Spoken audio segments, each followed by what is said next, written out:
Hello, hello everybody. Hello, hello. How are we? Hello, welcome, welcome. Nugget the Nugget the Squirrel Duke. Hi, welcome, welcome. How are you? Hi to Tyler. Welcome, welcome. How you doing? Hi, Arias. Welcome, welcome. How you doing? You like trains? I'm glad you like trains. I'm glad you like them. I suck. Indeed, Blatty. Indeed, I do. Hello, hello. How are you? Welcome. Mother Mimi. Hi, Cable. How are you doing? Mary Gerd. Lara says she loves you, wants to get your cup, fill it with your milk, and wants your children. You know what? Every day I think Lara is slipping further and further into a level of depravity that we just can't help her anymore. Oh man, I love her, but oh god. Jesus Christ. Hi Crimson, how are you? Hi Mimi, hi Peaches, how are you? Welcome in. Andragon, hello, welcome, welcome. How you? How are you? How are you? Sorry, I'm gonna chi. Good day, hope everyone is doing well. Hi Wigglebottom, I'm doing good, how are you? Well, if it isn't memes, I see the mic is doing you well. Well, is it doing your ears good? Is it giving you the ear tingles? It won't, because it's not ASMR, but you know what I mean. Hopefully, I've gotten rid of the limiter, so hopefully it won't cut out when I laugh now. But I'm also hoping that it doesn't deafen you when I laugh as well. So, oh no, I see what's coming. Oh, I knew that was coming. Fuck. The second I saw the Baphomet, I knew what was gonna happen. Tyler, why would you do that to me? She already is depraved. Yeah, but I feel like she's going down a dark path. Just playing a game we won't mention so I don't tempt you. Oh! I watched a video and it featured World of Warcraft earlier. Oh! And it hurt me. Lara is looking into arcane means to charm you. I mean, all she needs is Doritos, like. Doing all right, thanks. Good, I'm glad. It wasn't me this time. No, it wasn't. It was Tyler. Hi Maple. Hi Loading. Welcome. How are you doing today? Candle. Yes, Candle. Hi Anub. Hi Adorable Sheep. Hello. How are you? Welcome in. Well, I can hear you on 20% and even more on 30%, so I'd say it's much better. Yay! I'm gonna be messing about with the settings even more. Probably, I don't know, I want to say Sunday, or maybe even tomorrow morning, perhaps. I don't know, to make it extra, or however we said it last night. How was your sleep? It was good. It was good. Thank you. How was yours? You look cute as a candle. It's perfect though, isn't it? Oh man. Oh yay, the cutout. Yeah, so hopefully there won't be a cutout today because I have removed the limiter. So because I realized I watched the VOD back and I was like, oh, it actually does just cut random bits out.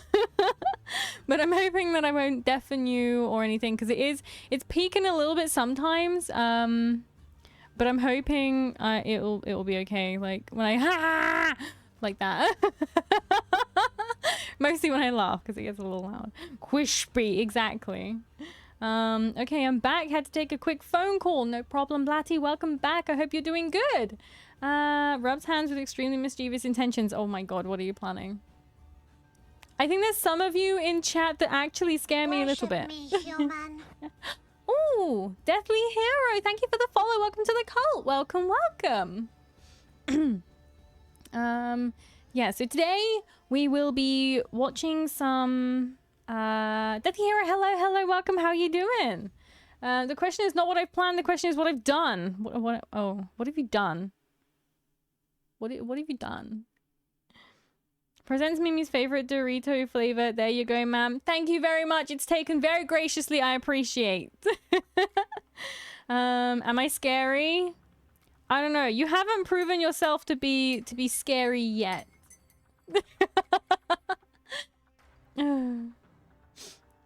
So 16 hours into Clara. That's it. You are boobs. Just boobs. Thank you, Blatty. Thank you. So 16 hours into Claire Obscura and the powering mechanic is finally starting to click. It only took this long. It took you this long to get good.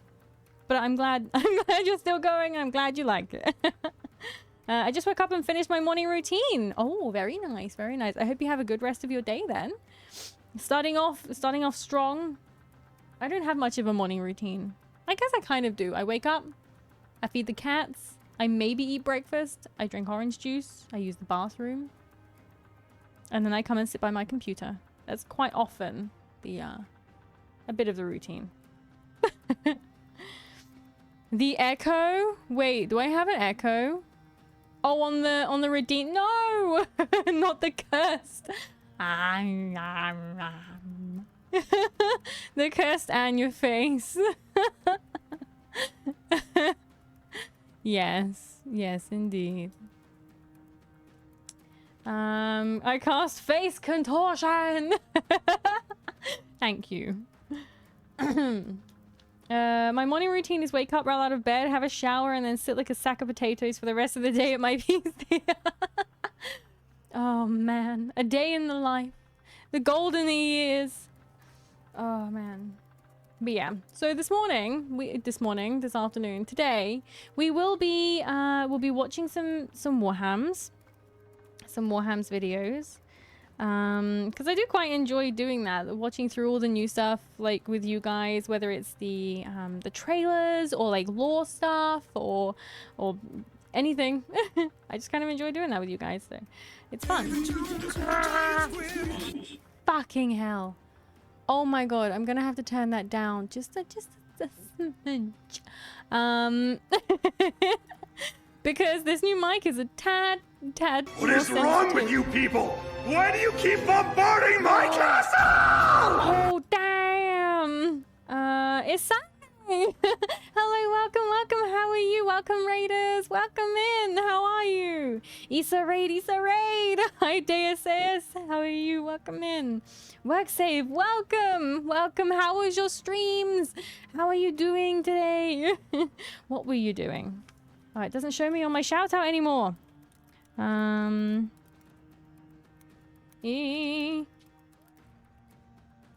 we go. There's a little. But welcome in. How are you? How are you doing? Every time you say Warhams, I think you're talking about the narrative declaration campaign. The what? Raiders, if you need to take a break or hydrate, please do. Yes. Do. Some dark side. Dark tide. Oh man, love me some dark tide. Very much fun. Have you guys tried the new the Armpities? Sorry, the Arbites. The new class. Did you play that today?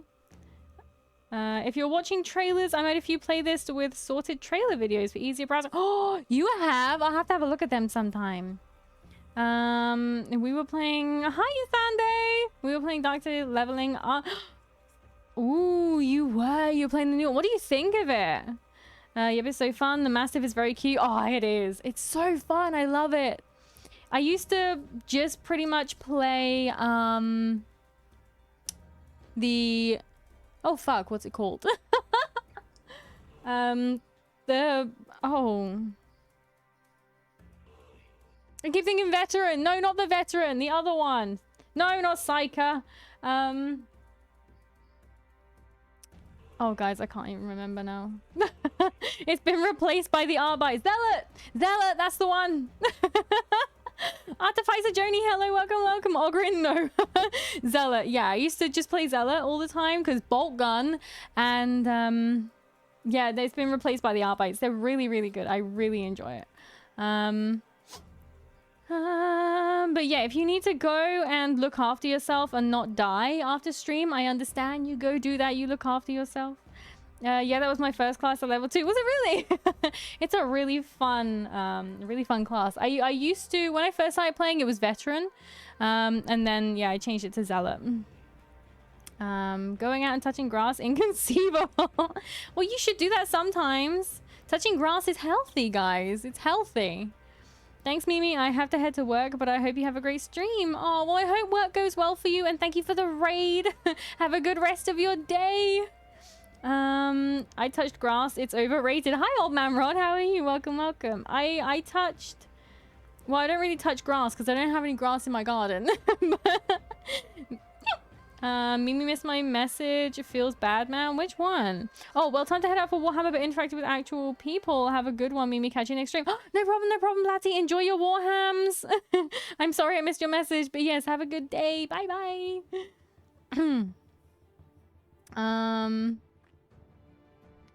Yes, enjoy your work. It's Sunday. I hope it goes well. And Blatty, enjoy your Warhams. Eviscerated chainsword plus bolt gun equal awesome. Oh my god, yeah. Oh yeah, chainsaw plus bolt gun, perfect. Perfect combo. I try to go on daily walks. That's good. That's healthy. Keep doing that. I like going for oh, my candle again. Shit. Thank you, Crimson. Just so all the raiders know what kind of stream they're entering into. Oh man. Right, let's get rid of these teeths. There we go. That's a little better. Wow. Worship me, human. Ah, Artificer John, thank you for the follow. Welcome to the cult. Welcome, welcome. Done play the space suggestion. Thank you very much. Speaking of which, I should go on a daily walk soon. Definitely. Also try to play Ring Fit Adventure daily. What is that? Is that like kind of like what you had on the Wii where you were like on the little board? Candle Mimi is great. She's the candle in the darkness and lights the cult's path. Oh man, that would be cool as a little video. Followed after the candle. They were like, sold. Love it. I need candle in my life. What's up, everybody? Hi, Great White Sage. Welcome, welcome. How you doing today? Welcome in. You are boobs. Just boobs. Just as a little parting gift. Thank you, Blatty. Sort of, you wave, pull, and squeeze on a ring while doing squats, run, etc. Oh man, that sounds like some exercise right there. Wave, pull, and squeeze on a ring while doing squats. I'm gonna have to look at that up because I can't envision it. Merch idea, mini candle memes. Oh my god, that's such a good idea. Imagine. Shame most VTuber candle companies are horseshit. I wouldn't know. I've only ever seen one, and oh my god, were they expensive? I couldn't justify asking people to pay the prices for that because I wouldn't pay the prices for that. There are some like not gamer subs. There was another like energy drink VTuber thing one I saw the other day, and it was like 40 quid. And I was like, no wonder people drink like Monster instead. Jesus Christ. So expensive. One for the road, see you. No problem, Blatty. Have a good time. Goodbye. Lamb scented Mimi candle. Oh man, when lamb is cooking, it smells terrible, don't you think? Oh, I hate the smell of it when it's cooking. Blech. Blech. I should try Cult of the Lamb on stream. It looks like a really fun game. It's one that I've always wanted to try too. I hope they add an Adeptus Mechanicus class to Dark Tide next. There's a lot of people that are speculating on what's going to be added next. I don't know what I want because I don't really know much about 40k, so I don't know what there is to add. You know what I mean? So yeah. Yeah, so I think I don't know. I'm just happy for whatever they decide to add, honestly. Try seasoning your lamb. It smells great. No, lamb and pork are two things I don't like the smell of when it's cooking. So in the Skyrim cookbook, there is a juniper lamb chop recipe. I tell you, that is amazing. I never used to like lamb at all, and then I tried that and I was like, oh, my world was opened. It was really, really good. Really nice. Mix lamb wool with the wax of your authentic burnt fur smell. Oh my god, that would smell awful. Wow. And also be a massive fire risk. Kappa Toast, hi, welcome. How are you? Rat dance. Yeah, I think that would smell absolutely terrible and risk burning your house down. So maybe we won't do that. Lawmaster Peach is here to help. Yes, Mechanicus or the Tech Priest specifically could be added as a part of the normal armed forces, the Imperial Guard. Oh, Tech Priests. Ooh. I wonder what they could do with that. Ooh, it's always exciting to see. I doubt an Adeptus Mechanicus would be added as a class, mostly because the usual law can't do much to the Mechanicus unless there is some big evidence or some shit. Usually Mechanicus carries out Mechanicus punishment. Everyone else is up to the Imperium to punish. At best, you can get some rogue tech priest or something like that. I don't know. It's just exciting to see that they didn't just go, look at this game. Anyway, like they're actually carrying on adding to it, which is really nice. It's always such a shame when people abandon stuff. Adder with Mint. Hello, welcome. How are you? Adeptus Mechanicus are not combat people. They're not. So what do? Are they like the cleanup crew? Opal the Possum, hi, welcome. Hey, Goat Lady, sorry for being late from Issa Raid. Here, having a possum hug. That's fine. Thank you very much for coming along. Hello. We don't have any Ninja Turtles in it. What? No Ninja Turtles in Darktide? Do we need them? I'm excited for Tech Priest class in Space Marine 2. Hi, Black Seventh. Welcome. How are you? Are they adding that? Have they said? Have they promised us? Minty, what about you? I'm glad you're Minty. And I'm good. Thank you. Levins, hi, welcome. How are you? What's cooking? Good looking. Oh, man. What's cooking is we're going to be watching some Warhammer videos. That's what we're going to be doing. So we're going to be watching some Warhammer videos. But how are you? Are you doing good? Turtles? Yes, turtles. Yeah, we need the turtles. Right, I'm going to get into Brickies or something else. What do you mean Brickies? Brickies. The Adeptus Mechanicus are the people that make everything in the Imperium, from bullets to guns to machines to ships. They also go to worlds to take lost tech. Oh, okay. I actually do have 2 videos on here by Bricky. This is a list made by Mono, and he's handed it on to me. He's checked to make sure I can actually react to some of these, because some things are funny about you even doing like reaction content to them. So yeah, so I've got I've got 2 videos. I've got 2 videos by Bricky and 1 by Pancreas No Work, and 2 by the Book of Choyer. So I don't know if we'll get through all of them today, because I do still want to play a little bit. By the way, are you aware of the Dawn of War definitive edition that's been announced? No, I am not. I am not aware. They're the gold standard for people trying to get into 40k. Okay. Yeah, so I've got a couple of them to get into. Bricky is the guy who in a bunch of other VTuber vids where he talks Warhammer lore. Oh, okay. I might have even heard of him or seen him, but I just don't recall. I think Bricky made updated 40k lore. Oh, updated ones. Oh, because they're always changing and adding stuff. Okay, so yeah, that should get you sorted. Okay, good. Marcus the Snaky Boy. Hi, welcome. How are you doing today? I assume that Bricky's 40k factions re-explain parts 1 and 2, and Pancreas No Works Warhammer Fantasy. Yes, actually. Oh wait, there's 3 Bricky videos. So we'll see how we get on. The first one I do want to watch is Skaven, because I do like me some Skaven. You know that. You guys know that I like some Skaven. So yeah, we will have a look at some Skavens. Dawn of War is a Warhammer 40k strategy game. It's really good. I intend at some point to check out most Warhammer games if I can. So that's gonna go on my list of things to try.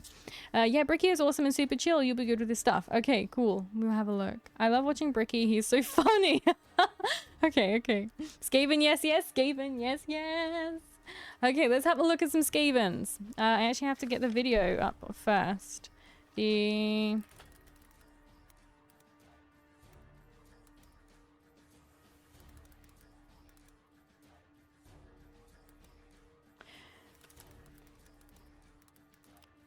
Sorry, I concentrated while I'm... that one will probably be the one. No, pause. Don't spoil it. So I'm gonna go down here. I'm gonna take my clothes off. Oh, not my clothes off, my fur off. I don't want to take my clothes off. That would be rude. Hello, wake up. El Gato, man. El Gato. Right. I'm not gonna make it bigger because... Oh, hang on. I could probably make it slightly...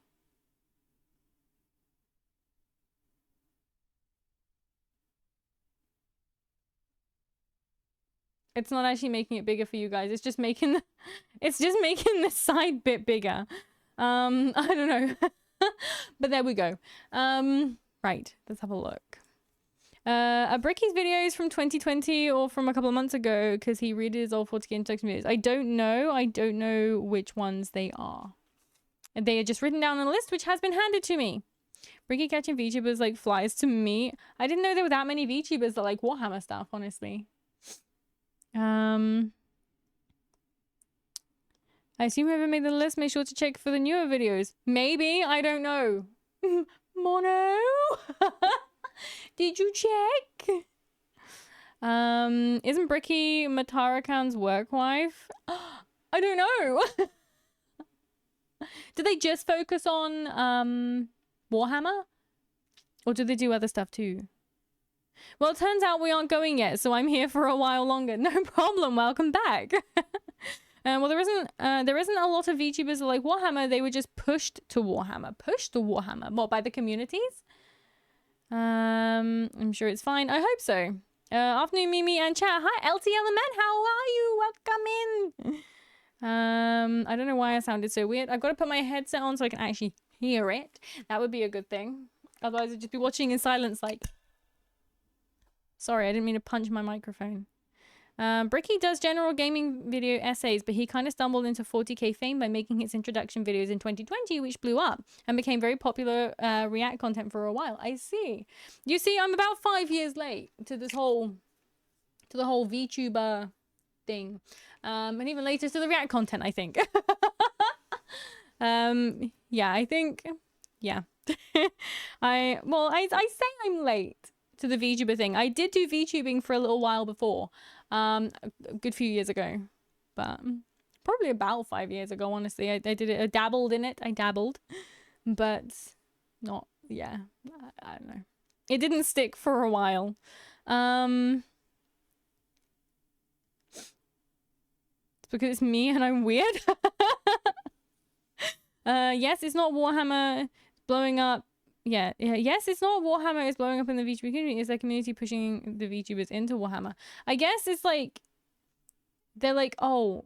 Well, I kind of found when I first started doing Warhammer was that there's a lot of people that want to watch Warhammer, but not a lot of people playing it. You know what I mean? It's like, especially not on Twitch. There's not a lot of people playing it, but there's a lot of people that want to watch it. Which is fair. It's very expansive. There's a lot of stuff to do with Warhammer that you can find. Our tunnels and homes we dig deep. We sneak, we scurry, skitter and leap. Furry menace in the night. All tunnels lead to Skaven light. I love that. Oh, man. Right. We'll see. I hope I don't want to deafen people. If it's too loud or too quiet, obviously tell me. Hang on, let me get this out of the way. Okay, I've got the yawn out of the way. Let's make this accurate. Oh shit, where's my tea? Give me my tea. There we go. Right, let's watch. Let's watch. Sorry, the sniffies are going to be extra loud right now because I need to play with the audio. So I'm sorry if you get any sniffies. Let me just catch up with chat and then we'll play. Oh, so much stuff. so much stuff. Yeah, it's really just entertaining, but not a lot of people play it, which is such a shame. There's always room for more people to play Warhams. Correct. The Warhammer games can be tough to get into, especially the fantasy ones, but Dark Tide and Space Marine 2 are good jumping off points getting to 40k. Yes, they're simple games. They don't have a lot going on. It wouldn't be a tech priest, but an engineer would be a valid class to add, as it is a normal accompaniment to guard Imperial naval vessels. Anything that requires tech knowledge. Also, we have the entire Mechanicus area in Dark Tide as well, so it wouldn't be a stretch that one of the ad mech characters we hear from during the game would assign one of their underlings to help with the clearing it out or the oh, that's a good idea. That's a fair point. Bricky has some good lore videos, but they're a bit long. That's okay. We're going to be watching some longer ones. Just wait till you have a 10k point worth of Skaven army on tabletop. Mimi, one battle will take 2 days. 2 days. Shit. 10k of any horde army is a nightmare to use on the tabletop. Side note, I love your model. The little eye pyramid at the bottom is very cute. Oh, I'm glad you like it. Thank you very much. Spash Marines. Moving thousands of rats in formation takes out. You just get like a shovel and just like slide them. Oh, you know, like one of those snowplow things, you just slide them all in one go. If you like 40k, Loremaster of Sotek is a great channel for Warhammer Fantasy. If you want to learn more. I love Warhammer Fantasy. I just really like medieval fantasy stuff. I always do. Rustic, oldie worldy stuff. I like that.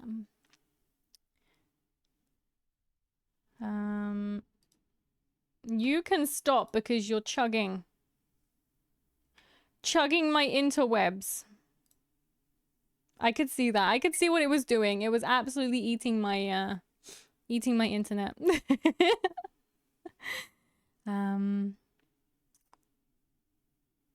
Where am I? I'm still a big fan of Warhammer, even though I've left the board game for a long time. Game Structure is almost 40 years to balance the game and still can't figure it out. They're trying their best, okay? They're trying. They're not. Balance is irrelevant. Let the new codex be OP so people buy it. Quispy Space Marines. Okay, we'll get into the Quispy. Well, not Space Marines, the Skaven. No one cares about Xenos anyway. Worship Don't put a me, new. human. Oh. Blockman, thank you for the follow. Welcome to the cult. Welcome, welcome.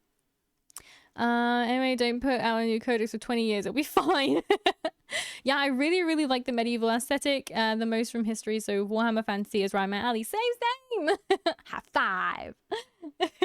Oh man, that was so cringe. But yeah, the Warhammer Fantasy rusticy medieval stuff.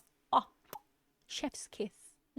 My brother cries in Dark Elder, though apparently the Elder Corsairs are going to be getting either their own book or a new unit. Ooh. Bold question to ask as a newcomer, but do you do viewer games? Space Marine 2 can be a bit overwhelming to start if you don't have someone to help you figure things out. I have already played Space Marine. I've completed the game.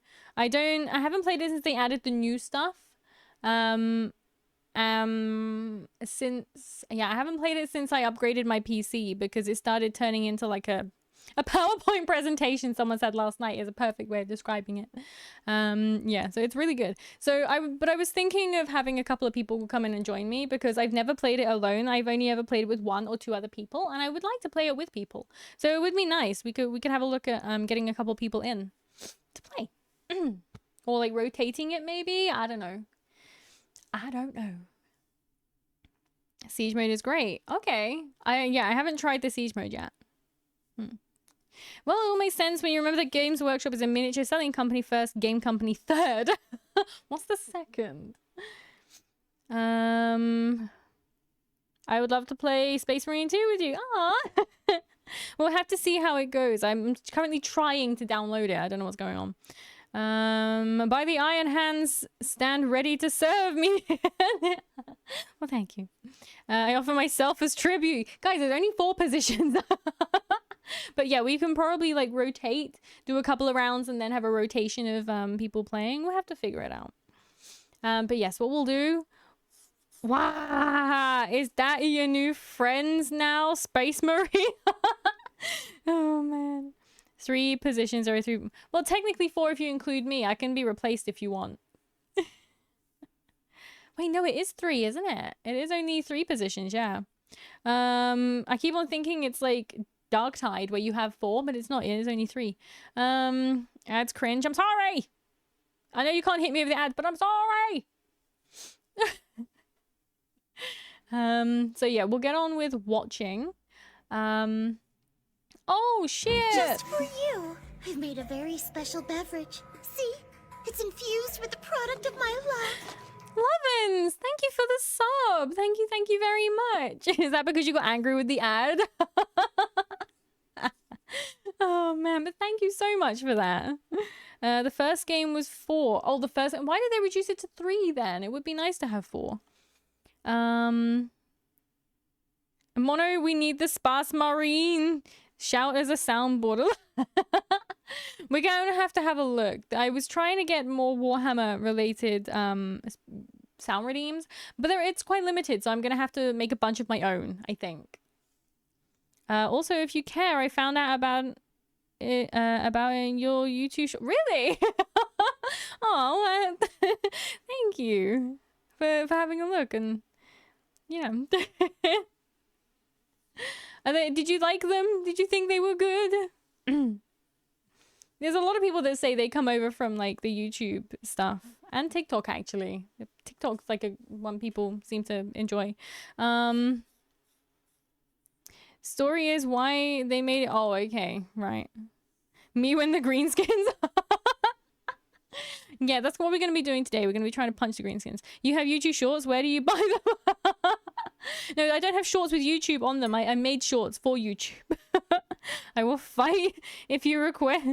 I said you get off my ship, Space Marine. Oh my god, you guys. Right, come on, guys. We stop infighting. We're gonna watch some Skavens. You ready? You ready? Okay.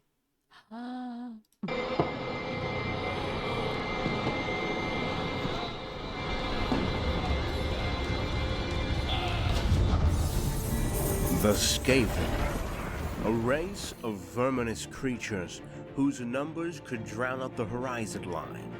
Their dark influence is spread across the old and the new world alike.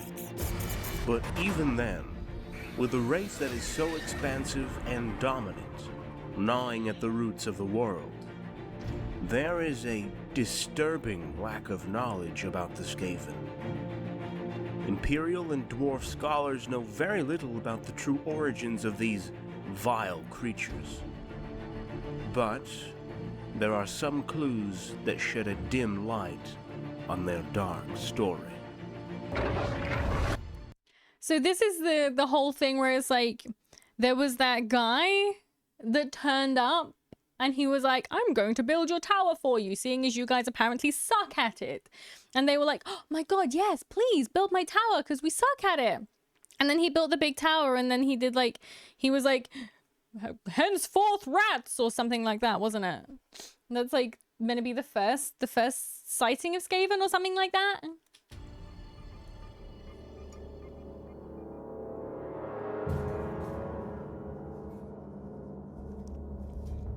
From the jungles and swamps of Lustria to the darkest places of the World's Edge Mountains, from the blasted hellscapes of the Dark Lands to the vast and endless deserts of Araby. Oh, look at that Skaven corruption. The Skaven roam the world. Only the verdant paradise that is Ulthuan is safe in the grasp of the Vermintide. Oh, I wonder why.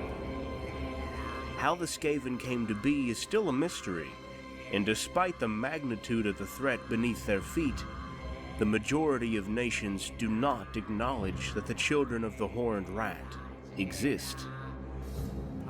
Guys, can you hear that? The Skaven like throat singing in the background. I love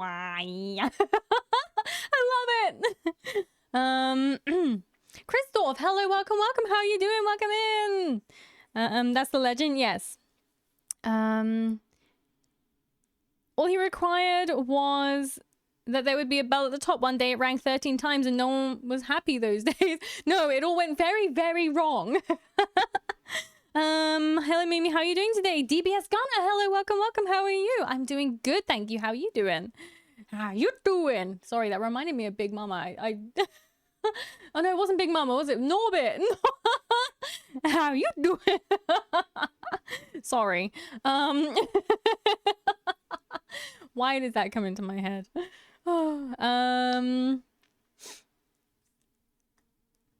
Ulthuan is a floating island, so the Skaven can't dig their tunnels there.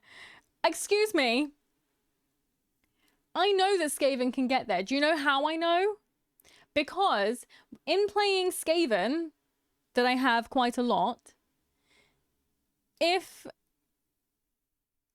you're near the sea, if you want to go, you can get in a little boat. Thank you for the head pats. You can get in a little boat as Skaven and like off to the island. So why couldn't they just do that? I can do that as Skaven, and I'm not smart like Skaven are. See what I mean? So why can't they get there? They're just lazy. Lazy Skaven. Yeah, you're doing good? Good. I'm glad you're good. Not right now, but then I have Dark Tide running. What's that? What do you mean? What are we talking about? Mother, I returned from my expedition at 11:22 at night to get 4 energy drinks. Sleep. Hang on a squig. If that Kyra's git angling, oh my god. To Zog, the old sector, yeah? Kyra's so hard. Nakairas is in the sector, okay? And Kyras don't want to get zogged. Yeah, right? And those big Umi ships won't Dakar the same place they Dakared before. Yeah? Oh my god. Then Kyros would go to the place they wouldn't Dakar, which is that place. Still not following. You're capping. Kyros is there. Oh, get ready, you great posh tin-plated stomp bait. The orcs is coming wog. I hope someone, somewhere, understood what the fuck was just said.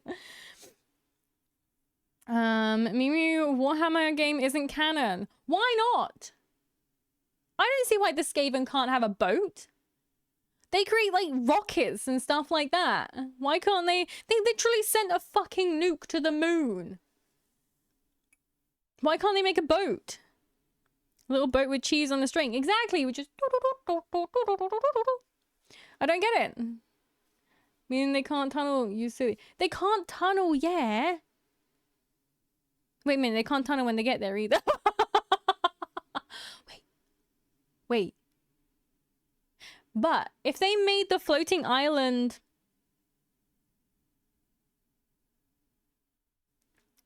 Never mind.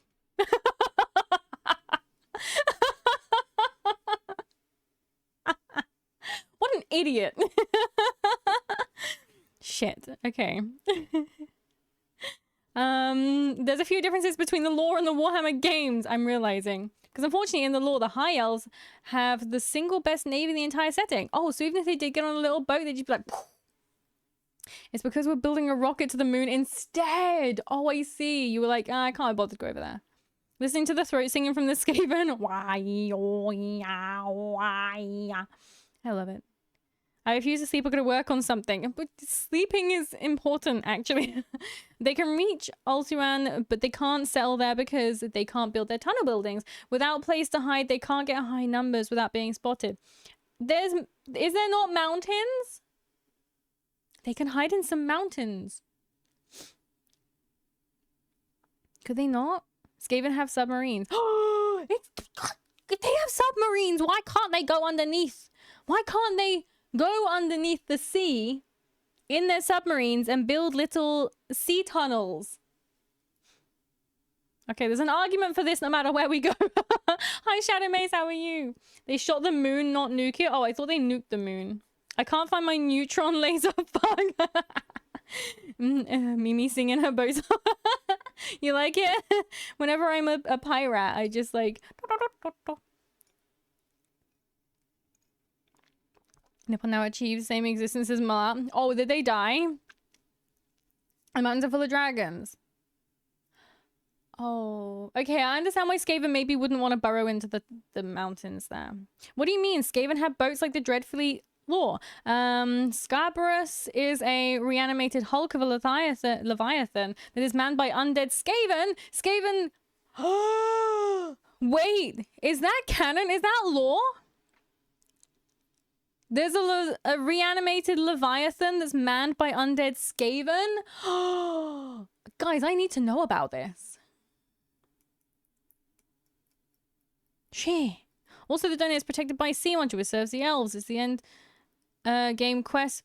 Oh, I see. I'd never gotten that far. Also, the donut, where I just read that. I imagine most of, not all of these questions would be answered by the video. You know what? They might be. What's a sea tunnel? Did they dig in the... No, you know, like the Euro tunnel. Like the Euro tunnel, you know, the train? Choo choo. Pirate, rat pie. Nikes, hello, welcome, how are you? The Skaven pilot the meteor that started the end. They piloted what? They piloted it. Subs on the water tunnel don't work because of the sea beast. Okay. Guys, I'm gonna have to put more thought into how Skaven can take over. And then Skaven pirates are lore. Is there a video on it? We're already about 1.5 minutes in. Oh, yeah, I know. Vampire Skaven pirates. I think that's great. Can't find the neutron laser apart from my own doom crawl. This is a sad day. Oh no! There are indeed Skaven tunnels built under the oceans. They just can't get into them because the high elves are just like goated. Yeah. They made and flew a meteor to fuck with it. Wait, they did? What the fuck is wrong with Skaven? HR of Just City here. Focus on the video or you won't have time to upgrade the town. Some scholars and academics classify the Skaven as a mutated variant of beastmen. Both seem to be an evil parody of the human body form, and both twisted into dark reflections of the spirit of man. The beastmen reflect a dark form of pride and jealousy, while the Skaven reflect the nature of treachery in human society. Others suggest the Skaven are mutated forms of common rats, corrupted by foul magic. Skaven history is also a form of mystery to the Skaven themselves. The Ratmen naturally do not live very long, and are not concerned by their own origins. Most Skaven lives are disposable, and they are spent on dangerous experiments, slave labor, and as cannon fodder on the battlefront. In addition, most Skaven do not know how to read or write. Only those in the highest positions, Greyseers and warlords of the many Thrall clans, have the ability to do so. And very few are too concerned with the past and future of their race, only keen on keeping themselves in positions of power, and to an extent, alive. They do not account for great deeds such as victories in battle, or important inventions. Some clans keep records, but they are mostly a barrage of claims and counterclaims, hyperbole and excuses. Perhaps those that are most knowledgeable about the origins of the Skaven are not the Skaven, the dwarves, or even the men of the Empire. To explore this reality, we must head to the fertile peninsula that is Telea.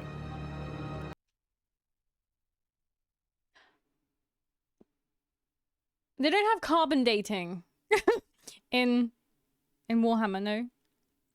I'm just thinking, like, could we do carbon dating on the rocks to see when Skaven first started digging them? Is that a thing that we could do? Talia!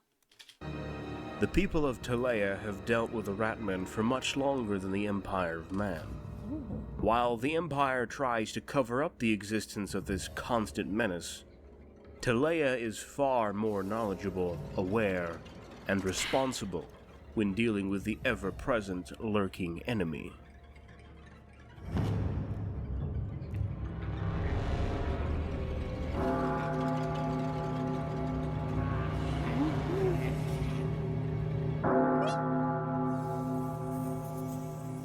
The only document available about the first encounter with a Skaven is the tale called The Doom of Kavzar, an ancient Talayan poem with 13 stanzas.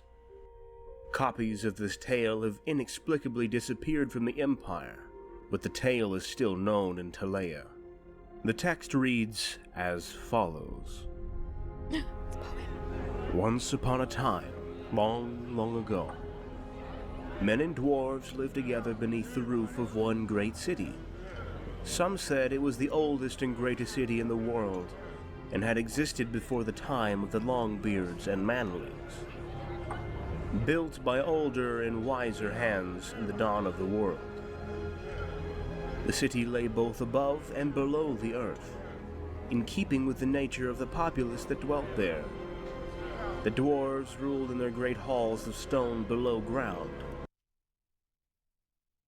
This kind of reminds me of Atlantis a little, where it's like the greatest city where everyone like came together and it was meant to be like amazing and stuff. Is it Atlantis I'm thinking of? It might not be. CA to the singers. Okay, so we need you to sound like someone is pulling you by the balls and you're not allowed to make a sound. Plus you make it sound like throat chanting. Can you do that, singer? No problem. Say no more. Brilliant. Right, I'm off. Have a good one. No problem, Blatty. You have fun. Make sure you send us those pictures. Wait, were you say this minute and a half feels like 15? Have you not been here for one of my turns in Warhammer? Anyway, I will steal your throne, take all your warpstone, eat your face and gnaw clean your bones, hear the sounds of the 13 bell dolls. Where are you getting these poems from? They're pretty good. Well, the problem is as soon as you find Skaven, you disappear. Oh, I'm like thinking of ways where we could find out. I'm trying to pick holes in it. I'm trying to be smart. It's not working. Most stuff in Warhammer is taken from real life. So you're telling me someone was like, I'm pretty sure I just saw a giant fucking rat. And everyone's like, no, you didn't. And he's like, I did. Swear down. This girl makes 1 turn per 2 hours. It's fine. Record per turn, 2.5. Yeah, I think that the record is like 2 turns in a 4-hour stream. Oh. And wrestled the fruits of the rock free with their day-long toil, while the manlings reaped the fields of swaying corn that surrounded the city with a patchwork blanket of gold. The sun smiled, men laughed, and everyone was happy. One day, the men of the city decided that they should give praise to their gods for their good fortune. They planned a temple such as the world had never seen before. In the central square, a colossal hall would be built and topped with a single cloud-piercing tower. This is the tower, a tower guys. so tall it would touch the very heart of the heavens. After much planning, and with the help of the Longbeards, they set about their monumental task. Weeks became months, and months became years, and still the manlings built. Men grew old and gray working on that great temple, their sons continuing their work through summer sun and winter rain. At last, after many generations, work began on the great spire itself. So, how long did it take them to build this? And by the time the guy came along, they were still nowhere near done. How many generations actually passed before this guy even came along? Thank you for the hydrate, Melon. welcome. How you doing? I will hydrate. Thank you. Don't you hate it when you build a Tower of Babylon and suddenly rats?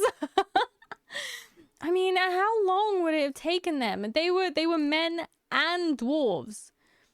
Dwarves are like amazing engineers and stuff like that. So why did it take so long?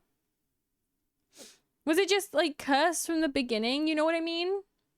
Cursed from the beginning, so it was just never gonna be finished. I don't know.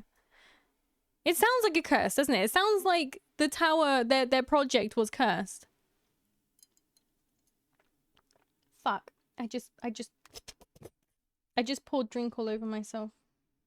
Oh no. God, guys, it looks like I've peed everywhere. Water did henceforth from the glass and not into my mouth.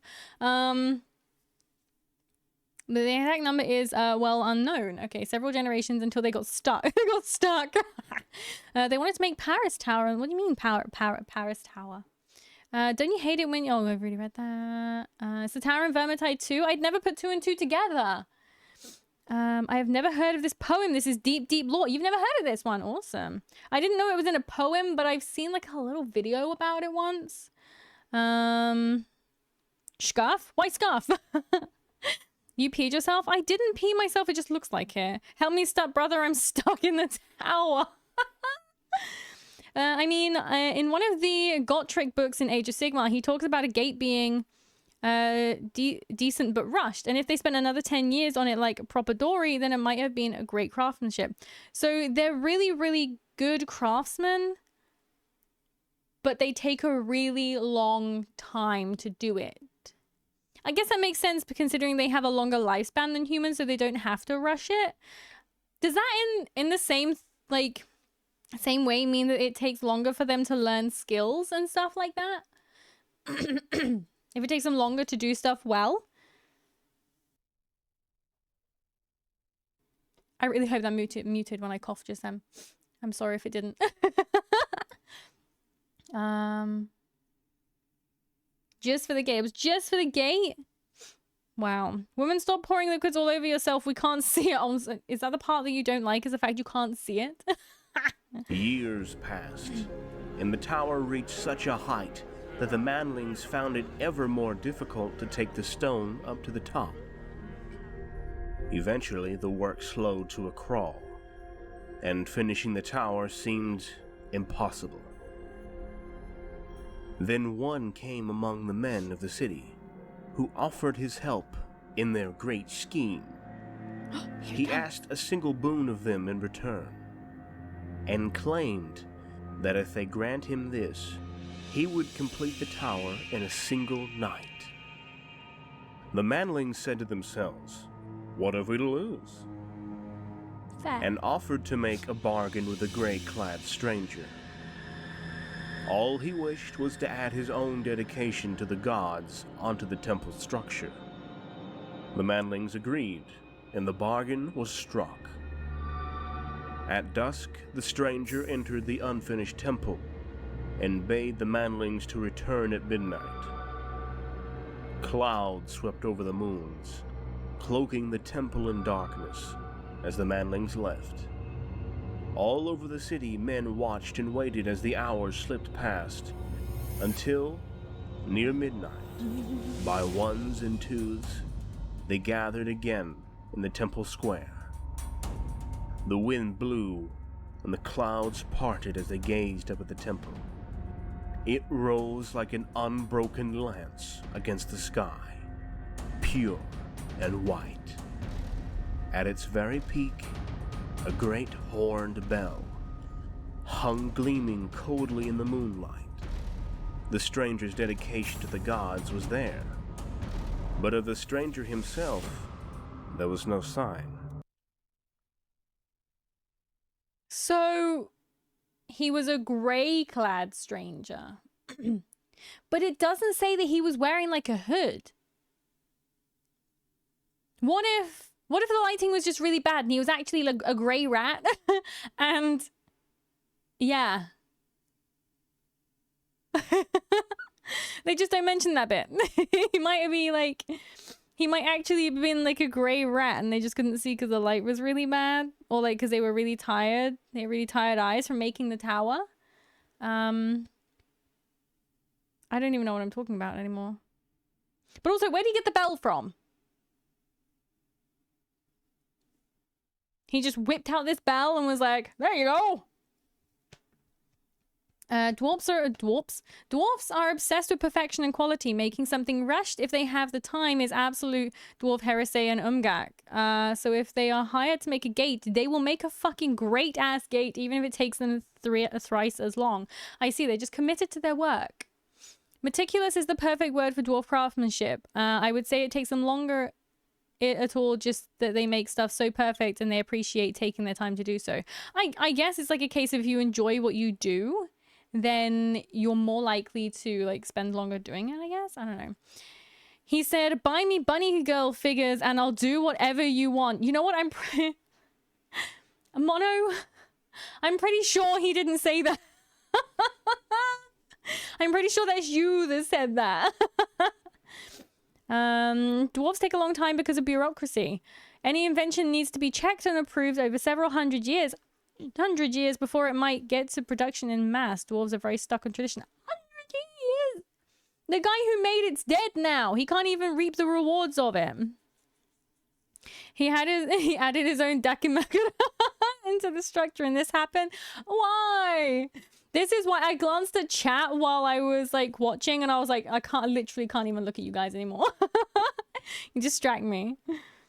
Some people speculate that this mystery man was either Zinch or one of his accomplices, so he can make a great fucking and I don't quite word. A new god into existence for shits and giggles. Others say it was Skaven, the forbidden evil dwarf ancestor. I don't know. I think if it was a dwarf, there would have been more descriptive about him. Can Zinch just make gods appear? Can he just create gods as he feels? Scroll confirmed. Fell off a truck. He's whipping his bell. Oh my god, you guys. He turned his own balls of steel into the bell. Oh, that's where the bell came from. I see. Transmutation of testicles. Dwarves can get pretty old if they don't die in battle. They can get pretty old, but I'm pretty sure like they only live for like a couple of 100 years, if that. The Skaven used to be cute little rats, then they discovered warpstone, things went down from there. Could it be that? Could it literally just be that this guy, in like his pastime, he was experimenting in a laboratory with rats and warpstone, and he accidentally created Skavens, and in order to save his like where he lived, he knew that they would flock to the bell noise. So he saw these guys and was like, this is a perfect opportunity to save my hometown from the Skaven that I've accidentally created. So he then like did the bell and like summoned them over that way so that they would leave where he lived alone. You guys didn't think of that, did you? I wouldn't say it's because of bureaucracy. Inventions don't get stuck because of paperwork. They're just distrustful of anything without a couple of centuries of proven reliability. When dwarfs rush their constructions, they end up with a destroyed indestructible or a sunk unsinkable. Oh, like the Titanic. Malachi became a slayer because of it. Oh. Hags, hi Lordy, welcome. How are you doing? Zinch can't make gods appear, but he can help making them. It's definitely not out of his character to help create another god for fun. Right, okay. Okay. The manlings rejoiced that their father's work was done. They surged forward to enter the temple. Then, at the stroke of midnight, the great bell began to toll. Did they not think it was once. sus?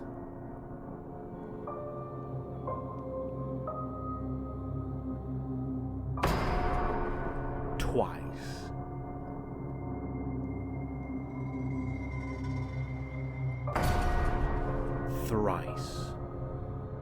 Slow, heavy waves of sound rolled across the city. 4.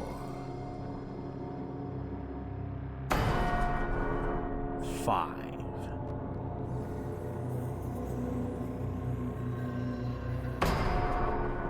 6 times the bell rang, like the torpid pulse of a bronze giant.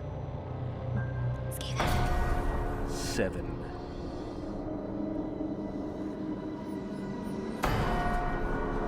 8. 9. The rolling of the bell grew louder with each ring, and the manlings staggered back from the temple steps, clutching their ears. 10.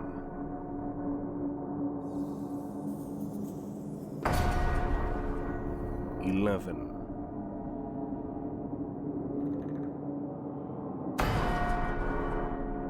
12. 13. At the 13th stroke, lightning split the skies and thunder echoes through the night. High above, the dark circle of Moore's light was lit by a bright flash, and all fell ominously silent. The manlings fled to their beds, frightened and puzzled by the portents they had seen. Next morning they arose to find that the darkness had come to the city. Brooding storm clouds reared above the rooftops, and such rain fell as had never been seen before. Black, like ash. The rain fell and puddled in the streets, slicking the cobbles with darkly iridescent colors. At first, some of the manlings didn't worry. They waited for the rain to stop so that they might resume their work. But the rain did not stop. The winds blew stronger, and lightning shook the high tower. Days stretched into weeks, and still the rain did not stop. And rats can swim, can't they? So they'd be like... I just don't understand why you wouldn't think it's mildly sus. They probably didn't think he was serious. I mean... True. They probably thought he was just a little bit crazy, and he was just like, they're like, nah, there's no way you can do that, mate. But, you know, give it a try if you want. You know, go on, go ahead, knock yourself out. I love Belle. So do the rats. I'm now getting push notifications from Twitch recommending me Warhammer content, and I don't care for it, all because of Maple. I'm sorry, Lordy. Do you wish for me to stop Warhams? I can change.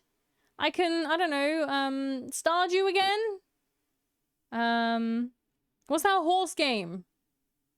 Where it's horse girls, but they're not centaurs, disappointingly. Either that or birth control ads. What kind of ads are you getting? No, the rats cannot swim. I'm pretty sure rats can swim. Like, real rats. I'm pretty sure real rats can swim. Yeah, they can. They can definitely swim. They can hold their breath for a long time, too. No one checked on the bell after it rang either. They weren't too smart. Yeah, they were like, damn. Oh, man, yeah, look. 12. When he got to 12, they were like, oh, that's really cool. It actually does it for the actual time. That's brilliant. And then they did 13, and they were like, maybe this guy couldn't count. Yeah, no one went to look. So I kind of had in my head, like, maybe they were sacrifices. So even though they don't die straight away, like, they don't drop dead like a sacrifice like that. They could have been sacrifices, you know? Like, then maybe their sanity or something was the sacrifice. Because they said they went to bed and they were, like, all worried. 13 times the bell knell, falling the man-thing city under his spell. To keep you safe, you need more than cats. It's too late, man-thing. Now is the time of the rats. And still you never checked out Nikki. I downloaded it. I just completely forgot to play it. Also, it's Uma Masumi. pretty derby, and it's pink. Okay. I just think they should have been centaurs. That's all I'm saying. The Skaven rats can't swim. Like the big rats. That seems silly. Maybe it's because they're built like men, so their bodies aren't very practical. Niasil, hey Skibbity, hello. How are you? 13, that's not quite right. Ah, well. Maybe they couldn't count either. 24-hour clock? Yeah, if they got to 1, not 12. Says it was midnight. Rats can swim, yes. Skaven, I don't know about that, but they can float because their oily ass fur makes them easier to float like a log. There are also spells that allow them to walk on water like Rat Jesus. Exactly.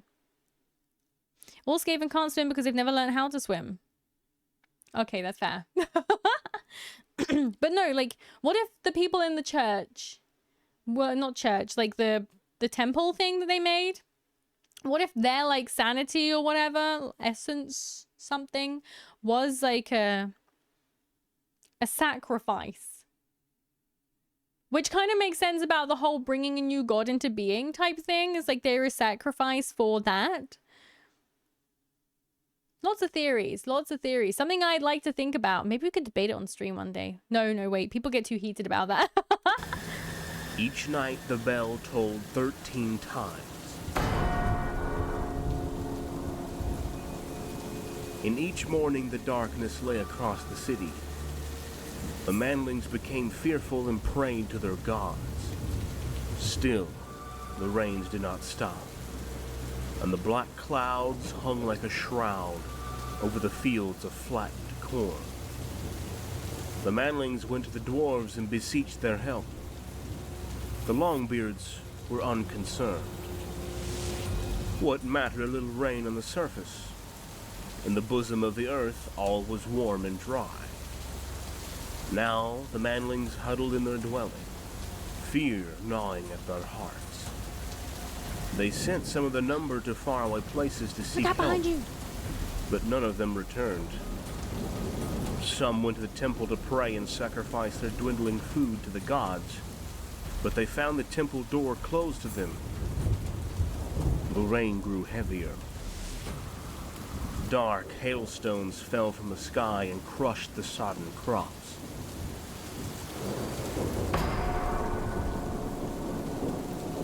The great bell tolled a death knell over the terrified city. Soon, great stones cleft the heavens, rushing down like dark meteors to smash the homes of the manlings. Many sickened and died from no apparent cause, and the newborn babies of the manlings were hideously twisted. Skulking vermin devoured what little stored corn there was left, and the manlings began to starve. Why don't they leave? The manling elders went to see the dwarves again, and this time demanded their help. They wanted to bring their folk below ground to safety.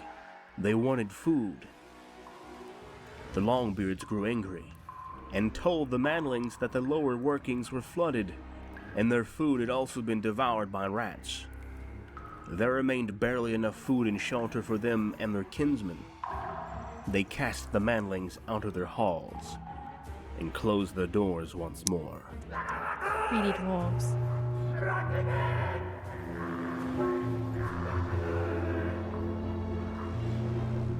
In the ruins of the city above, each day became more deadly than the last.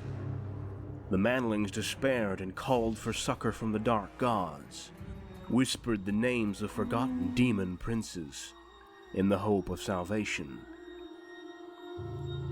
Desperate but none times. came.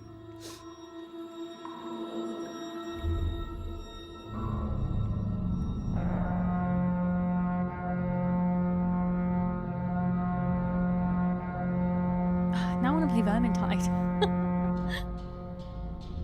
Instead, the vermin returned, bigger and bolder than ever. Their slinking furred shapes infested the broken city, feasting on the fallen and pulling down the weak. Oh, yeet. Each midnight the bell tolled 13 times on high. seeming now brazen and triumphant. The manlings lived as hunted creatures in their own city, as great rat packs roamed the streets in search of them.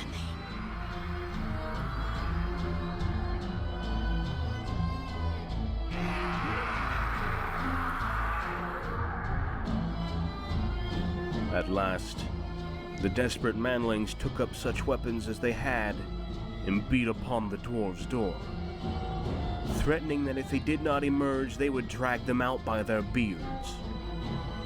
No reply came from within. The manlings took up beams and battered down the doors to reveal the tunnels below, dark and empty. Greedy dwarves! So the greedy dwarves got, like, wrecked anyway. Oh, damn. So they were like, no, you can't come down here. It's all flooded and gross and stinky. And the humans were like, I don't care. Let me in anyway. They were like, no, you don't want to come down here. It's gross. And they shut the door. And then they got eaten anyway. And they actually got worse off than the humans. Okay, I kind of get, like, they were saying about the Skaven being representing, like, the greed and, like, bad stuff to do with humans. That kind of did, because the humans were like, please help me, and the dwarves were like, no. And they were, like, all greedy, and they like, kept all their stuff hidden. And then they got killed first by the Skaven. They were way worse off in the end. I got spicy sour cream and onion crisps. Ooh, that sounds interesting. Sour cream and spicy? I don't know. 13 is a sacred number for the horned rat, hence the Council of 13. Tabletop rules for the screaming bell back in the day were loads of fun too. Were they? I've never played a Skaven army. I've only played it in Total War. Hideously Twisted equals they were born ginger. You can't say that. Oh man. But the Hideously Twisted thing, that does relate, I guess, back to the Tzeentch thing, because Tzeentch is the god of change. Maybe he left some of his corruption, like, in the bell, and then, like, obviously after all this stuff, there was, like, Tzeentch corruption, which meant that then the babies, when they popped out, they were all like, you know? That's what the noise tentacles make, by the way. Why don't they leave? They tried, but nobody returned. They said they sent people out to go and get help. But if they left en masse, then they could just migrate as a collective and they might have stood more of a chance. Or are they saying that the town is surrounded by Skaven too? Praise to Nurgle. Nurgle doesn't answer. You know you fucked up. It's just the fact that they were like, okay, well, God has obviously forgotten us or, like, ignoring us, so we'll just, fine. You don't like me, I'll go to the Chaos instead. And Chaos were like, yeah, no, that's a you problem. Yay, Vermintide. Yay, Vermintide. Classic Dory. Yeah, just being a bit, like, hard-headed, I guess you could say. Anyway, the dwarves didn't want them in because they were dealing with rats already, but were projecting their strength because dwarves are stupid and think everyone wants to kill them. Ah, so they were already fighting the rats, but they were like, they didn't want them to know. They thought they were, like, kind of doing fine. They wanted people to think they were doing fine. Yeah, that sounds like a dwarf. Very, like, prideful. By some metric, the Skaven god is the 5th chaos god, the chaos god of cheese. Much cheese. Like, there, as soon as this, after all of this, they suddenly realized there was actually a worldwide cheese shortage. Oh man. I mean, chaos in general mutates and messes you up, mind, body, and soul. Tzeentch is just way more extreme in that sense. I suppose it doesn't really explain in what way they were, like, mangled. Because if it's like they were popping out looking like rats.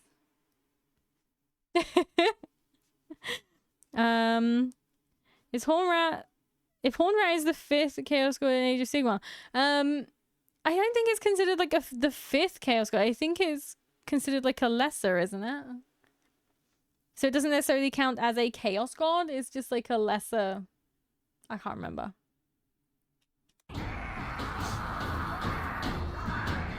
Stealing themselves, the pitiful remnants of the city's once proud populace descended. In the ancient hall of kingship, they found the dwarves. now naught but gnawed bones and scraps of cloth. And there they saw by the dying light of their torches the myriad of eyes about them, glittering like Scary. liquid midnight, as the rats closed in for the kill.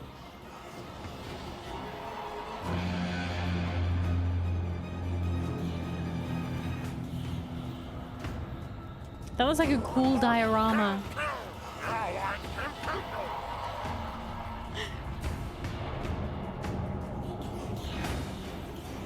The manlings stood back to back and fought for their lives. But against such implacable ferocity in countless numbers of the verminous horde, their weapons were... Oh my god, it actually is like... Is that actually a diorama?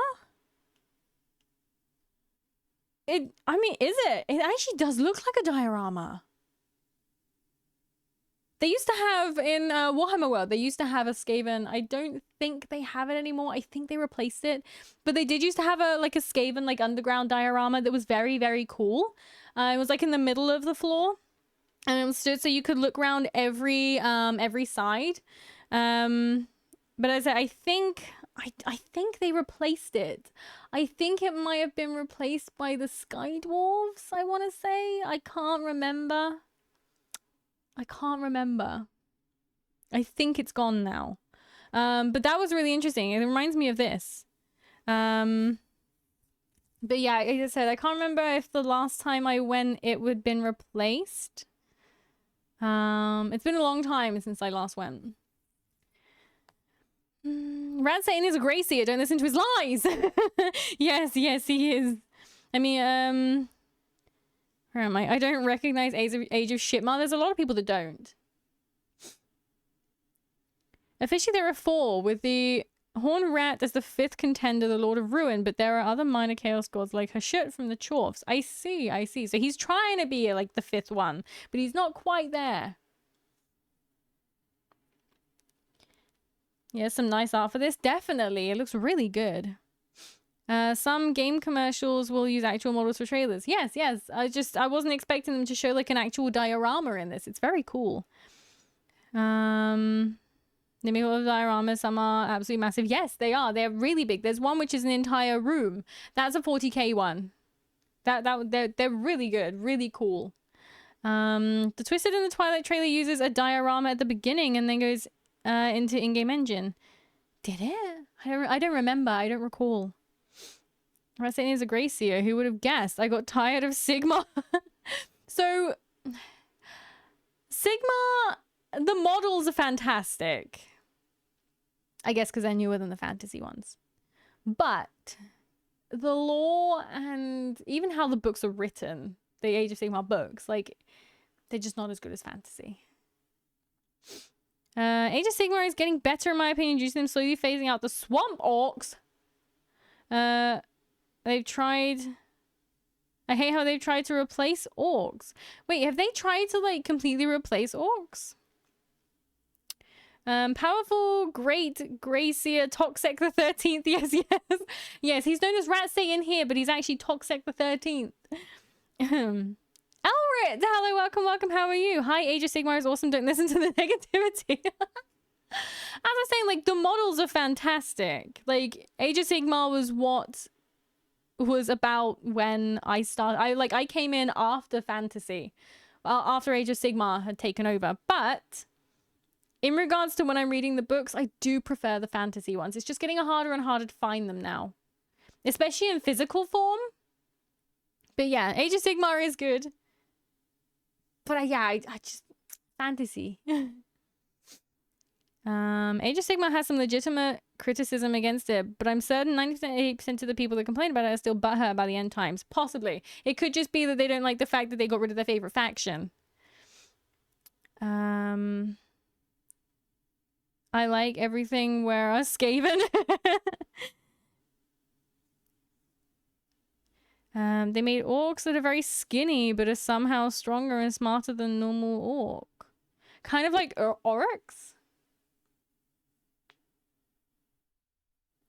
The swamp orcs look a lot more like the Tolkien orcs, which is odd. Oh, okay. Weird.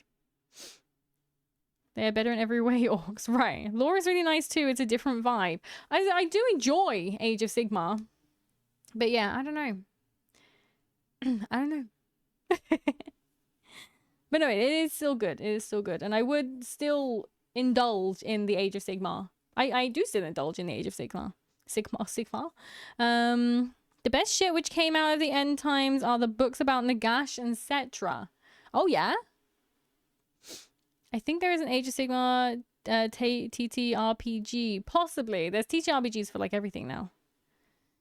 Nagash is always fun in stories. Such an over-the-top villain. There's a bunch of books I've got that reference him, but I don't know if I have one actually for him. I also hate that they had a 100% rework of all lore, game systems, and mechanics. Had a fresh start and balance, and they still fucked it up. The thing is, it's a very hard thing to do. It's not just a case of, like, here's some bits to play with. Like, they have to take into consideration, like, entire world mechanics and, you know, stuff like that. So it's not just a case of this piece can hit this piece for 5 damage. It's why does it hit it for 5 damage? Why does it have these abilities? How does it compare to other civilizations? So if you had dwarves versus like high elves, why would the dwarf be stronger at this? Why? There's a lot of background that goes into it. So I can understand why they wanted to do a rework and why they quote unquote fucked it up. It's difficult, very hard. I mean, it's the same thing they've been doing for the last 30 years, but you know. We can forgive them somewhat. Hi there! Thank you for the hydrate.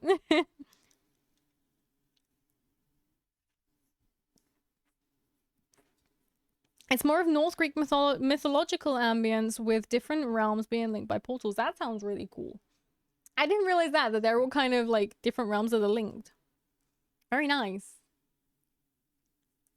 No, yeah, I haven't... The problem is I learn a lot. It just doesn't stick. And I'm trying. I really have been trying to, like, get it to stick in my brain, but it's hard, you know? There's probably a lot of stuff about Age of Sigmar that I do know. Or, like, I hear it again and I'll be like, oh my god, I knew that! But I can't tell you it off the top of my head. Not like you guys. You guys are like a plethora of knowledge. We're useless.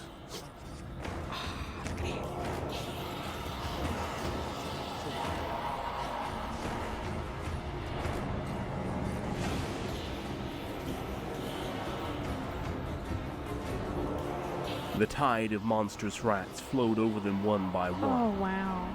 Dragging them down to be torn apart. The yellow chiseled teeth sinking into their soft flesh.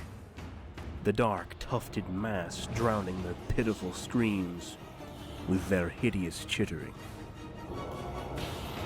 What a cool diorama.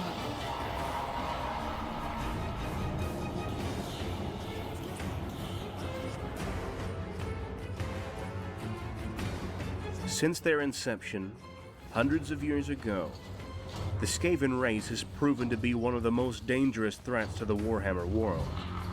It is an ever-growing menace that schemes and plots the downfall of humanity. When emerging from their lairs to the field of battle, they are a deadly horde of unimaginably vast numbers that blends destructive war machines with dark magic.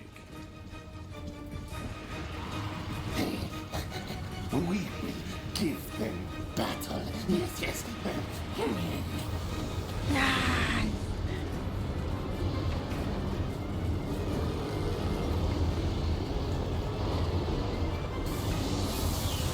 Oh, look at the wildfire throwers. Oh. Oh, look how satisfying.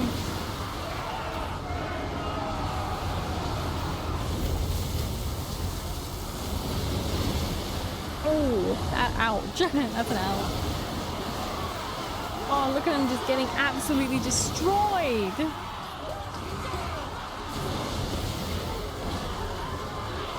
Dark Elf getting wrecked. Rat ogres. Oh.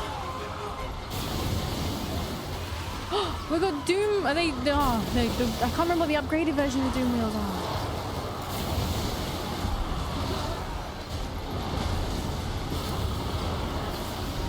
Wheels of Doom, that's it.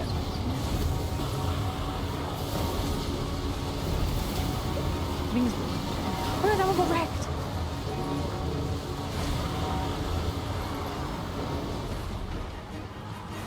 Look at them.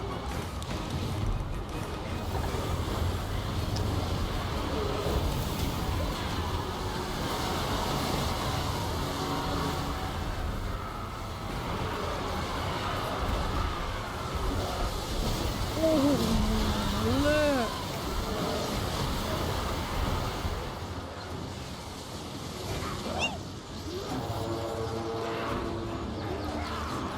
Robadiers.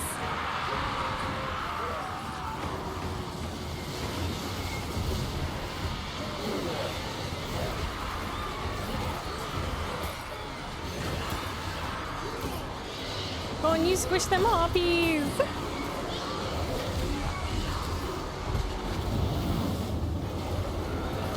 What a wreckage. I love the fact that when you play as Skaven, it's just a mess.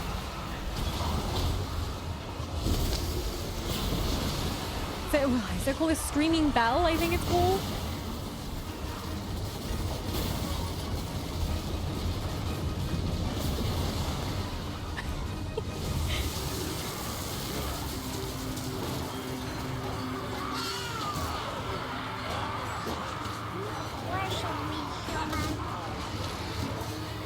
Oh man, look at it. Oh, now I want to play Skaven. Oh no, I shouldn't have watched this.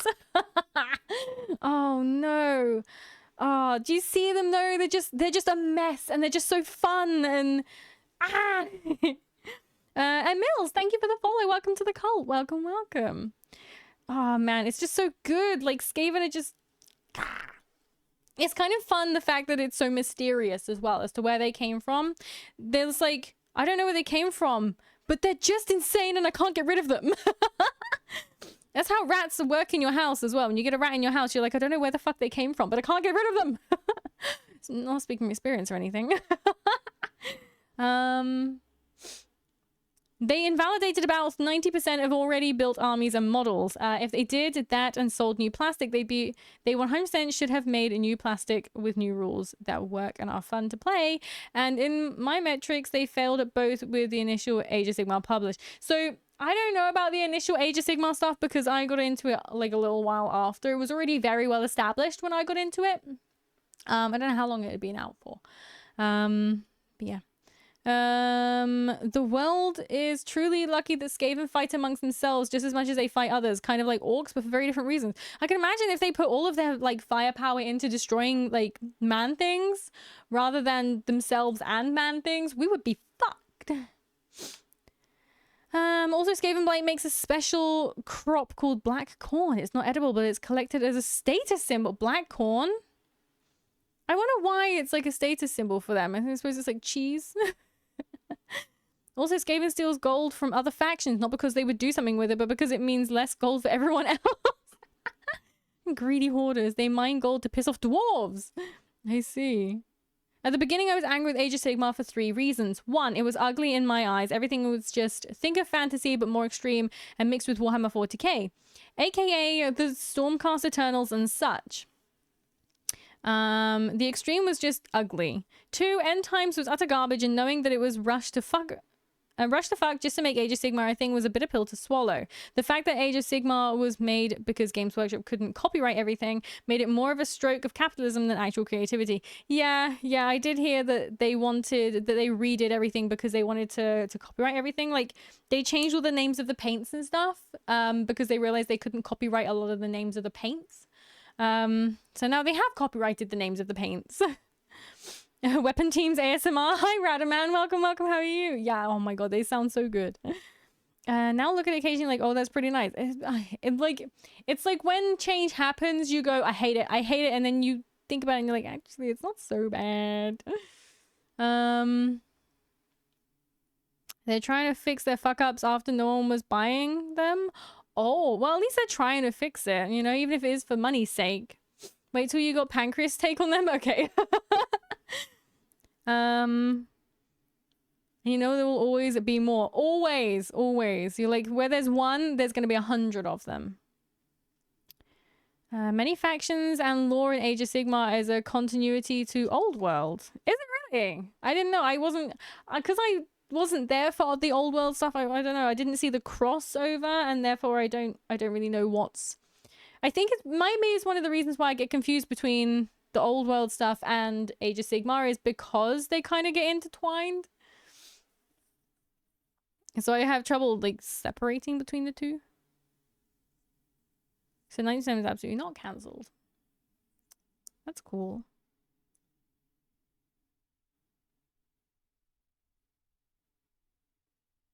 Can I ask what your faction is? Rekatron, hello, welcome, welcome. How are you?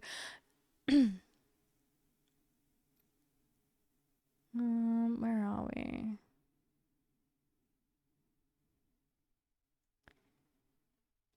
Yeah, what I mean is they can use my old models to play Age of Sigmar. I need to buy a new army to play even if I want to continue playing the same faction because old models were made obsolete. Would their stats not line up right with like the new armies, I guess? Thuridin's, Tails, and Pancreas Nowhere. Pancreas Nowhere we have some of already, but Thuridin's, Tails...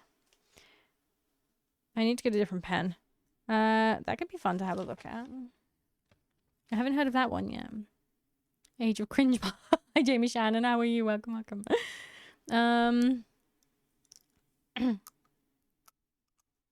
Yeah, Capitos. What do you have? What is your preferred faction? As Rekatron asked. Except for Lizardmen, Skaven, all Chaos, 90% of death and destruction. Most factions that have Age of Sigmar only design are in order.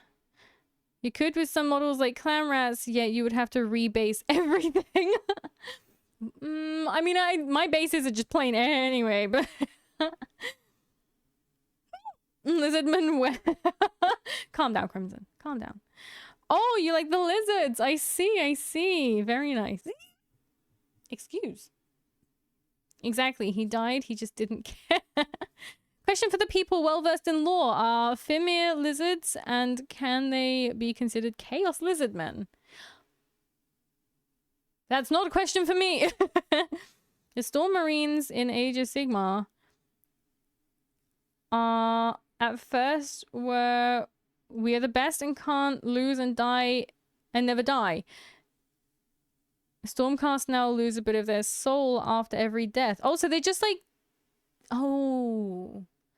So they die and get reborn and then every time they're like a little weaker. Is that it? I mean, they haven't really removed any of the models for lizards. Just made new models. All you need to do is rebase them to the right size.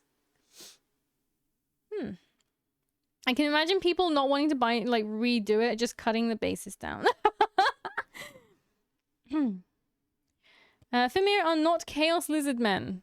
Lizardmen were made to be as anti-chaos as possible. One of the reasons you never see a Chaos Lizard, for example, is... Oh, are they made to be like anti-chaos then? I didn't know that. That's interesting. Not weaker, just less themselves. Oh, so they turn more and more into just like a machine of death and like godliness instead of themselves, right? Chaos immune. But are Fimir reptiles? So are they chaos reptiles? They lose more of their person. Okay, that's. I didn't know that. I've read some stuff with the Stormcast in, but I didn't know that. Howdy, hi, Azul, welcome. How are you? I highly recommend the Legendary Lord mod for Total War Warhammer. Gives pretty good information about factions and the lords you play as. Legendary Lore mod.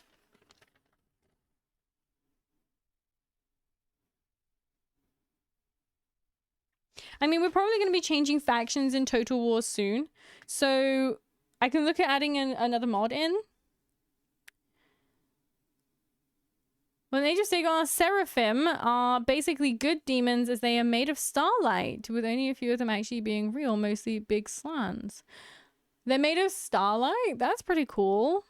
I'm good, how's you? Good, I'm glad you're good, and I'm good too, thank you. Right, we'll watch this last little bit. Because it's just fun to watch.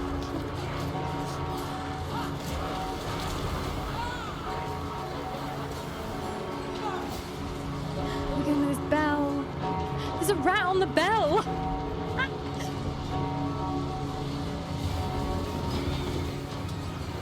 Smack the harpy, smack it.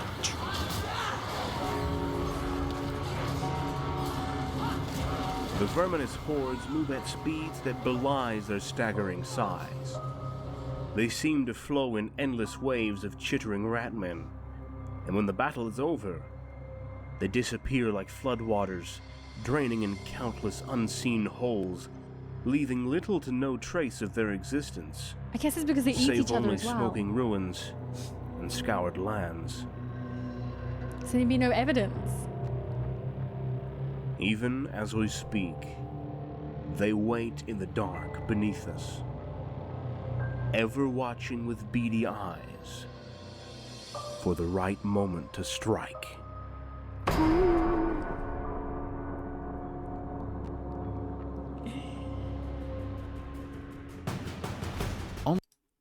You know what? This guy has a really good way of telling the stories.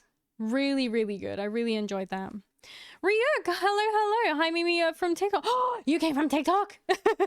Well, I'm glad you enjoyed the stuff over there enough to come and visit us. Hello, how are you? Welcome. Uh-oh, I got inspiration. Oh no, Mono's inspired. What are we going to see now? But yeah, he told that really well. That was really well done. I'm really sorry that 23-minute video turned into like an hour long with me chopsing. Oh no. Whenever I see the Anya redeem, I'm like, oh no, why did I even? Maple is a horned Gracia. I mean, I already have the horns. But no, I kind of... The thing is, there's like the main theories as to where Skaven came from. But I mean, and people like argue amongst themselves. People argue amongst... What am I doing with my phone? I was going to do something, but I don't remember what. Oh, that was what I was going to do. People argue amongst themselves about which theory they think is the theory. But... it kind of makes more sense to come up with your own theories. Because the whole one about the Tzeentch thing, I don't know. I don't buy it. I don't buy it as being like a Tzeentch disciple coming to like fuck shit up. I also don't think it would be a dwarf. I don't know why. I just feel like it wouldn't have been a dwarf.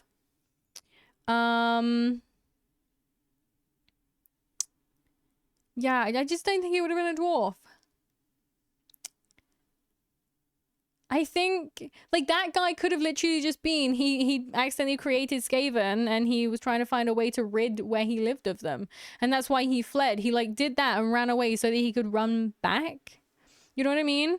Anthony Experience, welcome. How are you? Unfortunately, I don't speak which language that is. So if you do speak English, welcome. And it is an English only chat just purely because I can't understand anything else. I'm very sorry. But welcome anyway. But yeah, it's yeah, I think I feel like those theories, although good theories, I just don't think they're like, I don't buy them. You know? I just don't buy them. I would say it's a guy who fucked up and created Skaven and he was trying to find a way to rid himself and his like hometown of it. Or they were a sacrifice for something bigger. I don't know. Yeah, in several of the stories, they walk out of beams of starlight, and when slain, just kind of poof into starlight. Also, in Age of Sigmar, Skaven now gnaw and tunnel through reality, and the realms themselves, their nest being somewhere in between realms. That, what the fuck? Also, in Age of Sigmar, for a short time, the horned rat, the Skaven god, may still be replacing Slanesh as a chaos god. What the hell? That's crazy. Well, it's a reaction con that you're meant to talk about it, I know. But I feel bad, like, stringing it along for people that are just like, yes, get on with it. And no worries, it's half the fun to see a 30-minute video become a 1-hour chatter session. It's normally what it happens, yeah. It's dumb how they don't know how to do Slanesh without it being all about sex. You don't need to... Yeah. I guess it's like the biggest, easiest way to portray pleasure. My theory is that Skaven don't exist. No, you're just brainwashed by, like, the Empire. You're just brainwashed into thinking they don't exist so that you don't panic or anything like that. That's all it is. Remember, Big Brother is... Oh, that's what he said. What a random thing. Are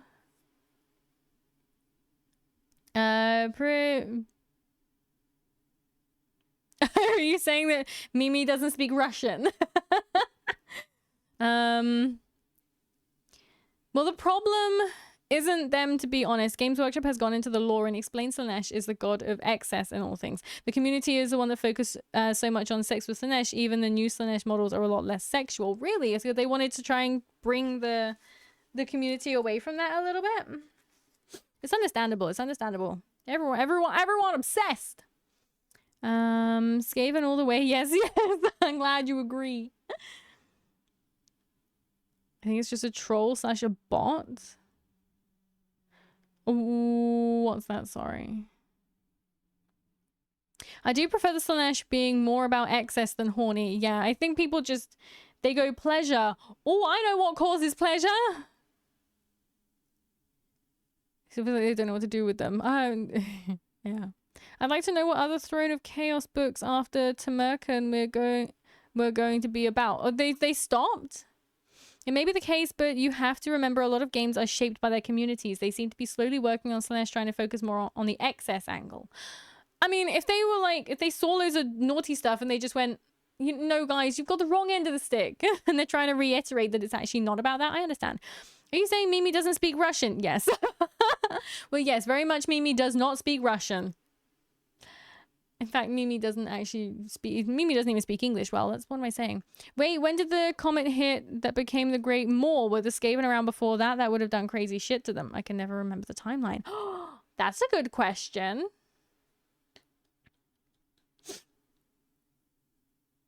What?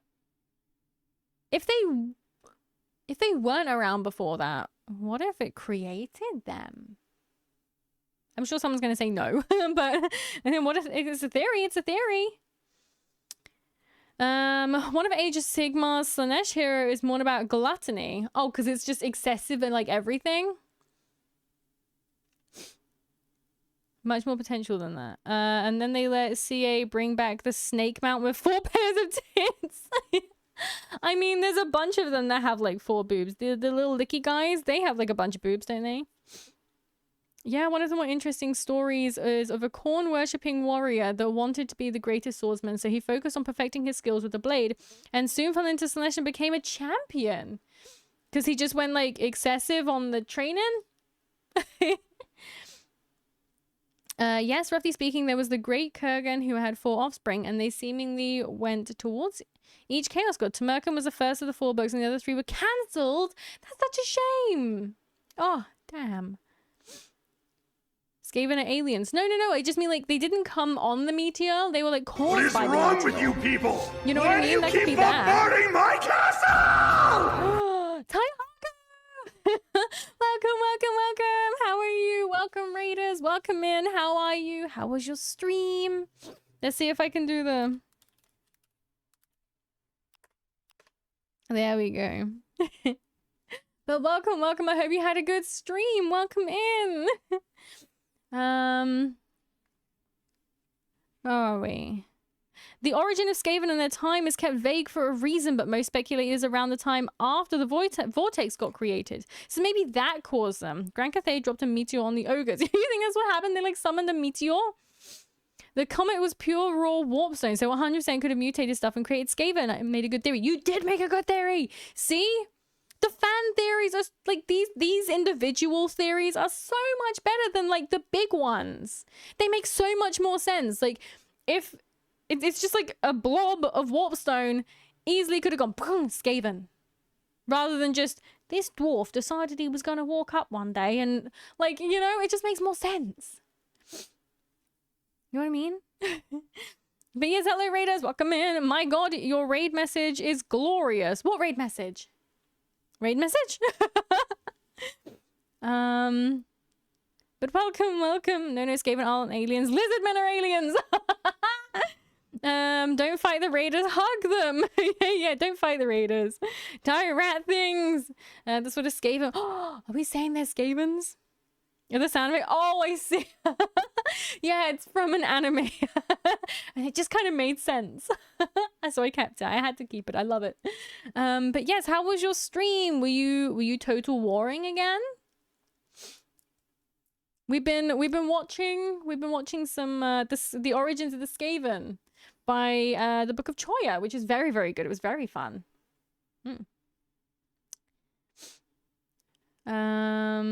I am a Skaven, so what? That sounds like one of those animes where it's like, so I'm a Skaven, so what? You played you did what? You played as who? I'm glad. Well, you know, someone's gonna play him.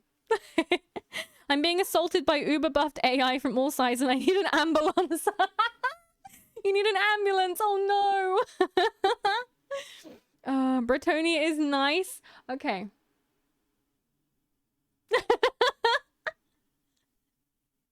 I know.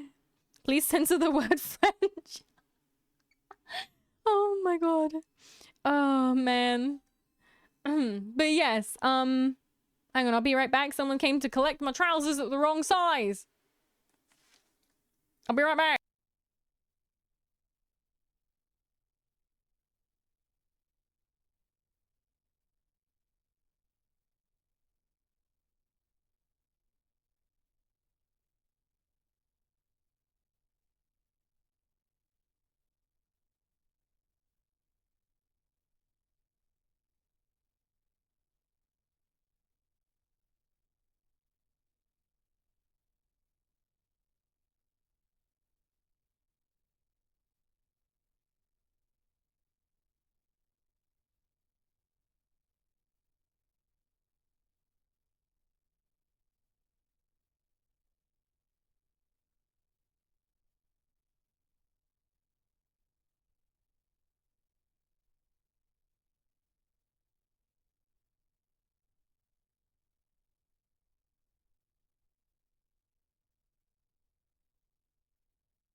Okay, that's done. Minato's scared. She's hiding.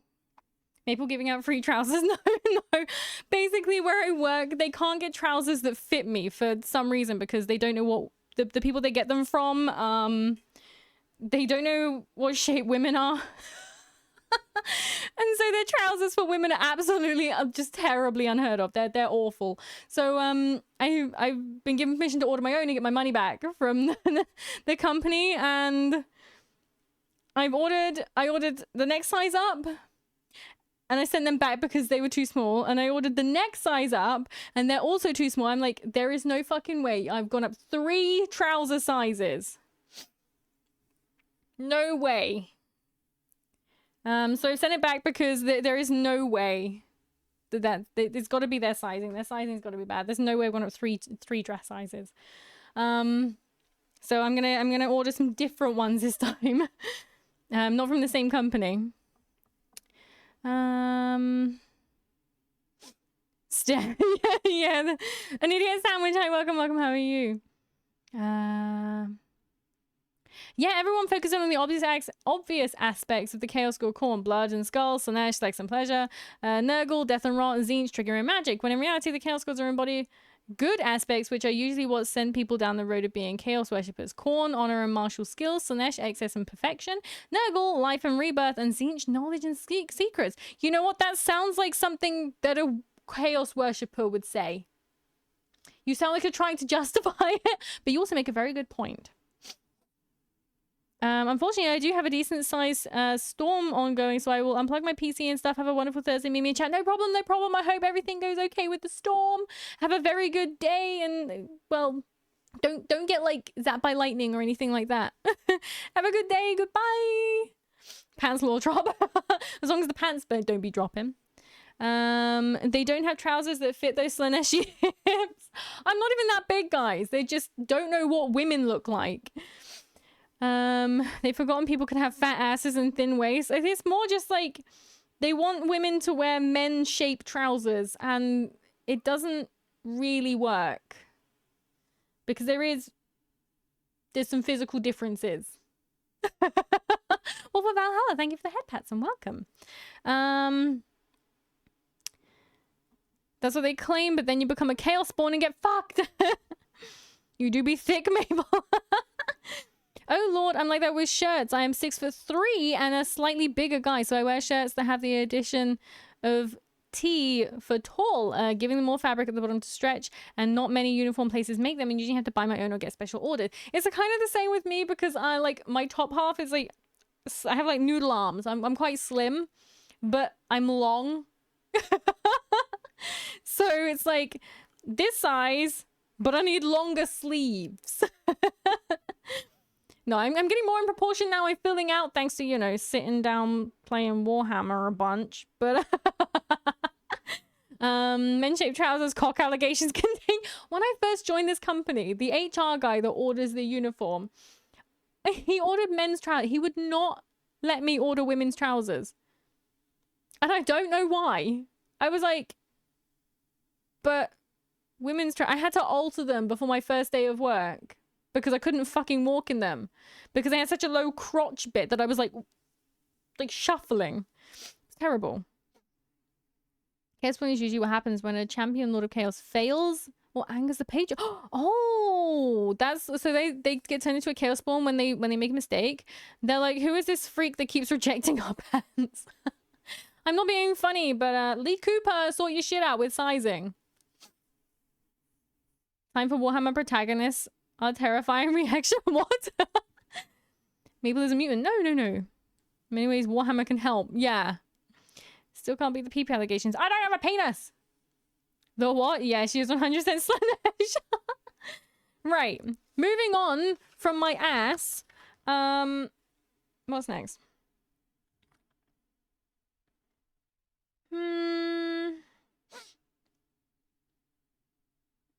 Looking at the time.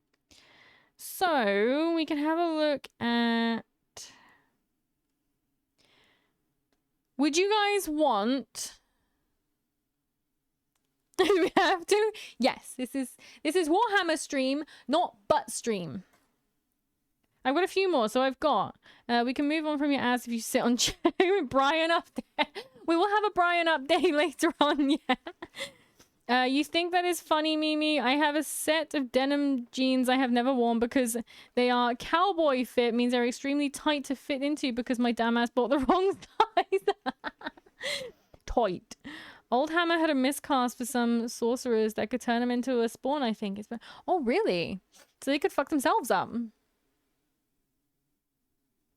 Mimi, did you double check the mind domination ritual you're conducting so you can dominate people on the other side of the screen? Wait, this isn't a private... No, I'm not doing a mind domination ritual. You guys are all here of your own volition. Also, I am not a chaos cultist. I just bought Grey Knights. So I am anti-chaos. Because my waist is a 34 to 36 and I accidentally bought a 32. So you gotta squeak. You gotta squeak into them. That was close.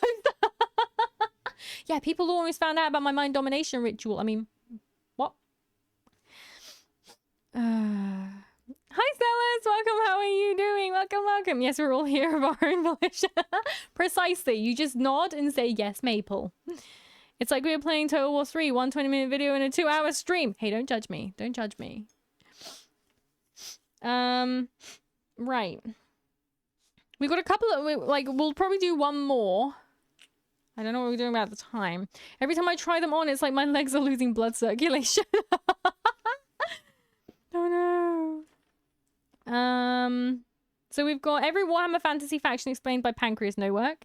Every single Warhammer Space Marine Legion in a nutshell by Bricky.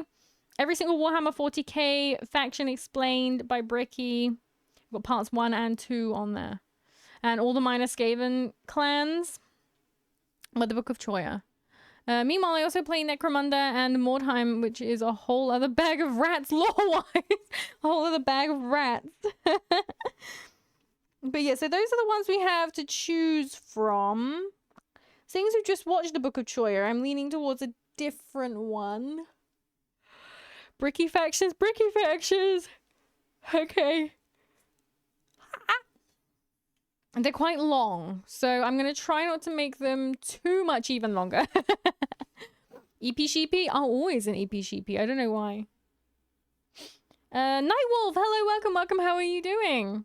Family Guy Funny Compilation Part 22. No. Hit a Bricky video? Let's do it. So it's... What did I just spell? Every single Warhammer. It'll be Warhammer 40k faction. Every single Warhammer. Oh no, if we do the... Every single Warhammer... Sniffy. 40k. So I don't know much about 40k, so I don't know how much I'll be able to talk about this stuff because I just don't really know anything about him. Choyer is so good. Hi, Dick Hardley. Yeah, that was such a cool video we just watched. How are you? Welcome in. Warhammer Fantasy. There was every Warhammer Fantasy faction explained, but that's by Pancreas No Work. Or we've got the Warhammer 40k factions by Bricky. That's why we're here. Your lore sponges. You soak it up so that I don't have to. Can I make a suggestion? You can make a suggestion. It'll be added to the list. I'm good. Just having a first cup of coffee of the day. Ooh, very nice. Enjoy. You'd go with Bricky? Okay. 40k. Explained. Part 1 Bricky. Bricky reaction? No, not Bricky reaction. We don't want to react to someone else's reaction. No, stop putting in reaction! Oh, look, there's Stimpak. Okay, we finally got it! 5 years ago. Re-explain. Do we need to do the re-explain? Mono, which one am I allowed to talk about? The re-explain or the explain?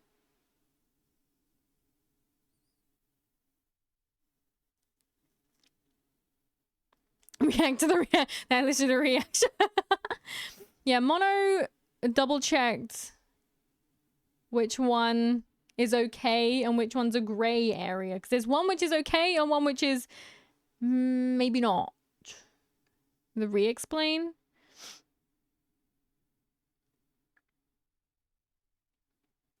So it doesn't matter which one I choose.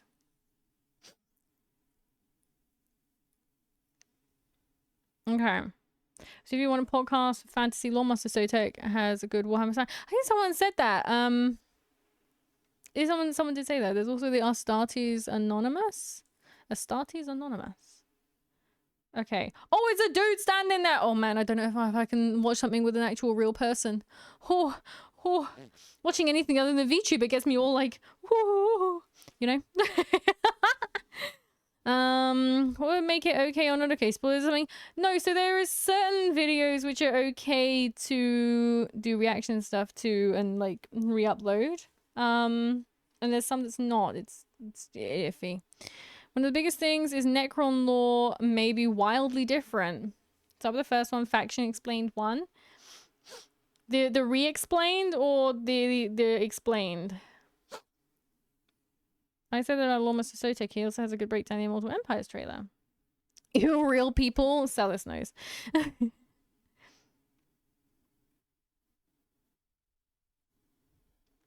So, we'll do the re-explained.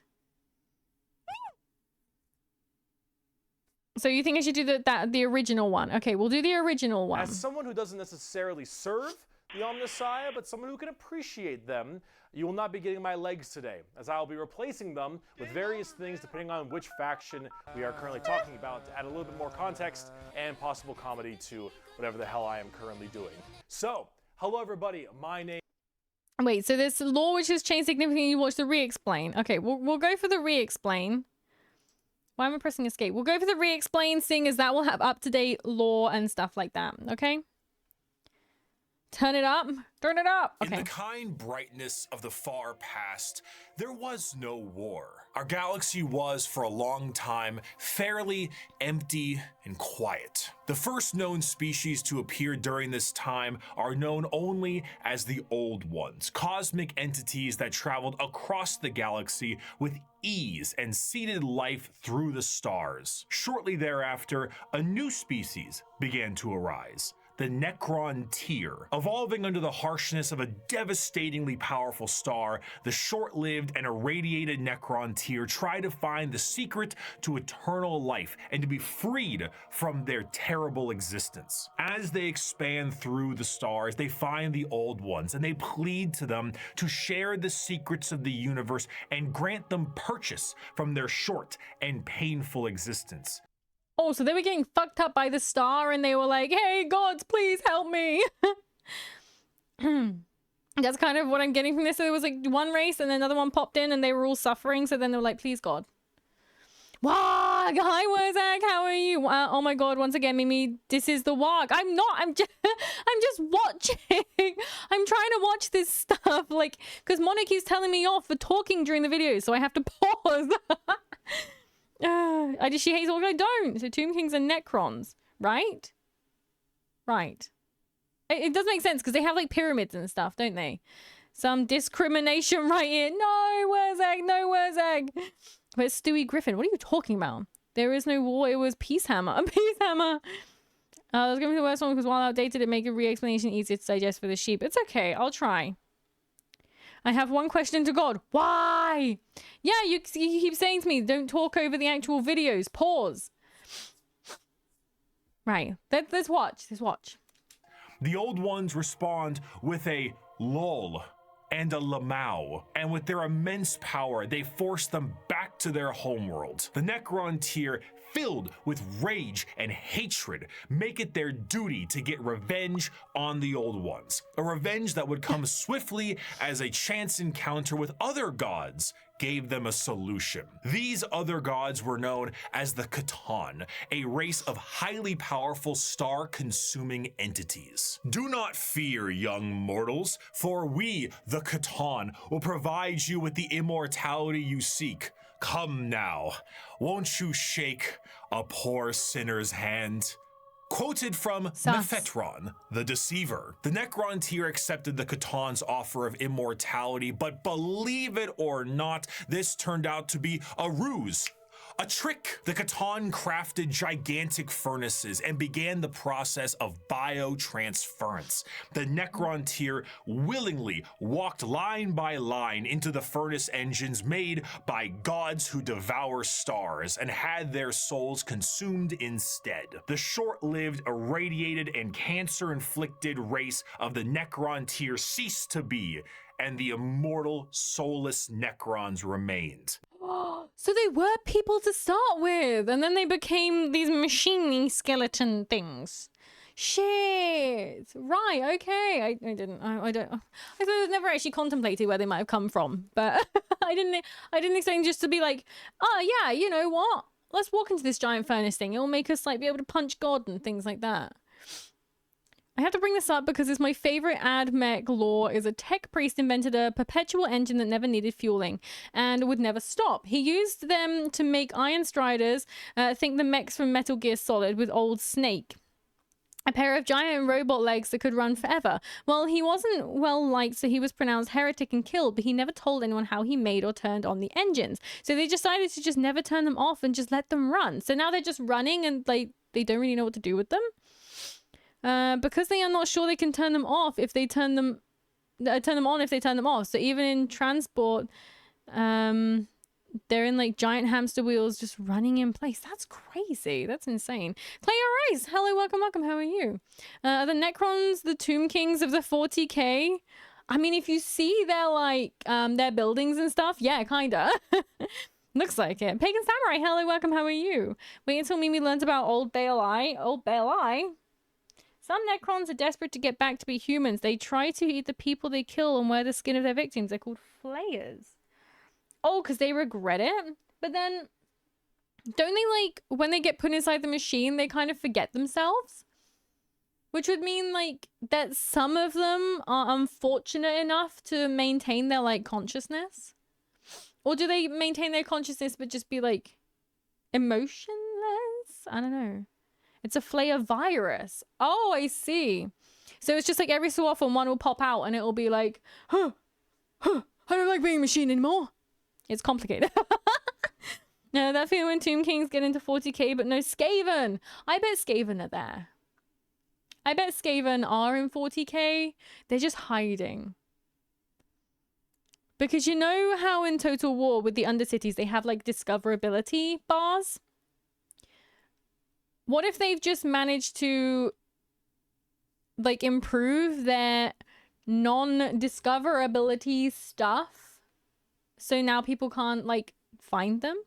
Good night, Mimi. I'm sorry I can't stick around. No problem, no problem. You go sleep. Thank you for coming along. I must keep myself very busy or else desire to breathe gets louder. Thank you for the head pats. Good night. You are almost at the bit where Peter falls down the stairs and goes, oof. Ah. What the fuck are you talking about? Yeah, we're hiding. Exactly. There we go. They're probably hiding and we just can't find them because they've managed to master the art of like not being found, I guess. I'm pretty sure Tyranids takes that role. Coffin Stoffin, hello, welcome, welcome. They take the role of like having mass numbers. But wait, is there Lizardmen in 40k? Because I kind of, if not, then I kind of feel like the Lizardmen would be replaced by the Tyranids. That's how I kind of feel. I don't know why. They feel more Lizardmen than Skaven. Instead of Star Fox, it's Star Rat. I'm still angry at Games Workshop. They got rid of my favorite Necron Lord. He was batshit crazy. He still thought he was a Necron tier and was putting down a rebellion of unruly vassals. So he was the only Necron that took prisoners, as you don't kill your own people. But his bodyguard was fully aware of the new beings, so would kill off the prisoners and claim they attempted to flee and died in the process. Oh, just to like save his feelings. Aw. A flashback to when we talked about my homebrew yesterday. Your 40k your 40k Skaven homebrew. Hello. It's Lawhammer time. Thanks, Wurzag. The only thing is with this model, I will warn everyone, a lot of the item redeems don't work. So the head pats will work, but the idiot sandwich, the body pillows, things like that, they won't work. Bowl still will though. Out of anything, bowl still works. Alright. There is but no space dinosaurs. There are no lizardmen. No, there are lizardmen aliens, but no major faction. Don't Tau have dinosaurs? Only the royalty of the Necrons are fully aware and have complete control of their bodies. All the poor civilians and lower class of the civilian civilization were turned into complete drones, so they're only able to do Necron Lord's bidding. I mean, that makes sense. Well, there are Scalies. Scalies that hide. Pancreas did a video that compares the Imperium Man to the Skaven, and he's pretty spot. Oh, okay.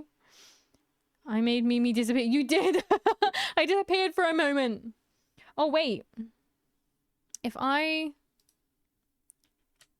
There we go. And I even remember the shortcut. So I've got my Lawhammer book now.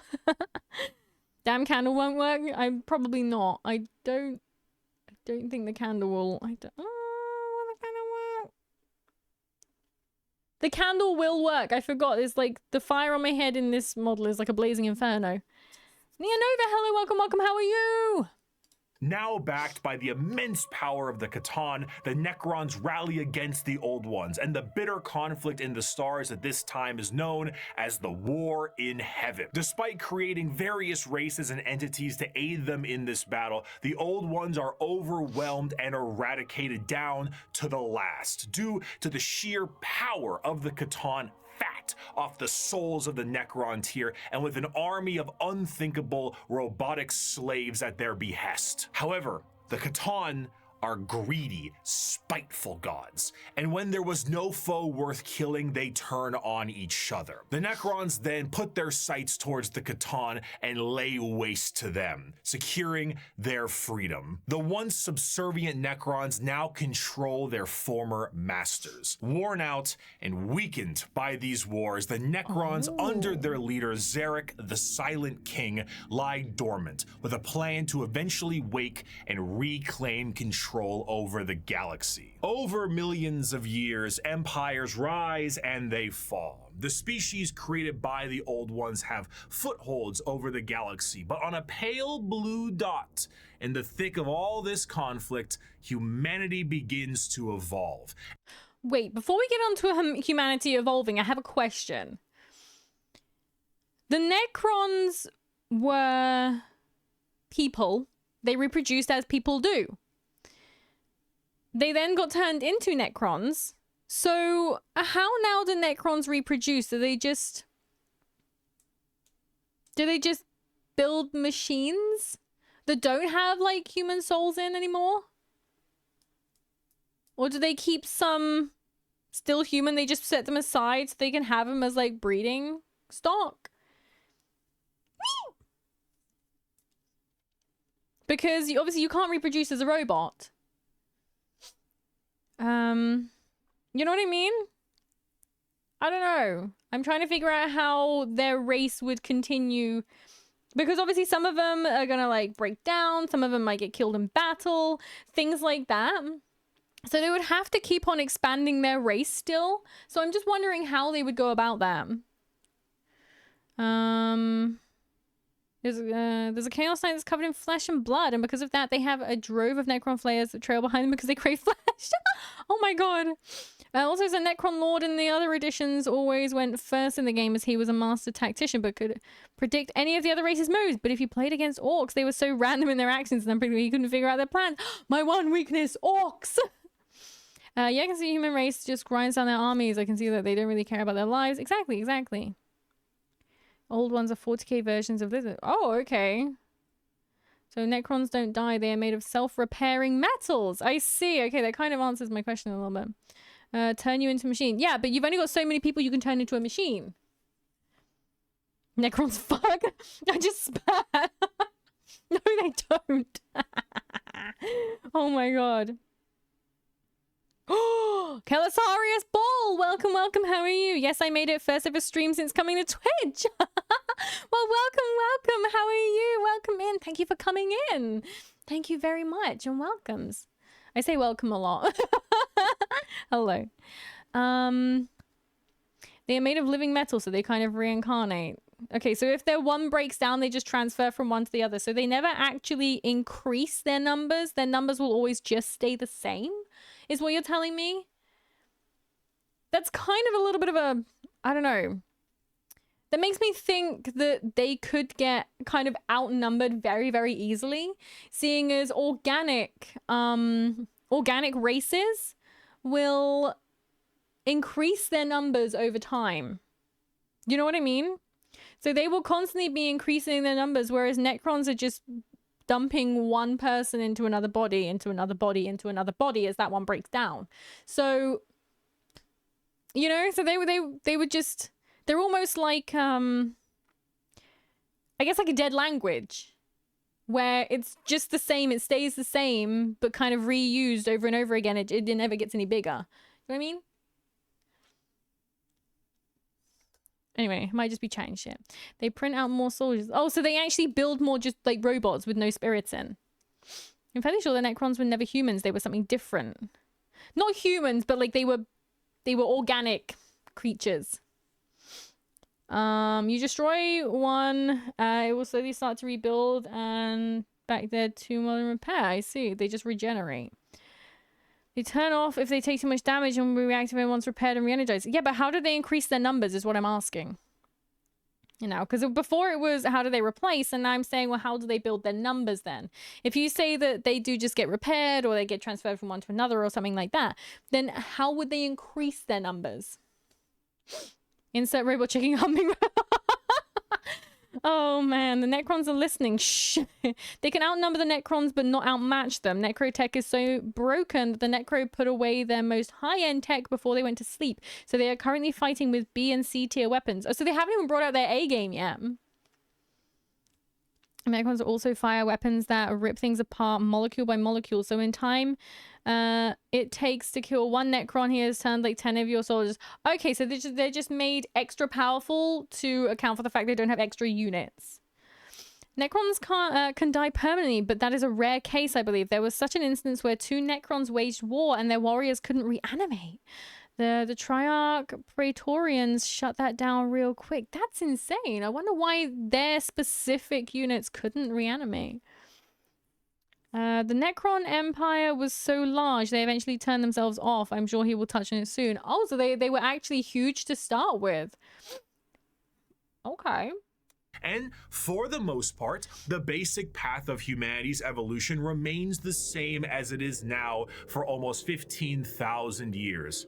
Right now, in the 21st century, this is canon. You, right now, Twitch streamer reacting to this video, you existed at a point in the Warhammer universe. But with time, humanity's ambition and the power of their technology becomes unmatched, and the golden age of expansion begins. Humanity starts to branch out through the stars with powerful tools used for agriculture, mining, and expansion. Some branches of humanity would eventually settle far away from Earth itself, and around this time, the psychic ability of humans are greatly expanded, and what we begin to know as psychers appear. But despite all the progress, things would begin to collapse. The machines created to aid humanity would turn on them in M23, an event known as the Cybernetic Revolt, and trade would begin to collapse due to the immaterial warp, aka actual hell, beginning to cause ruptures in space and time. These warp stones would separate humanity, and this would be what is known as the Age of Strife. The warp, a sea of souls, storing all thought, emotion, and the souls of those who have passed on, begin fluctuating into something terrible, as far on the horizon, something horrendous was brewing. You see, the warp isn't just a random assortment of chaotic energy. It is fairly well organized, thanks to those living in the galaxy. The warp itself acts as an afterlife of sorts, and the actions of the innumerable amount of creatures who live in the galaxy have Worship me, human. I was waiting for that. Rekatron, thank you for the follow. Welcome to the cult. And also Wurzak, thank you for the biddies. You didn't need to do that. Thank you. Right, so now we're on to the warp. Isn't the warp... that's what... Oh, fuck. That's what the psychers are connected to. No, the psychers are not connected. I can't remember. They're either connected or not connected. There's a specific thing. When I played Warhammer 40k Dawn of War, I knew nothing of Warhammer or what Warhammer was at all. I mean, I still don't know much about it as of now. But I enjoyed the Necrons because their main building could become a massive pyramid on wheels that shot lightning everywhere and kill everything. Also, their general could become a massive Grim Reaper entity. Oh, that's so cool. Just a reminder to everyone, all factions are the best and super OP from their own law's point of view. Yeah, you can love that faction and no one else has to, but you can, and we won't shit on you if you like it. Unless you like Bretonia. Space Tomb Kings. The call out, yeah, I'm just like, me? Isn't it nice you exist too? The way he was like, yes, you, Twitch streamer who's reacting to this. And it's like, breaking the fourth wall. In the older editions, Necrons had a rule that if you killed like 75% of the army, they just teleported away. And yeah, the Necron Empire was so vast that Games Workshop likes to use, oops, your planet is an ancient Necron tomb world story.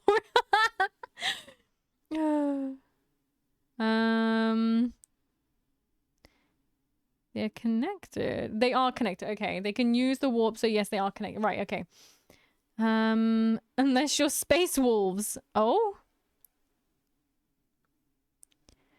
Where is Space We need little space horses. Yay! Oh, the Bricky pipeline. Yes, we're into the Bricky. True, then you are a rune priest using ancient rune magic. Ma'am, it's been 2.5 hours. Maybe drink and pee break. You know what? I think so.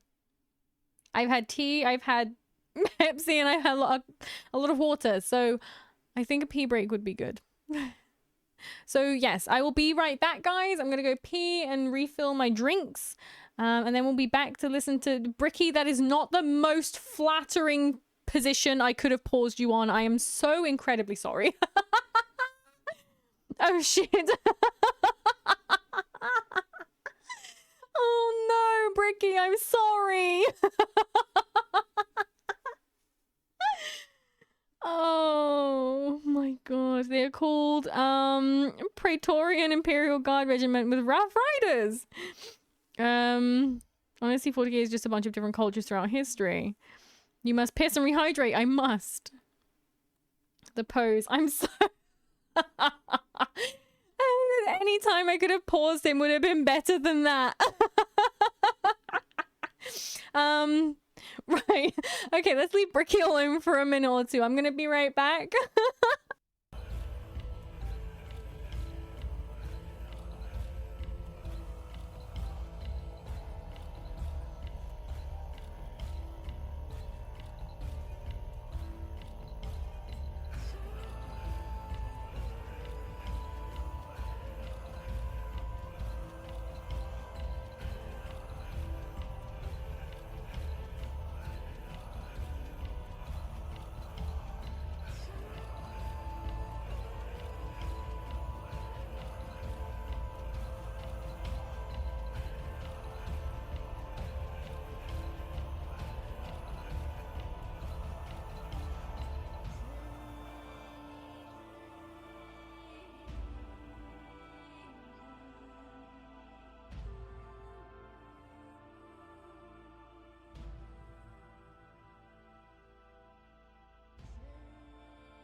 I'm back.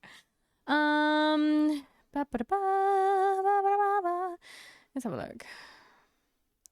Do you think you'll be able to get through this video in the next 3 hours? No. Also, who's excited for the big Warhammer announcement tomorrow? Yes, there will be. That's the thing. It's 7 p.m. BST. That's when we're going to be streaming tomorrow. So we're going to watch it on stream. Just to be cool, guys.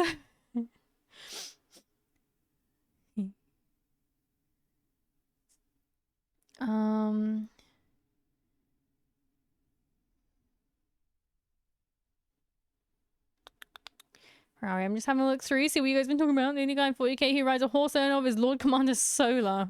Okay. Basically started with old European African expedition forces with his helmets and such as close French people as possible. Oh, okay. We need to entice Maple more towards 40k.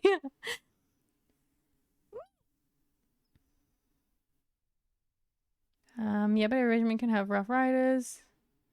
I was wondering if they had giant dinosaur Rough Riders, one has space camels. Oh, I nearly fell off my freaking chair. And several have bikers. Bikers. Oh, damn. You still working on the minis? Ah, you gotta show us sometime.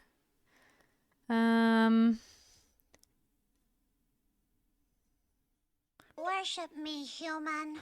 Durus Magnus, thank you for the follow. Welcome to the cult. Welcome, welcome.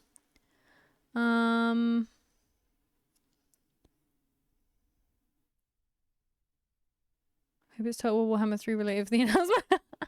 New fantasy race being announced too. Oh, really? That's cool.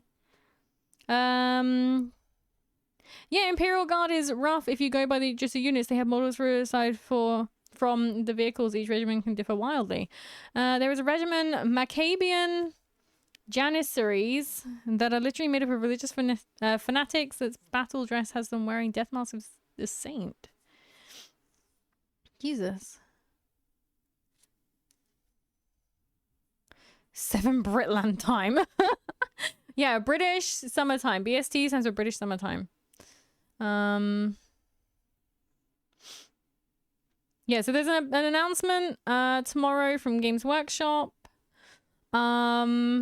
And we'll be streaming it. Hopefully they won't tell us off for that. Doris Magnus, hello. Can never skip someone dipping into Warhammer. Hello, welcome. Yes, so been into Warhammer a number of years, but I'm not very good at retaining the lore and learning the lore. So we are expanding my brain. And I never was really much into 40k, so we're learning about 40k too. But welcome in. Warhammer has its own channel in there. Back when I just realized a good grimoire thing, get on with it, from Monty Python's Holy Grail, specifically for reaction streams. Ah, especially if I've never seen Holy Grail. That could be good. Hi Ginger Boy, how are you? Welcome.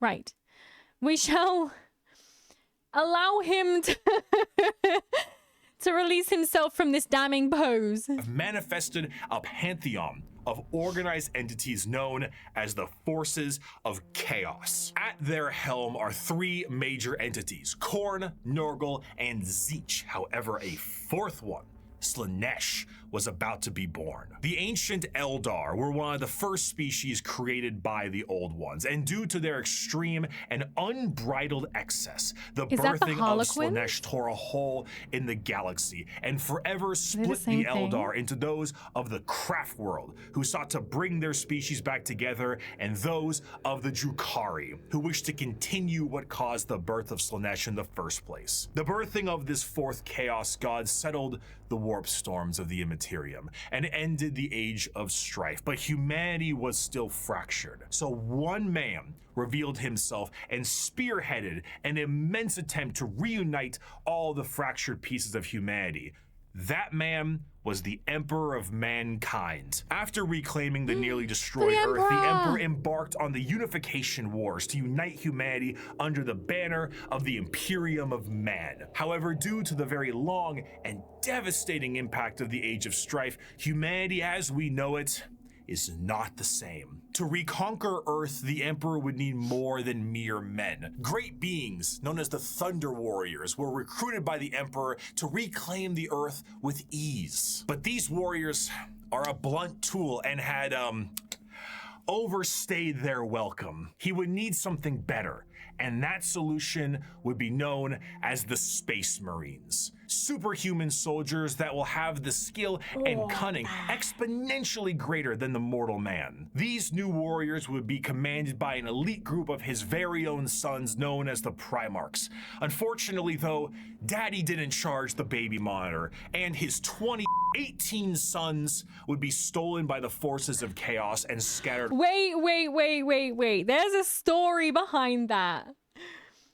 His 18 sons. Okay. What happened to the 2? Guys, come on. Spill the beans. Spill the beans. I need to know the tea. What happened? What's the other 2 that he's not allowed to talk about?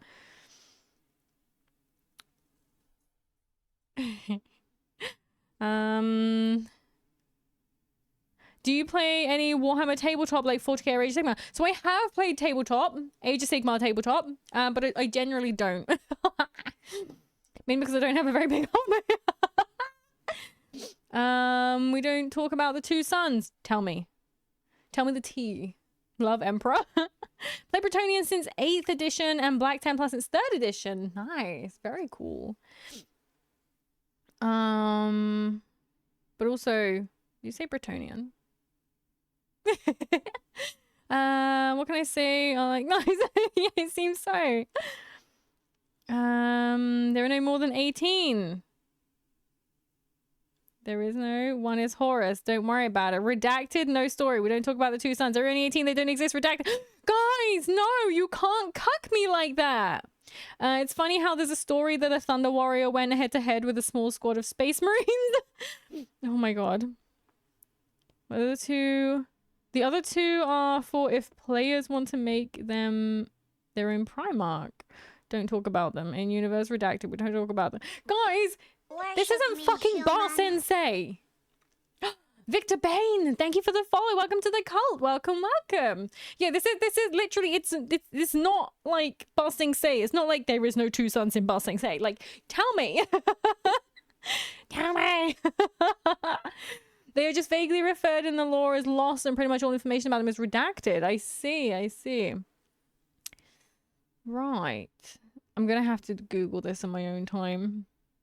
In Universe, the 2nd and 11th Legion was supposed to be self-insert legions before Games Workshop realized that's stupid as fuck, so they retcon their existence.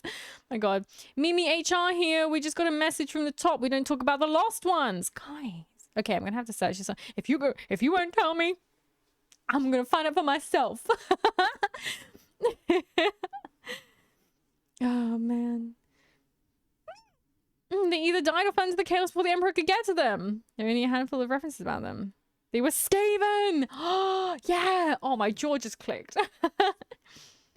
I offer my soul to pretty sheep in the name of chaos. Your soul is accepted. I mean, if you want to keep your soul and give me Doritos, we can do that. They literally, oh, Bonefield Aruna, hello, welcome, how are you? They literally don't exist. Games Workshop just made a lore about them being redacted. Oh, I see, so it was meant to just be like a little funny type thing. It's like, so they can make a joke, I guess. Meaning they only exist in case players wanted to make their own Chaos Primarch. Right, that's literally it. Okay, I didn't want to know. You should have just kept on, like, winding me up.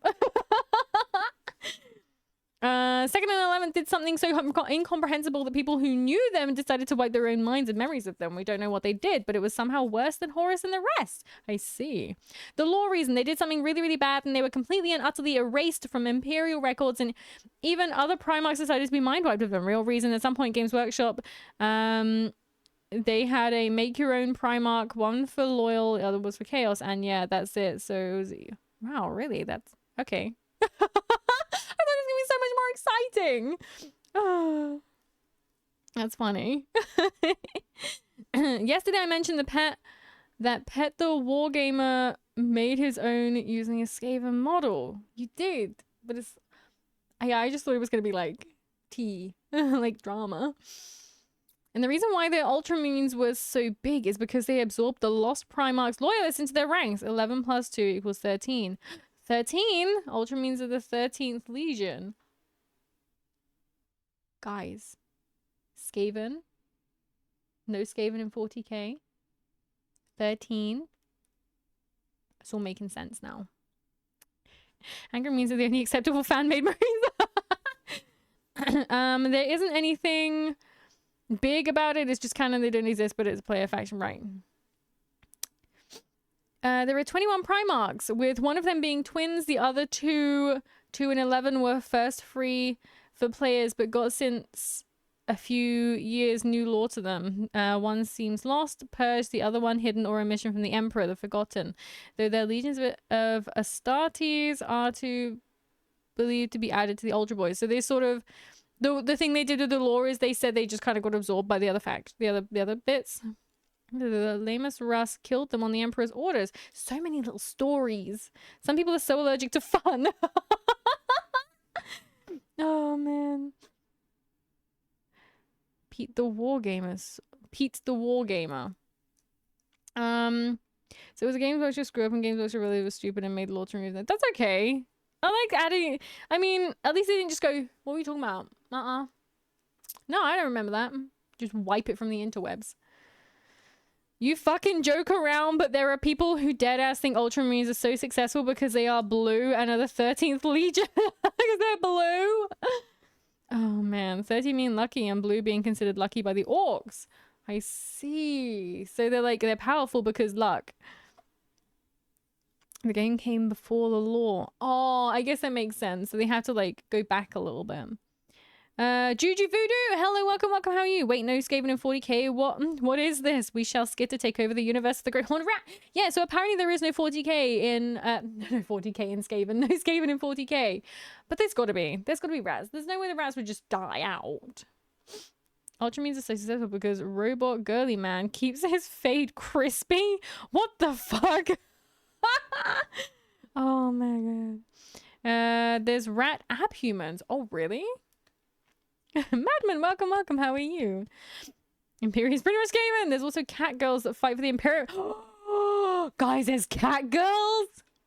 He might get to it. Across the galaxy. This would begin the Great Crusade, a monumental task to take back the stars in the name of humanity and reclaim the lost Primarch sons. However, he would need the fires of industry to make this happen. Looking to the distant cousins of Mars, the Emperor signed a treaty with the technologically irradiated hellscape of the Red Planet and allowed the cult of the machine god, the Mechanicum, to supply his crusade. While Space Marines were the tip of the spear, their numbers paled to the vast might of the Imperial Army and Navy. The Astra Militarum and their seemingly endless numbers make up the bulk of the fighting force for humanity, supplied by the intelligence and prowess of various agents of the Imperium, such as rogue traders and assassins. Due to the lack of connectivity between the worlds, what a society had become over thousands of years became mysterious and varied. Tools once used for harvesting and agriculture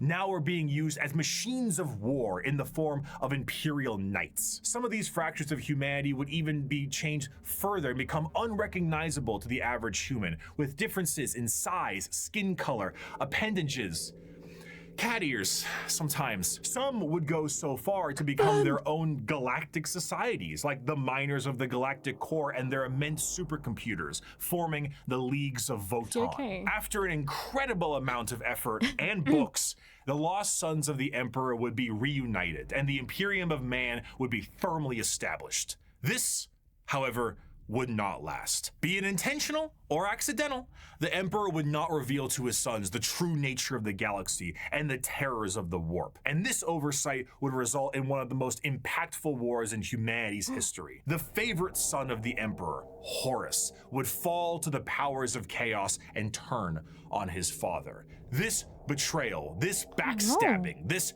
heresy, this Horus heresy. It makes sense. Would result in a split in the Imperium with devastating consequences. Half of the Emperor's loyal sons would fall to chaos and become the Chaos Space Marines, along with the forces of the Dark Mechanicum and the Chaos Knights. The conflict would result in the absolute obliteration of Horus and the physical death of the Emperor himself. The near-dead body of the Emperor would be placed on the Golden Throne to serve as a beacon of humanity and allow for the continued ability to travel the stars, protected by his most loyal, the Adeptus Custodes. The Imperium would be vulnerable during this age of rebirth, and Terra would find itself under siege by one of the most formidable species in the galaxy, the Orcs. As time went on and memories of the Emperor's vision began to fade, the Emperor would become less of a head of state and more of a religious figure, and the Imperium would change to reflect this. The leadership on a planet would be at the behest of the High Lords of Terra, and their actions would be courtesy of the incomparable power and authority of the Inquisition. The zealots of the Imperium would intensify and create a brand new era known as the Age of Apostasy. And this... So...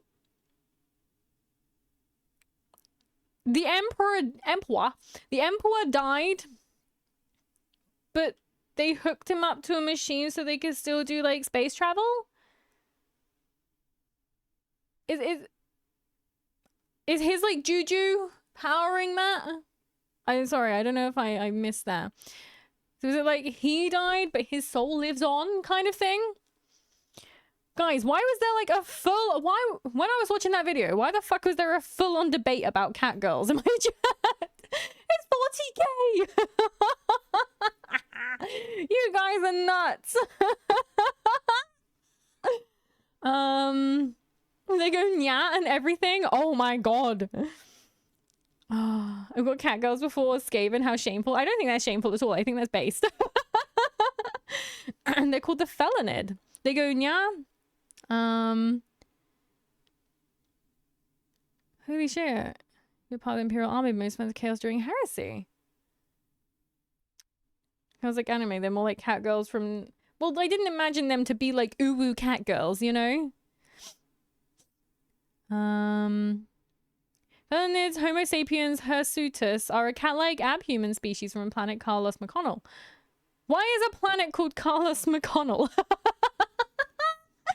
Felonids were created when scientists spliced human DNA and... Oh, I see. That's crazy. Imper Nyan of Nyan. Rogue traders are the ones most likely to encounter cat girls. That's awesome. There's a rogue trader out there that absolutely has a cat girl as a pet.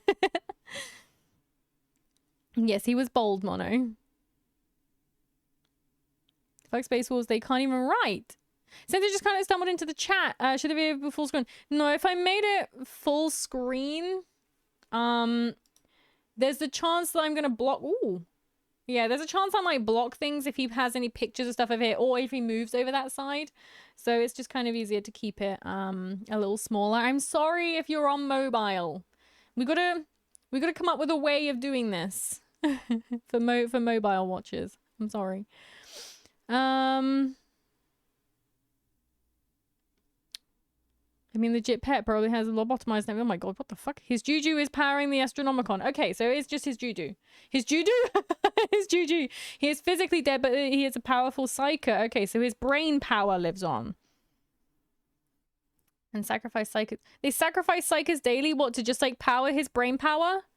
Almost died. He sits on the Golden Throne and powers the Astronomicon. Isn't dead, he's dying. And it's the only reason space travel works. If he dies and space travel doesn't work. So they got him on like life support, I guess. Don't think his tarot cards will talk to them. Really? He's acting like a giant lighthouse in the wall.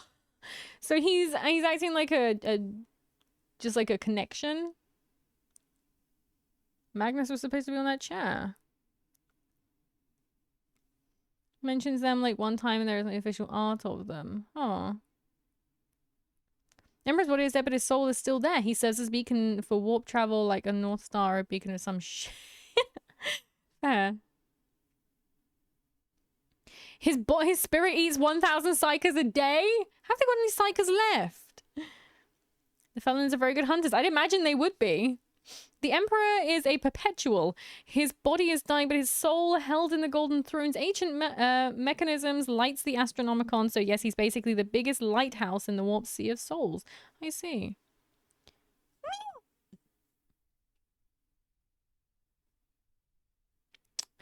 Wait till you find out about Sly Marbo. What the fuck is that? That's not the name of a planet. Did they just name it after someone's cat? Oh man. Also, there is a fan theory that because the orcs think that the Emperor is so goated that they keep him alive due to their weird orc psycho belief. So because they believe the Emperor is alive, he is, kind of. Not even subscribe. I'm sorry! Would people prefer full screen? Yeah, would you guys prefer it to be full screen? You need to remember that humans have millions of worlds with trillions in each hive city.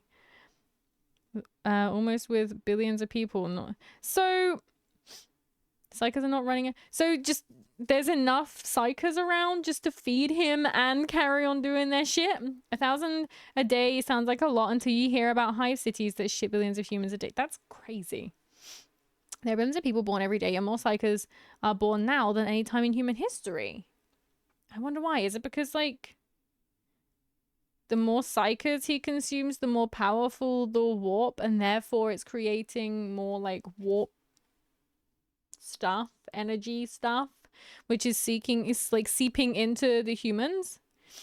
Warp storms. There's an entire task force called the Sisters of Silence who hunt and bring psychers to Terra. Oh, so people are not meant to be psychers. They're like, almost like X-Men. It's like charging your phone. Right. You can't just say people being killed is like charging your phone. It's not powerful psychers. It's just anyone that has a semblance of psychic connection to the warp. So you can be a lesser psyker and be sacrificed and it will still count. Okay. So it's like a little bit of battery power. Emperor farts? What? Emperor has under its thumb 1 million worlds, so even though psychers are not that common, they're also not rare. Okay. Right. Also, Sister of Silence go out to the galaxy and hunt down dangerous psychers who then get fetched. So if you're a bad psyker, your punishment is to be eaten by Skelly Man. Sometimes they are worthy enough to become sanctioned psyker, most likely to die to power the Emperor. So if you're a bad psyker, you get fed to him. If you're a good psyker, they're like, I approve your psycherness. Off to die. Go on. Go get eaten. No, the ones ate by Skelly Man are part of the tithes to keep the tithes to keep the warp beacon lighthouse lit. So math is 1% of 1 trillion humans is what? I don't know. If you divide by 100, I don't know. Many. I don't know what. The psychic awakening at the end of the 13th Black Crusade opened up the mutation or evolution. All humans have some psychic connection to the warp. It's why the Chaos Gods love humanity. It empowers their aspects. I see. So even if the psychic percent was 1, that's still millions. Humans? So it's still a fucking... They eat a lot of them. Humans are meant to become psychers according to the Emperor's grand plan, but because of the Horus Heresy, those plans were ruined, and now psychers are looked on as mutants and ostracized. So everyone was meant to become a psyker. Nuts. Sanctioned psychers get attached to Big E for a second, which makes them sanctioned and usually blind. So they just use the Force to navigate. Where was humanity when the Eldari cut off, for fuck's sake? Psychers basically lose their minds when Tyranids are invading a system. What? They've got space power, so it's okay. The faces this guy pulls when I pause. I'm so sorry, sir. Ecclesiarchal command of the Imperium would end up with one of the strongest fighting forces of Terra, the Adeptus Sororitas. Over time, this age would come to pass, and we would approach the 40th millennium of Warhammer 40,000. which, you guessed it, would come with its own form of problems. A primitive species once found during a recon mission would be able to evolve in relative secrecy for 6,000 years, becoming a highly advanced coalition of aliens known as the Tau Empire. And if the threats of the galaxy weren't bad enough, there are threats from outside the galaxy, as a monster has begun to wrap its tendrils around the Milky Way. The Tyranids, monsters that serve a psychic hive mind and present tactics previously unseen in the Milky Way, be it a direct assault with their monstrous bug-like presence or through the... Wait, so it's based in the Milky Way? So it's based in like an actual real like thing?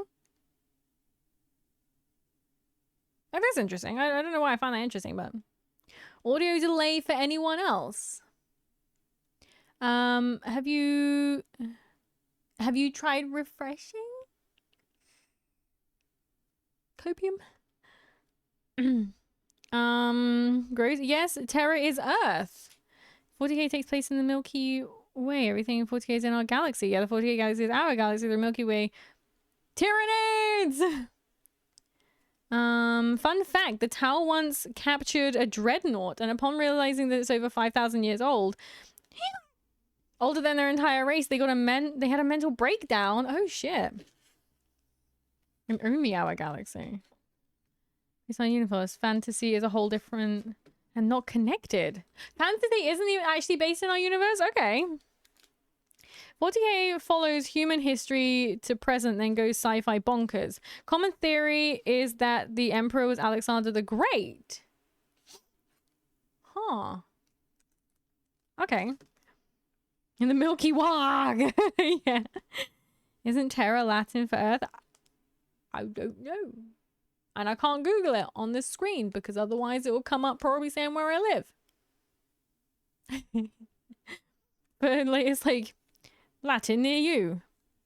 Big E was born somewhere in the Middle East. His best buddy had Van Gogh paintings and Da Vinci sketchbooks. I like how it ties in. That's really interesting. Fun fact, the Tau thought Emperor-class Titans were just an enemy propaganda because who would waste that much money and resources to build such a thing? And then they saw a church firing with the power of a dying star. They were like, oh shit, it's real. Big E might also be in a lot of religious figures. Oh, okay.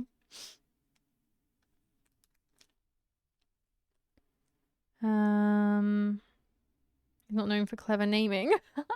Like Jesus. I thought of Jesus and I was like, no, I'm not gonna say it. To humans, it ranges from a strange smell to a skin crawling. For psychers, it's anything from a severe migraine to a suffocating feeling from losing connection to the warp. Shit. The Emperor were in the Tower of Babylon as well, but that's when the first betrayal happened. Tower of Babylon. Big E was a huge atheist. Big E was like, I'm gonna make my own religion. Big E why is he called Big E now? Big E canonically guided humanity both in the forefront and the shadows since humanity huddled around fires at night. To counter the Chaos Gods. Oh. More covert gene stealer cults, the presence of yet another threat in the galaxy is proving to be overwhelming to the Imperium. In the 41st millennium, there is no peace among the stars. At any point, your life can and will be threatened by the Xenos races uncountable, or by the arch enemy of chaos within, or by the decroded terror that is the Imperium itself. It is to live in the cruelest and most bloody regime imaginable. Forget the power of technology and science, or the safety of promise and understanding. Is it just the video which is audio delayed, or is it all audio?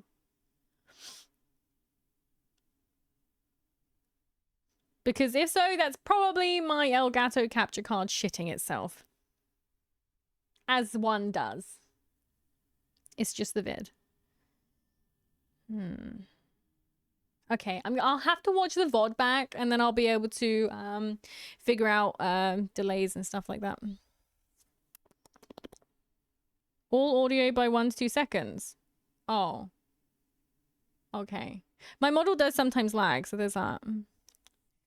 Mistakes of speech where Big E can be explained. It's like God being called the Big G. Big E doesn't hate religion. He got rid of religion because he needed humanity to focus on surviving and improving their lives instead of dwelling on religion. He's not an atheist. He just views religion as something that gets in the way of his vision. You know what? I'm having really bad deja vu. That's ooh, weird. Cool, back up now. Okay, that's fine. He never actually wanted to be a god. That was Logo, one of his sons who wrote a book. So he was like... one of his sons was like, my dad's so powerful. Look what he did. And he wrote a book about him, and then everyone started like worshipping him. For in the grim darkness of the far future, there is only war.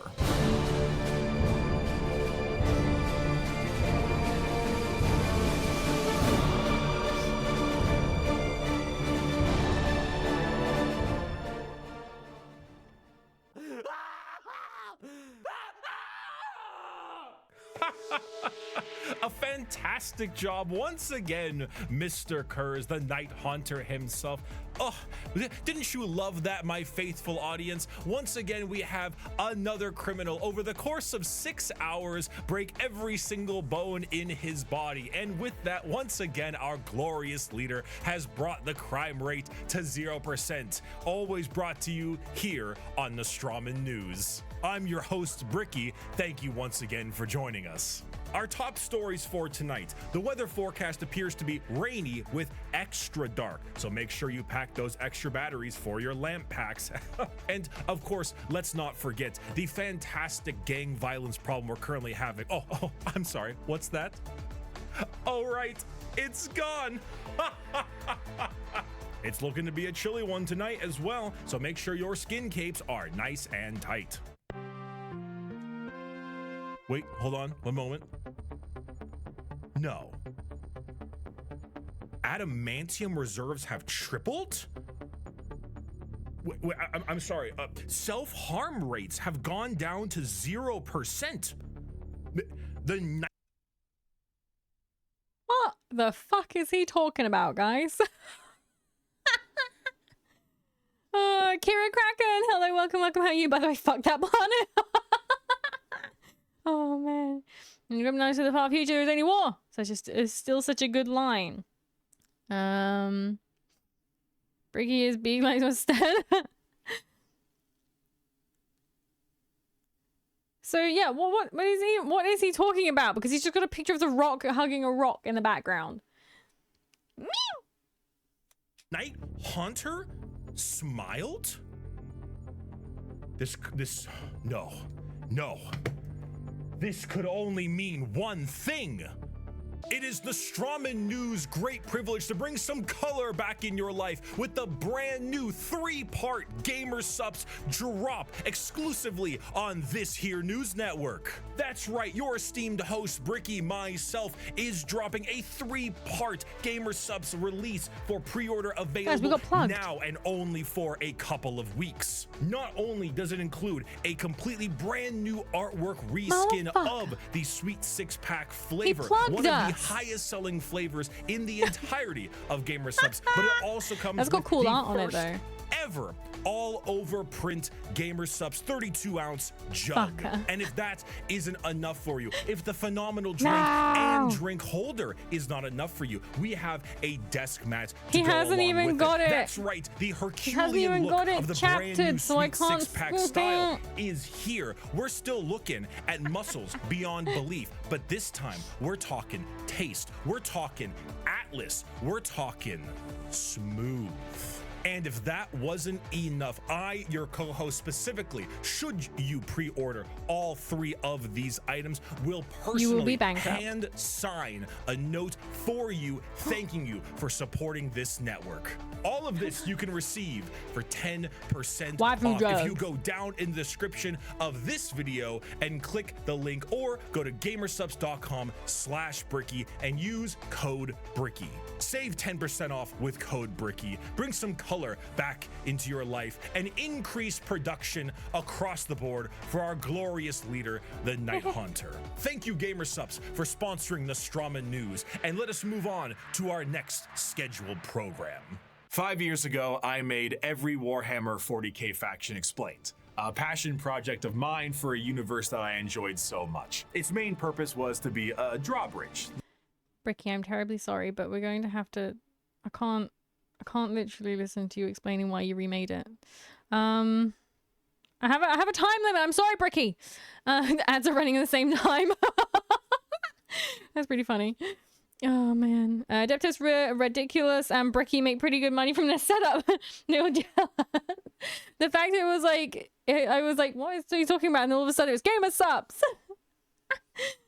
Conrad Kurz is a Primarch that punishes all crime by skinning you. Murder, skinned alive. Theft, skinned alive. Jaywalk, yep, you get it. Skin taken. Oh my god. We were just getting bricked up. My god. So let's begin with the group that started it all and sing praise to the Infinite Empire. As mentioned before, the Necron tier were the original form of the Necrons, an alien race far away from us that lived short, painful lives due to the irradiation of their star. Normally, this would manifest as like a sort of cancer, a space cancer of sorts. The Necrons are very much inspired by the ancient Egyptian aesthetic, but unlike the windswept dunes commonly associated with it, the irradiated hellscape the Necron tier endured was far from picturesque. This also translates into their hierarchy. They are a race of nobles and peasants. Most of the peasants would often live for their very short amount of time, only a couple of decades, while the nobles tended to have better care and would live a little bit longer, but still far less than the average lifespan of a human, even today in the 21st century. The leader of the Necrons was Zarek, the Silent King. He was the one who took the deal with the Catan and the Deceiver. Of course, he wasn't aware of the fact that they were known as the Deceiver at the time, but the whole species was blinded by hate after being debased by the Old Ones on their quest to cure their illness. The sheer pain that underwent the Necron race can't be understated, as their fear was manic. The Catan are, of course, gods that eat stars, and when the leader of your species tells you to march into the gigantic green furnaces to ascend to immortality, you march. The scenes from these are long lines of both the peasantry and nobles clutching their loved ones in a frantic act to save their own lives. Many of them already inflicted in the late stages of this space cancer, some of them crawling into the biotransference furnaces, trying to outrace death itself, without realizing death was the one who made these to begin with. What came out the other side was a soulless husk. And I say that literally. A soul is not an abstract concept like it is in our world, an immaterial version of oneself discussed and debated in religion and philosophy. No, in Warhammer, a soul is a real, tangible item of oneself.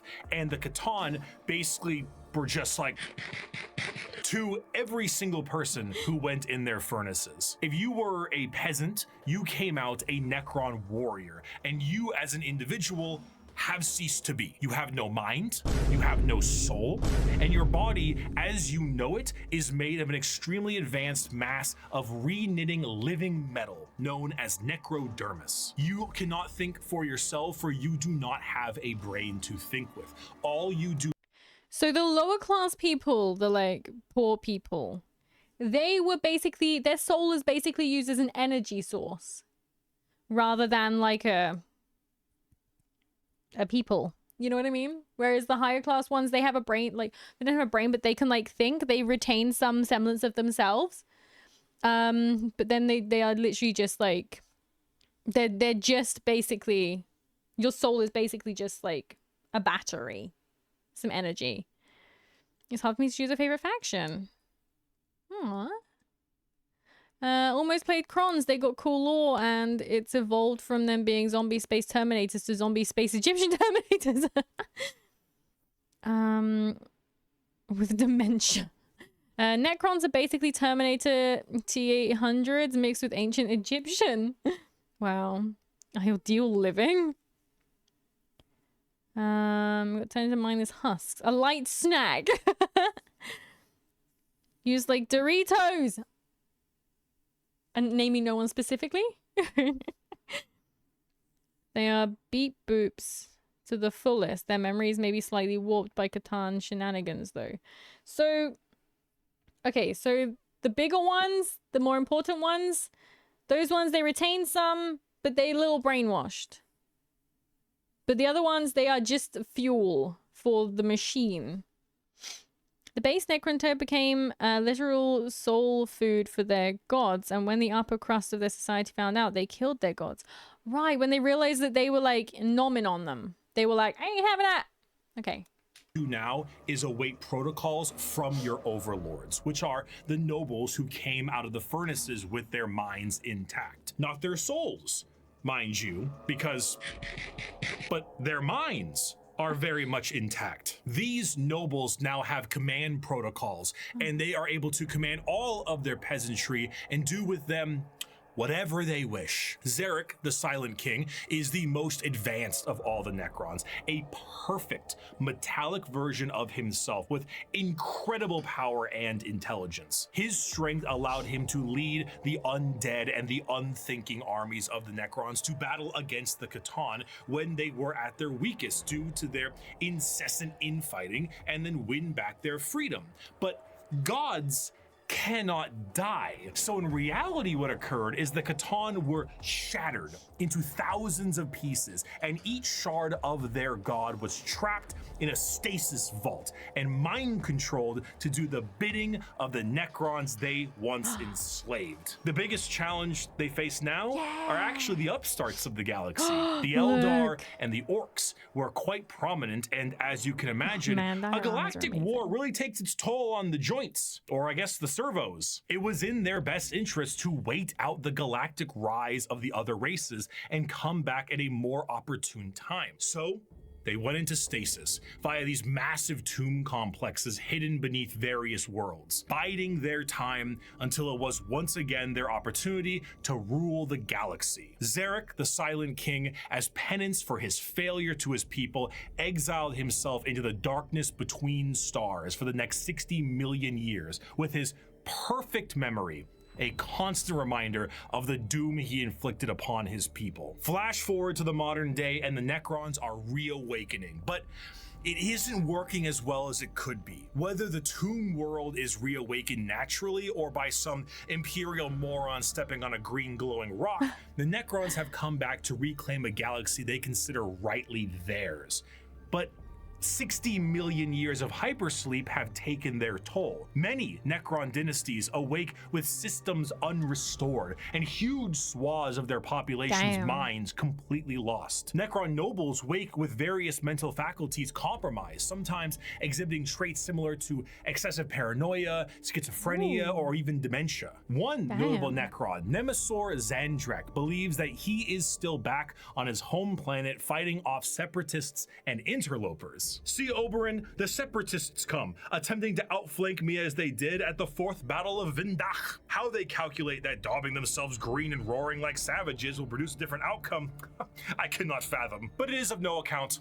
Ready, my legions. Another glorious victory shall soon be ours. Other individuals, such as the esteemed Imhotep the Stormlord, seek to usurp the newly returned Silent King for rightful ruler over the Necron race, believing his time has come to an end, while scientists and archaeologists like Trazen the Infinite and Orikin the Diviner spend thousands of years bickering over artifacts and petty squabbles. Truly, the Necrons are a faction of unthinkable, unimaginable power, held back entirely by their own hubris and 60 million years of stasis. It is a species that does not know of time, only of the ravages brought by it. A pharaoh of a dynasty may just be as frightened to awake completely mad as they are to be assassinated while they sleep. Thousands of years pass in an instant. There is a play, like an opera play, a retelling of the War in Heaven in the Necron culture that takes 40 years to witness,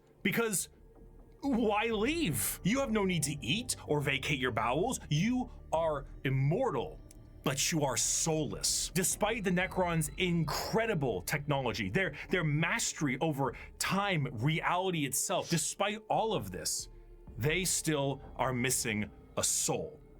And therein lies the biggest struggle. Most Necrons look to conquest the galaxy, kill the interlopers like the humans, Eldar, and orcs that scrape at a fraction of their power. But the end goal for many, including Zarek himself, is to return the souls to their bodies. That's cool. So they went into stasis for like 1,000,000 years or something, he said?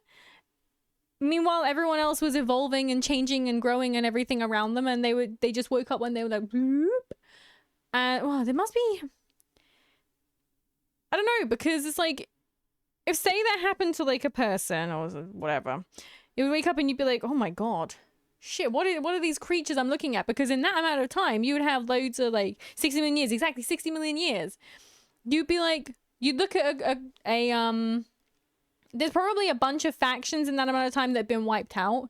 There's species that would have evolved. You wouldn't even know what you were looking at. But because they have no, like, souls or anything, they'd just be like, pew pew.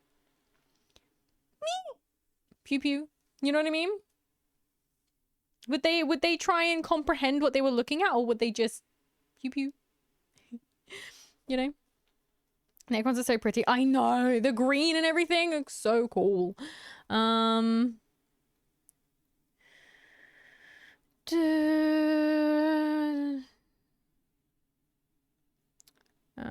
When you deep dive Necrons, look into Trazyn first. You'll love him. Everyone does. Trazyn is the best. Okay. Is the infinite and the divine, or the twice dead king duology? Twice dead king is great too, though much more depressing. All Necrons feel a hollow existence. Their minds were saved, but they have no connection to the warp, which is why Chaos hate them. Necrons can hurt and contain the warp. They learned that fighting the old ones. So they don't even like. Right, so the Chaos Gods are like, oh shit, these guys are not warpable. Let's just leave them alone. There's nothing to feed off of, I guess. Since the dinosaurs died. They wouldn't go meep.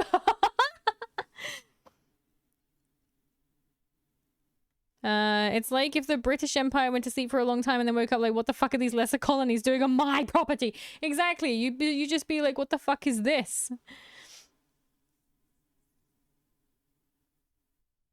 They would just pew pew because there's a new species on the lawn. Okay. Trazyn's a very nice guy. Okay.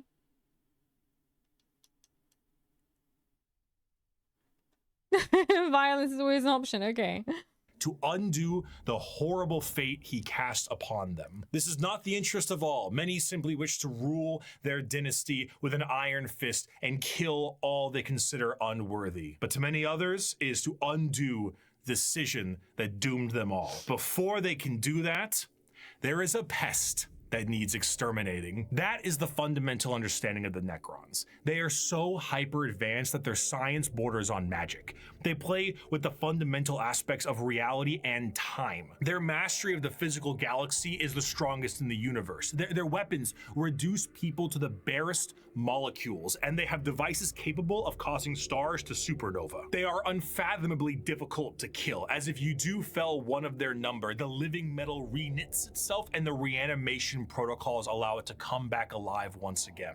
They're masters of teleportation, and often killing a Necron fully will just have its consciousness translocated back to their tomb world to await reassembly. Normally they utilize large phalanxes of warriors and honorary combats, but some of them have fallen to various mind viruses. The destroyer cults are hell-bent on killing any Random. Does anyone know much about the conspiracy theories about the pyramids and stuff, about them being powerhouses and stuff like this? Considering the Necrons are very much based off of like their style and stuff with the pyramids and everything, they said they were very interested in the style of like ancient Egypt. You know, could it be like, it kind of reminds me of that. Because they have these like powerhouses, which is where they kind of go back to and they get all blah blah blah. You know? That's kind of Necron is based off of that conspiracy stuff 100%. It's like one for one almost, isn't it? it like fits perfectly. So yeah, that's really cool, actually. Really cool. A few things in Warhammer Original, but it's like they tied it in nicely. It's like they're hinting that, you know, this could be like legit, because they're saying there's like a part of one of the conspiracy theories is that basically the ancient Egyptians had like they had like power and stuff, and they had technology that we can't like reproduce or have no idea existed or was lost to time and stuff like that.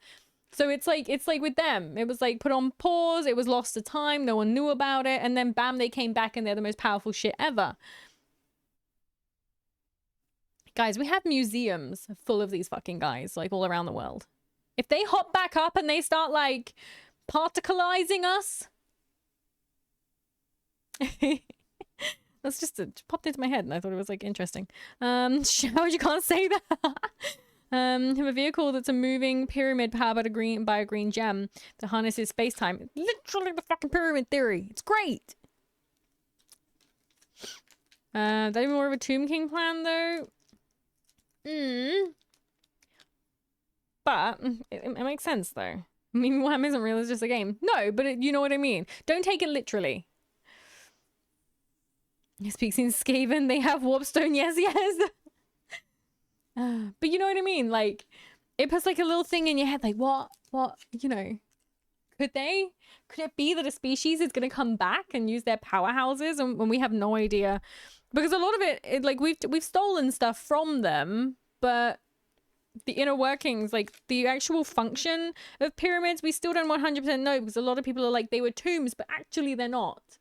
So yeah, moving on. Anything and everyone that lives with an overwhelming force. And then there's the flayed ones. Necrons cursed with I have no mouth and I must scream, a panic attack virus, as the last laugh of Landogo, the Flayer Catan. Slowly losing their minds, they strip apart their foes and adorn their bodies with the skin of their enemies, trying to better return to their old feelings of flesh and blood. The Necrons are a degraded version of their mighty empire, and still one of the biggest threats in the galaxy.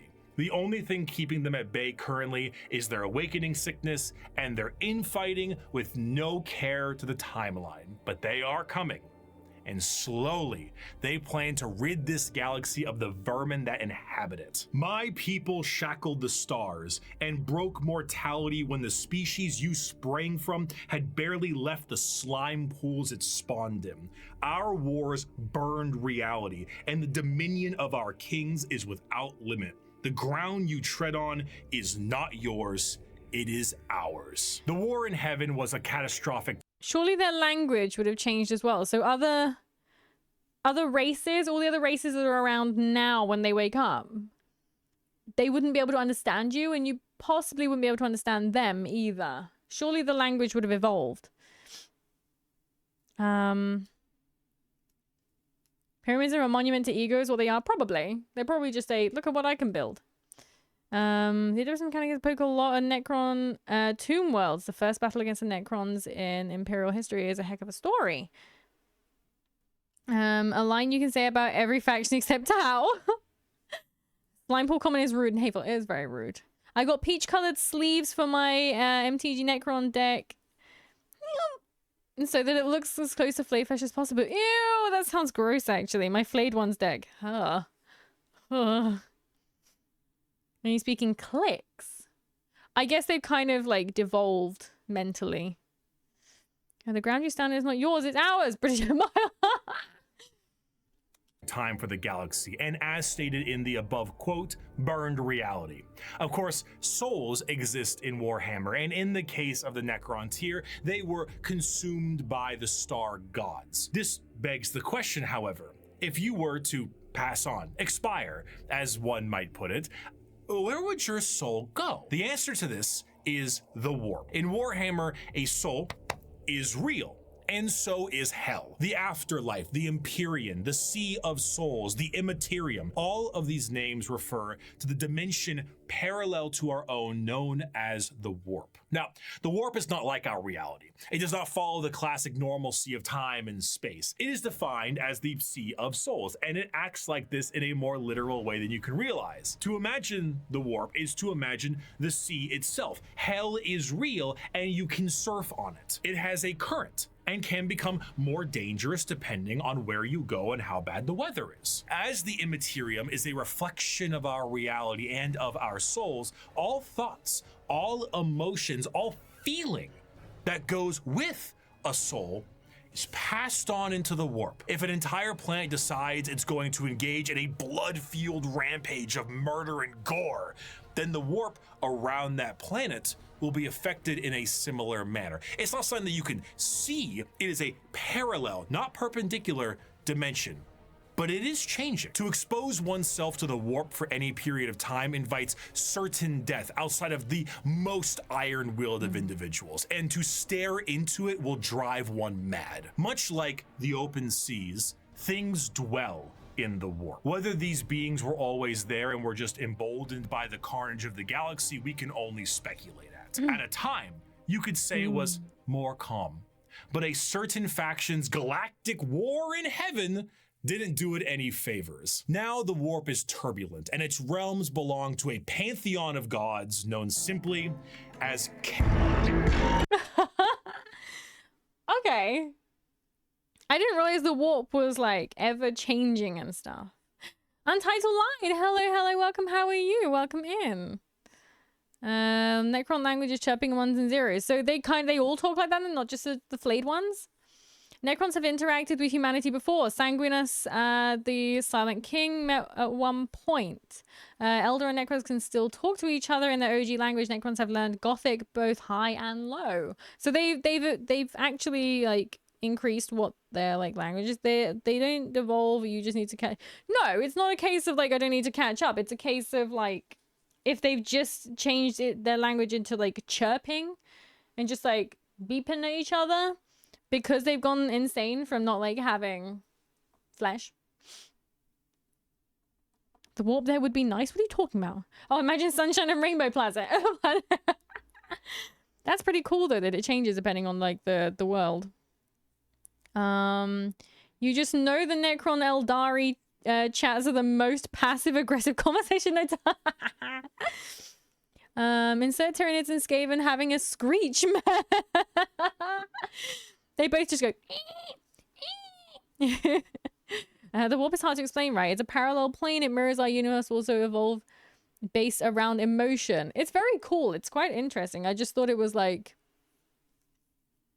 the Force. I don't know.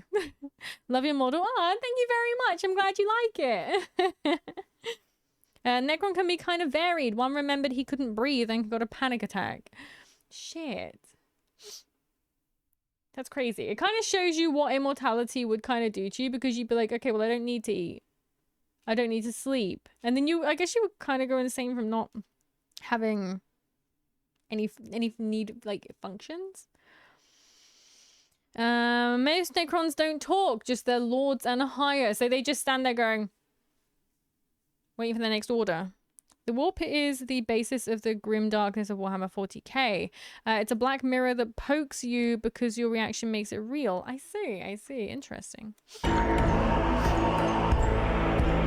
The forces of chaos are beings that serve directly under their patron deity. There are 4 current gods of chaos at the moment: Khorne, Tzeentch, Nurgle, and Slaanesh. Each of them represent various facets of and emotions of sentient species and play a great game against one another for total control over their realms. Interestingly enough, while their disciples have physical forms we can understand, the chaos gods do not have a physical visual that you can perceive in reality. So while there are tons of fantastic fan art, we do not know what they truly look like. though they are conveniently color-coded. Khorne is the god of blood and murder, carnage and slaughter. He is the one who is most powered by the wholesale killing of any living thing. For Khorne cares not from where the blood flows. With a sacred number of 8, he is the lord of all things involving killing and blood and gore. The champions are extremely strong as well, with monumental muscles and extremely large weapons. A true analog to Khorne would be his greater demon, the Bloodthirster, an enormous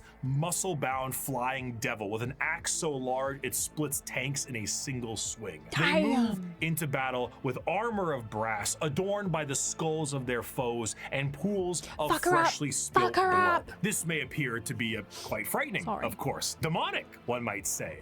But in the world of chaos, all emotions feed one of these gods in one way or another. If you were to define Khorne with single words, you would use blood, carnage, murder, skulls. But you'd be missing out on important ones like strength, honor, prowess, courage, and skill. Khorne is not just about the wholesale slaughter of people. He is about the honor and power of martial combat. The true strength there is in besting someone in physical strength and skill. Of course, a murderer would be someone who would feed Khorne, but a soldier could feed Khorne. A martial artist or professional fighter could feed Khorne. A warrior, good or bad, feeds Khorne. A diplomat does not. A premier soldier does. A GoFundMe does not. This is what leads many mortals down the path of Khorne, for he will bless those that bring him enough skulls. And in a world this destructive, there are many ways to reap a high tally for him. Prepare the dread claws and unchain the mad ones. Glorious battle awaits us today, for the world below has refused to surrender. Let us descend upon them with fury and rage, giving no quarter and sparing only those warriors who fight well enough to earn a place amongst us. As to the rest, their lives and possessions are ours, but their skulls are for Khorne. Normally, if I ever want to explain Khorne, I just kind of show him this clip. I'd never stab you in the back, Shepard. Warriors like you and me, straight to the face. Moving on, Tzeentch is the second god. So, okay, so if you kill or incite killing, you are Khorne. Wait, no. If a diplomatic leader wouldn't, then I suppose even if they decided to wage a war, the blood is on their hands, but not like directly. So they wouldn't go. Theirs wouldn't go to Khorne. I don't know.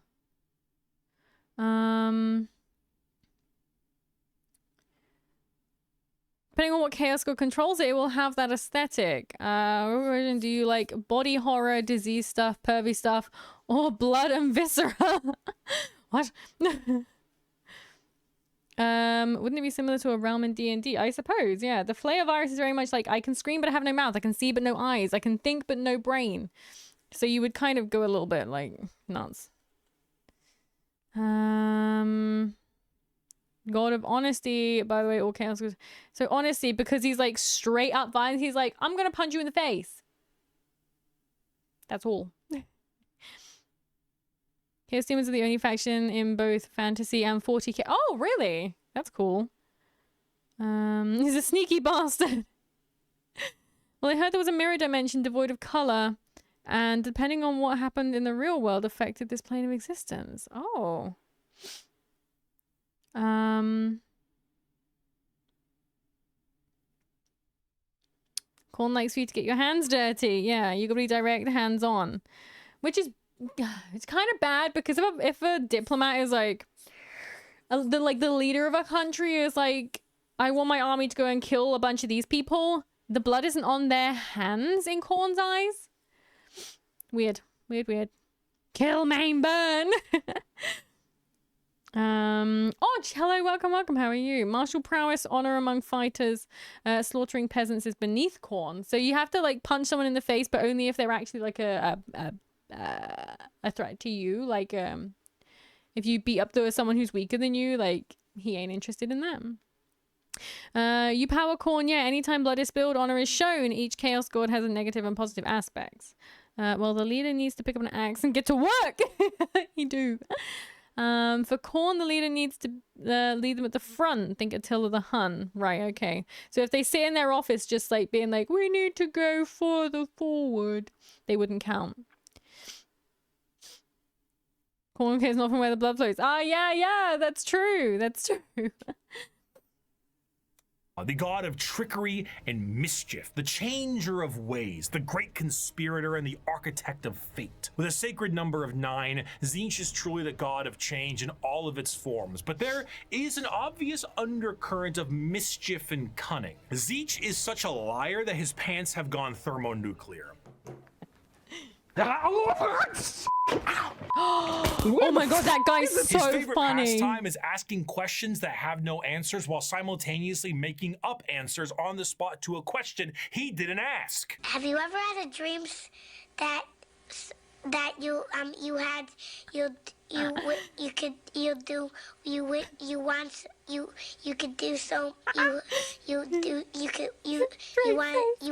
him to do you so much you could do anything? He is such a conniving little bastard that every emotion of lying, of scheming, of trickery is a direct way to help feed him. An unfaithful partner, a politician, a spy. All these people feed Tzeentch in one way or another, and it doesn't matter if the intentions are good. Acceptance does not feed Tzeentch. Change does. Tzeentch doesn't care about your facts. He only wants opinions. Because he represents change, he also represents hope, though. Schemes are not always bad, and even the hope to make a better tomorrow is the change he seeks. Because he is the architect of fate and the mastery of sorcery, his presence is purely unknowable. Every depiction of a Tzeentchian demon contains more eyes than are necessary and more mouths than I know what to do with. It is a biblically accurate angel if the angel gaslit you into thinking birds are government drones. What?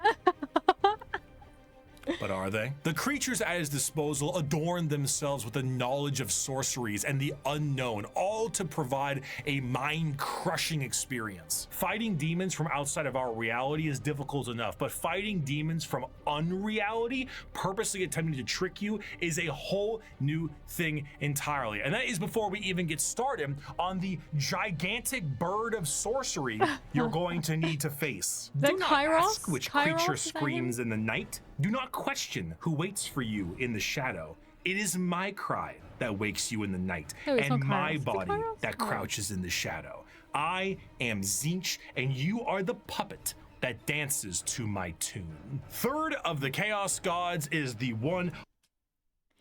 So, Corn is like, hey, be straight up now. And then Tzeentch is like, hey, maybe we can like bend the truth a little, you know? Pasta. And Tzeentch sees all possible pasta, presents, and futures. I prefer pasta to past. Corn and Tzeentch hate each other. I guess because one's into lying and one's not. Genghis Khan is supposed to be one of the first demon princes of Corn. Really? That's pretty cool. Yeah, not as much as Corn hates Slanesh and Tzeentch hates Nurgle. Damn. Papa Nurgle. Tzeentch is the sneakiest of bastards. Kairos is the two-headed one. Oh, okay, yeah, I thought I was wrong. Originally my homebrew was gonna be from Nurgle, and then you switched to Skaven. Interesting. It said if Tzeentch were to look at you, your entire history and future changes constantly. Your body more... Oh my god, it completely fucks you up, like, physically, too? Tzeentch sees your pasta, presents, and furniture. He can leave my pasta alone. I've got pasta for dinner, actually. He can't have it. Tzeentch is like, you punched me in the face, but that was part of my plan. Eldritch body horror. Jesus Christ. Not my pasta. Don't worry, your pasta's safe. I'll protect it. But be right back, guys, because I do have to pee again. So I'll be right back.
Hello, I'm back. Obviously. Hello. Grandpapa Nurgle is the best Chaos God. Guys, you're not meant to say stuff like that. You're not meant to say this god is better than this god, because then you're a Chaos worshipper. You know? You're a Chaos worshipper. You're a heretic. Well done, my boy. Dad, look what I made. It's syphilis. What the fuck? Oh, man. Oh. Don't make Zinch angry who delete your load button. He'll delete the button that gets rid of your search history. Oh, Mr. Krabs is Nurgle. Why? Hello, brother, for the great horned rat. I would be a heretic and worship this sheep. Worshipping me wouldn't be heretical, would it?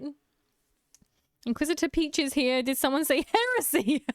No, there's no heresy here. There's no heresy here at all. No. Of acceptance of rot and pestilence, the grandfather himself, Papa Nurgle. Nurgle is the exact opposite of Zinch. Where Zinch believes in change and hope for a future, Nurgle believes in stagnation and the end of everything. At one point or another, we will all decay. We will all rot and we will all end. And with a sacred number of 7, every single thing, pestilence, boil, and everything in between, comes under the great shadow and girth of Nurgle himself. For Nurgle, the plight of mortals is his fear and... So where Zinj is like, change and do things, Nurgle is like, there's literally no point you doing anything because you're going to end up dead anyway, I guess. Wine. And no matter how solid life might be, everything will decay in the end. In the creation of life, there must be an end to that life. And nobody has more creations to end lives than Grandfather Nurgle himself. Every boil, every blemish, every pus-filled wound and disease, every rot and every plague is kept and concocted by Nurgle. This, humorously, keeps Nurgle as a jovial god. He is full of life and laughter, and by creating as many diseases as he possibly can, he shares that joy with mortals. I mean, his envoy is the great unclean one. And look at how happy he is. And there's a lot of him to love. A fear of death in general is feeding Nurgle. Look at that. All Look at that disease model. makes him stronger, but to pray for salvation for a wounded loved one is to feed Nurgle. The timeless and inevitable fear that one day you will rot and decay is what gives him strengths. The Peloton won't feed Nurgle. Licking the doorknob on a public bathroom certainly does. However, should you embrace your grandfather's gifts, you may find an end to your pain. Maybe. All mortal followers of the Chaos Gods found themselves there in one way or another, either through the direct worship or the slow corrupting of their souls. But those that take Nurgle's gifts and embrace the decay of their bodies may end up being chosen among his few as a faithful servant. In doing so, you will be free of the pain caused by Nurgle's ailments, and you may even find yourself just as jovial and happy as he is. Maybe. His enemies shall wither and die. His allies shall wither and die. The universe and all within it shall wither and die. And when the great corruption has settled over the land and permeated the very foundations of reality itself, then shall the Lord of all rise from the rot and ruin, spread his arms wide to reclaim all of his dutiful children. Those were the 3 major Chaos Gods for a very long time, emboldened by war and death on a galactic scale. So COVID, for example, the dreaded C word, COVID would have made him both really happy and also extremely unhappy, because people spread that shit like it was wildfire. Like they literally just like, you know, so many people were outed for not washing their fucking hands. So he'd be like, damn, I love this. It's spreading like mad. I love it. We're spreading the love. But then came people. I work in retail, so I have a very skewed vision of how... Actually, I have a very real vision of how the public handled COVID. But he was like, damn, this is brilliant. We're spreading the love. Everyone can get it. It's amazing. But then came people being like, okay, so guys, you need to wash your hands. And they were like, I need to wash my hands. So they started washing their hands and thus stopping the spread of the Nurgle love. They were like, guys, you need to wear a mask. They were like, we need to wear... Actually, no, they didn't even go, we need to wear a mask. They were like, we need to wear a face covering. Guys, they came in wearing bras and shit on their face. Like, it was like, you need to cover your face, but they're like, I need to cover my face. They don't think what they need to cover their face with. They were just like, I need to cover my face. I got a whole... That's a video in and of itself. It's a retail employee's experience of COVID. But yeah, so Nurgle would have both loved and hated COVID because it was like spreading the love and then bam, hand sanitizer. Ryuk, thank you for the hydrate. I shall. I'm a janitor, so girl, do I feel you? Oh man, I can't even imagine some of the shit you've seen. Quite literally. Even if he dies, means you will join him in the ground. So he's like happy. He's like, oh, you're gonna come to me anyway. Mimi, stop reading everything from your book. That's the whole point, is so that it looks like I'm reading from my book. Emperor's Armpits, hello, welcome, how are you? He would get another exciting project to work on, I guess. Because then you have like COVID 2.0 or whatever it is. Many variants of COVID. He was like, right, we need to beat the hand sanitizer. The hand sanitizer must be destroyed. Maple collab idea? What for? Oh, we work in retail. Yeah, just COVID stories from retail workers. Medically retired veteran, we had to take the J&J vaccine and it was required or we got kicked out. Yeah, there was a bunch of places where you had to take certain vaccines, otherwise you can't get in. The COVID one, for example, there was a lot of places like if you don't have this particular vaccine, if you haven't taken the COVID vaccine, you can't come in, which I completely get. They were protecting themselves and they were protecting people. I get it. When I see anti-vax people, I'm like, those are Nurgle worshippers. I mean, kinda, yeah. Because they're like, embrace it. Embrace the... I was gonna say embrace the cringe, but no, that's not quite right. Oh. I love when I find Seaman on this. Oh, yeah, my mum used to be a cleaner in McDonald's, and she's like, her first like little while working there, she was like, I clean the men's toilets. I never knew they could do such things. C-word might have killed too quickly for Nurgle to taste it anyway. Yeah, that's true. I worked as a monitoring agent for a series of supermarkets during COVID. We had a folder for the funniest face masks. It's, oh man, the oh my god. It was a Nurgle-tastic time full of stupidity. That's all I will say. Splooge everywhere, it's insane. Yeah, she was saying. My industry of making baby coffee. I'm not even gonna finish that sentence. I'm not gonna finish the sentence. I'm not gonna finish that sentence. Shit. There's piss everywhere. There's like, oh come on, there's piss everywhere in the women's as well. People have this image that women's toilets are like gonna be nice and clean because ladies. No. Some ladies are grim. You should see the amount of people that don't even wash their hands after going to the toilet. They're like, Nurgle. They love Nurgle. And that's not just the general public. That's some of the people I work with too. So I know who you are. Also, girls can't fart. No comment. Women's bathrooms are worse than men's. Sorry, they can be.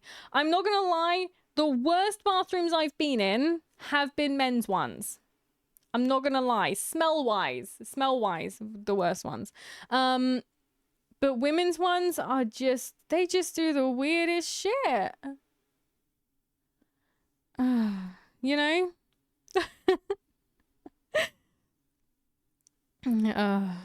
Does it sound safe forever now? Wait, what sound did I make? What the fuck is this Nurgle talk? I'm sorry. We're getting off track. talking about Nurgle. That's why they're filled with hot air. Oh my god. I have IBS, so I blast a hole into the concrete from a mile out. Oh shit. Oh man. Okay. We gotta finish the Nurgle talk. We gotta get on to the final one. Slanesh. For fuck's sake. Present, but now fact on the suffering of a galaxy. One race, for a while, was able to elude the pull of chaos. An advanced race of psychically attuned aliens whose master over the physical world was so strong that chaos could not glean from them the morsels of power they once had. Or so they couldn't. Not for a long while. 60 million years ago, in an attempt to combat the Necrons and Catan, the Old Ones made a new species. One with innate power in the warp and the ability to harness it with a mastery that was unseen by so many others. A mastery so powerful, the Necrons retreated to sleep in order to wait it out. It was no longer a galaxy to be ruled by them, but instead begin the age of the... I don't know why that's so funny. The Eldar are a race of pointed-eared humanoids that are all psychically attuned to the warp. If we're being meta here, these are space elves, and these elves ruled the galaxy in the time the Necrons went to sleep and humanity began to rise. The Eldar's empire was galaxy-wide and lasted for longer than any other galactic power that we know of. Their understanding of all things was exceptional. With every single one of them being psychers, they had the ability to master the warp and use it to their advantage. See, being a psyker is basically like being a wizard, or I guess in this case it's more of a sorcerer, since you are born with the gifts as opposed to learning them. In order to utilize your psychic abilities, however, you must then reach into the other dimension, into the warp, into hell for that power. So if you were to say, cast Fireball, your mind would reach into the warp, gather the strength to rewrite reality, to then cast Fireball. Now, you might think to yourself, doesn't that... I'm sorry, but some of these videos he has in the background are so fucking distracting. Where do they find this shit?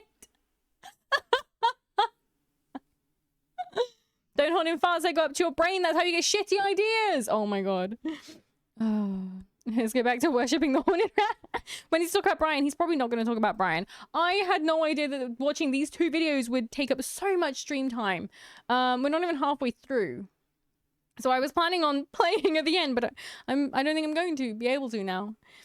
I'm sorry. No Brian today. I'm sorry. I would never like the Eldari helmet. Stupid coneheads, eggheads, their oblong helmets are idiotic and stand by that.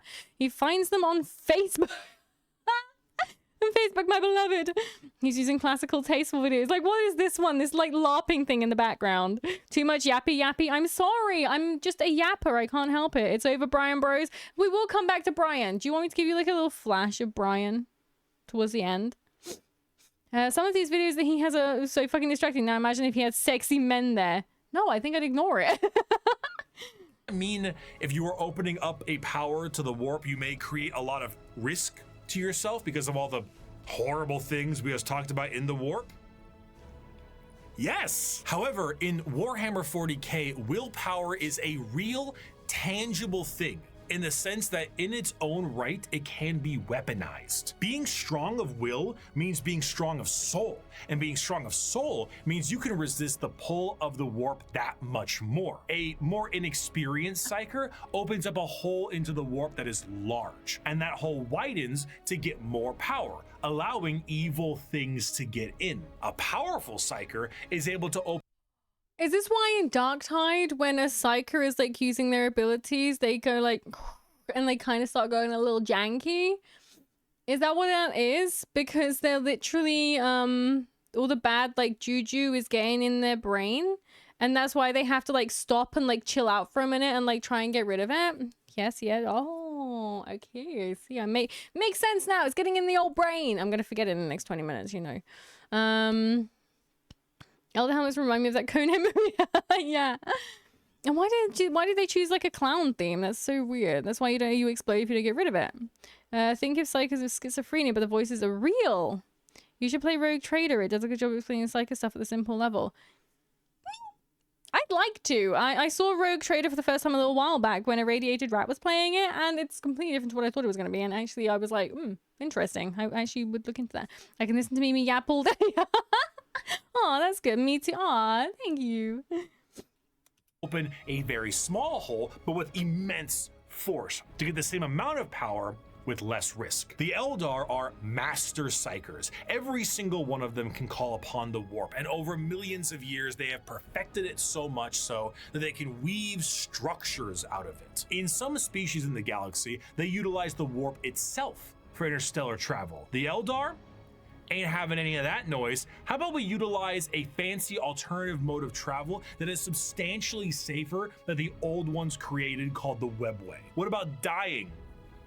Miss me with that. We no longer age. And if we do, we can just be reborn like that. Food, water, materials, we make things out of distilled warp essence itself. We sing unreality into cathedrals to dine in. What truly could the Eldari Empire possibly fear? What the fuck? The Eldari Empire's biggest fear was themselves, with a society so perfect they wanted for naught, and this led them down dark and dangerous paths. When the base functions of society are no longer a problem for you, you tend to experiment. Perhaps the medium rare steak on your plate would be better if it was elf meat. Hey, I'm not saying we should make cannibalism legal, but like, what's the issue with a little taste? Violent sports is one thing, but how come we don't do sports to the death? I mean, I'm just saying, like, if both participants are willing and clear about it, like, what really is the problem there, you know? Art is in the eye of the viewer, and what is considered art is completely up to the concept of one's own interest. A canvas adorned with the blood of a man wronged is truly the visual poetry that our society needs. Hedonism.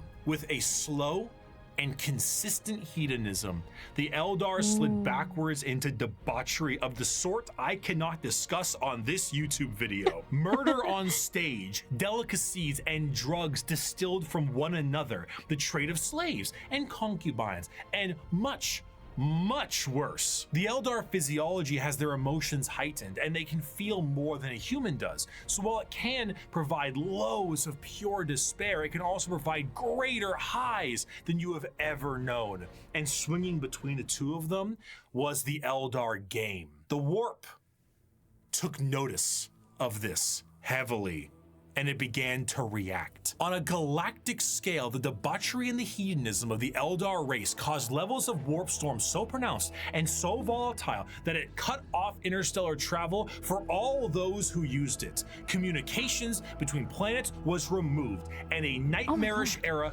of old night began. This continued for thousands of years, hundreds of thousands of years. The Eldar all but removed.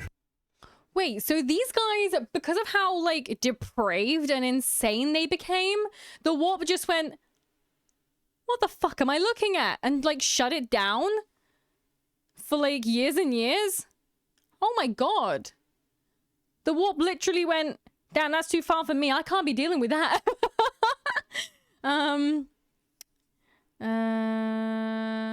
Cause start a channel called Mimi Explains Warhammer Poorly, where you just read chat and throw a bunch of weird stuff in the background for the videos, so it's all over the place.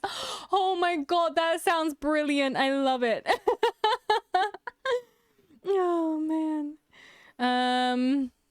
Ray Trader is really good. Haven't played it yet with the latest 2 DLC, but I will soon. It does look really good. Realizing it's good to be on full screen. The real villains are 40k, the knife ears. Ah. Oh no, give it some more time. It gets worse. Wow. Thank you for the stretch and the hydrate. I will. There's no cats behind me, is there? No. I will stretch.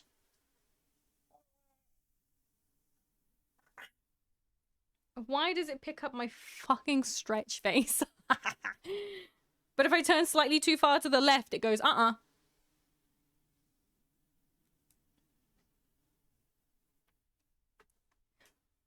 when you live forever, you tend to get really bored, is basically the moral of the story when it comes to the Elder. Yeah, they just like, you know what? I wonder if this is good. Turns out the warp was like, that ain't for me. From the problems being caused as they entered heights of more and more ecstasy.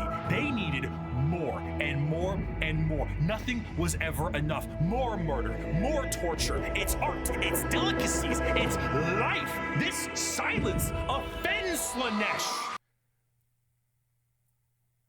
Wait.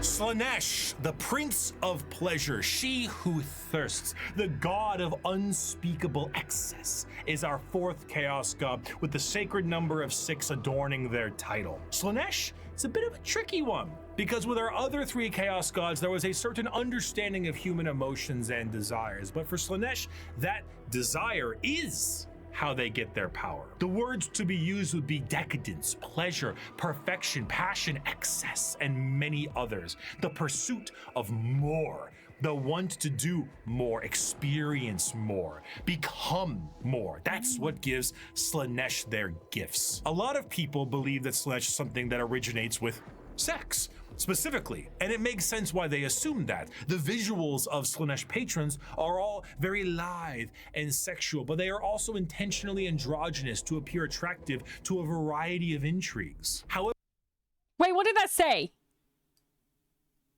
Give me that back. Whoa, wait. of intrigues. However, no, I missed it. What the fuck does it say? And it makes sense why they assume that. The visuals of Slanesh patrons are all very lithe and sexual, but they are also intentionally androgynous to appear attractive to a variety of gayest shirt image. Okay, so I'm not gay, but I'm of intrigues. However, to think that Slanesh specifically derives from sex would be mistaken. While it is true that a lot of humanity's actions can relate to getting laid, and Slanesh is the dark prince of desire, it's more on the lines of feeling an excess of an emotion. It is excessive touch and scent and desire, and a lot of that has to do with sex. That's why it looks like sex, but it's more than just that. A patron of the arts may feed. So yeah, greed is like a thing. I guess it's like, an ice cream. An ice cream. But make it like family sized. Gay as shit, Emmanuel. I thought it said gay as shirt. Not just for all your problems solved. Yeah, there's nothing to occupy your mind. Wait. If we put the Slanesh 6 and the Tzeentch 9 together, oh no. Please. Use left and right arrow keys to go back or forward in 5-second increments if any uses bar. We can do what now? This wasn't a thing in 2007. Do tricks on it. On repeat always kills me. I don't understand what that is. I missed that meme. That meme skipped my brain. The elder literally suck, fuck, and fondle a god into existence. Oh my god. Slanesh, one that aspires to become the perfect chef or master of their craft, and the sheer pursuit of that alone will feed Slanesh. Whiplash is Slanesh's absolute favorite film. Videos where people beat Elden Ring on a dance pad feed Slanesh. There are no 2 words in the English language more harmful than good job. But is there a line? No, man, no. This also moves into the concept of feeling. Sensation is a majorly Slanesh-coded thing. It might start off feeling good, but then you get to play around a little bit, you know? You play with a little bit of pain. Light pain might not be enough, so you might want more. Or inflicting the pain could be your jam. Music can increase to volumes that may hurt your ears, and even then that might not be enough. More You must have more. Many of the disciples of Slaanesh carry a demonic form in their lithe grace. The Keeper of Secrets is his chosen envoy, and their movements are a blur of dance and pain with an aura all the more fatal. They dance and sing, but there's always a form of malice behind every action they take. An alluring gaze that will pull you in right before the demonic entity can crush you in that grip. Slaanesh's palace has 6 layers surrounding it, and one of them is the excess of gluttony, where the participant finds themselves in a beautiful banquet full of the most delicious foods imaginable. Tables of delicacies and rivers of wine tempt the user to such a degree that they cannot stop stuffing their face, unaware that the things they are eating are very vaguely familiar meat. If one does not... That's like me when they had free pizza at work. see themselves drowning in the river of wine, they may soon fill their bodies up so much that they cease to function and fall over, becoming part of the banquet themselves. That is one of these 6 layers of Slaanesh's palace. This was the ecstasy that the Eldar civilization indulged in for millennia, and did so at a monumental scale that they created a god from it. Find pleasure in every moment, indulge in every whim, let lesser races feel the burden of their crude lives. We are beyond such concerns or worries. Every power is ours to use, every sensation ours to experience. We are truly masters of the galaxy, and all others exist only to satisfy our curiosities.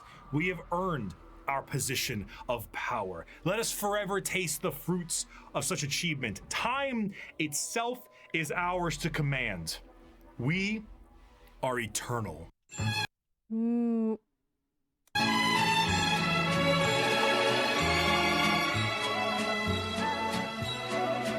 With the Okay, good. I wanted to pause just then, but I didn't want that to stay on the screen.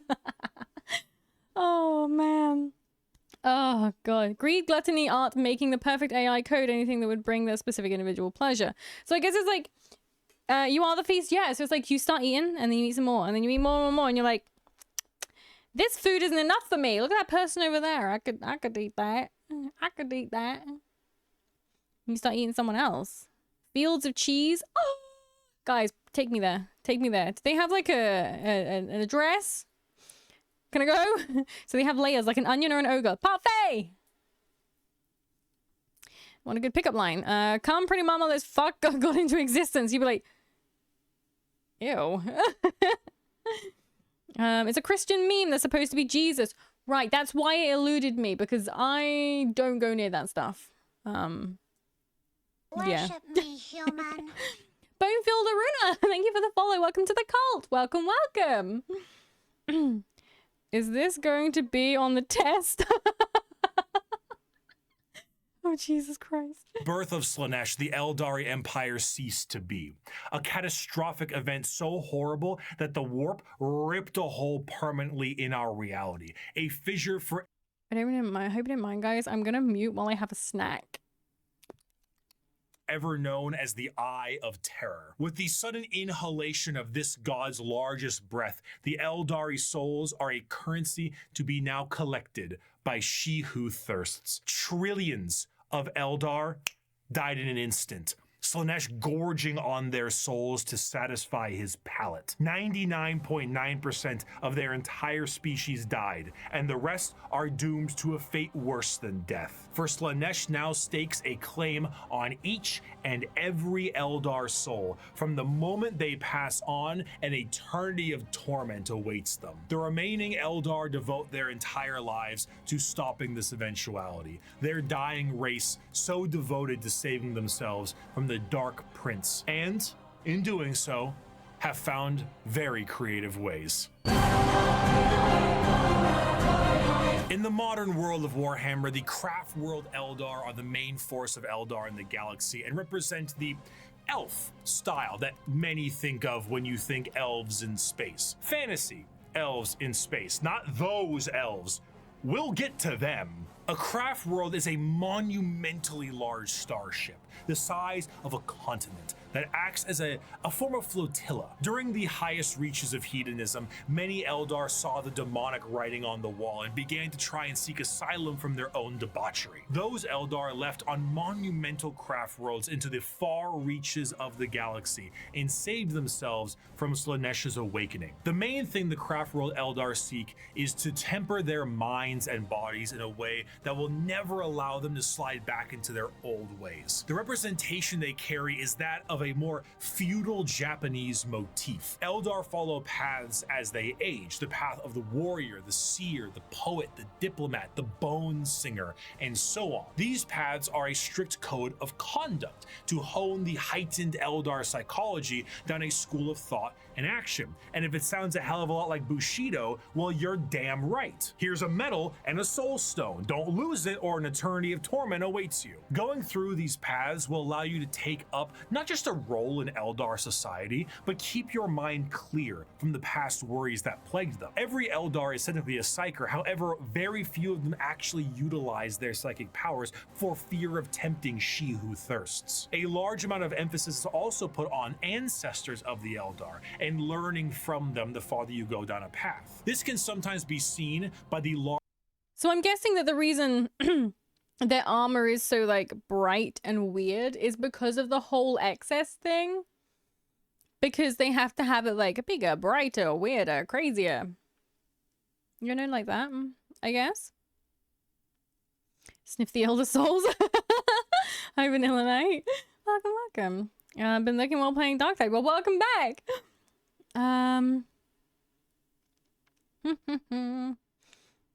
Also, Darktide W.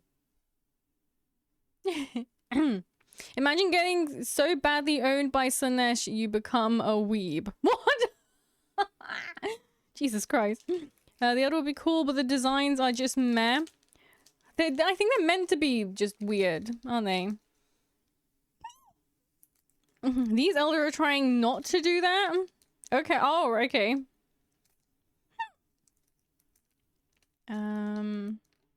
I now want to get an Elder Soulstone, crush it, and snort it like a lion. Oh man, you guys are crazy. Bulbous ships, indeed.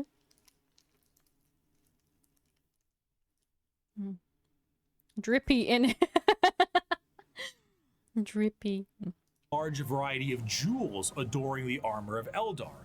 Those are called soul stones, the biggest middle finger to Slaanesh they can think of. See, when an Eldar dies, these stones act as a backup, and instead of their souls going to Slaanesh, they are then trapped and stored in this little stone. So when the Eldar say they commune with their ancestors, they mean so very literally, as the spirit and soul of generations before them are stored here. Often, larger structures may contain vast amounts of soul stones, such as the Infinity Circuit in the craft world itself, allowing the souls of the dead to help power their enormous starship. The young do not desire the discipline of the path, but rather their curiosity drives them to try every fruit from the tree. Thus, it is that so many take the path of wandering or the path of damnation in their first years of adulthood. And so, the great tragedy of our kind is played out again and again as the number of our people shrink from generation to generation. These paths, when completed, allow an Eldar to move to the next one, then the next one. However, since this is the grim darkness of the world, many of these paths rely on combat. The Eldar actually had gods at one point. Cain, Vol, Isha, Azaryan, and so on. These gods are aspects of the Eldar pantheon, and while many were killed in Slaanesh's creation, their teachings live on. For some, the strongest devotion to the Eldar gods is to join the Aspect Warriors and embody the wrath of Cain, their god of war. While guardians of the Eldar craft worlds are more akin to a trained militia, the Aspect Warriors embody a particular variant of the path. Each are led by a Phoenix Lord, a name passed down down from generations and embodying the souls of prior Phoenix Lords with each new one. The Howling Banshees led by Jane Czar, Fugin and his Fire Dragons, Baharoth and his Swooping Hawks, or Malgan Ra and his Dark Reapers. Each aspect shrine carries with it the Eldar way of war.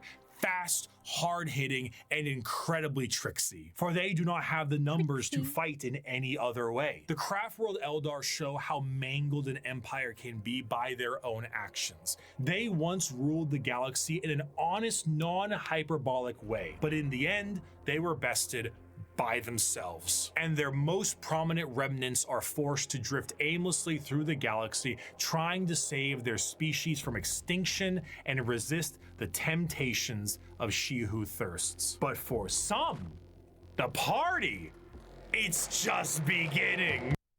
Okay, so these ones are just like wandering around being like, please don't take me, please don't take me, please don't take me. Oh, boobies? No, don't look at those. No, put them away, please, thank you.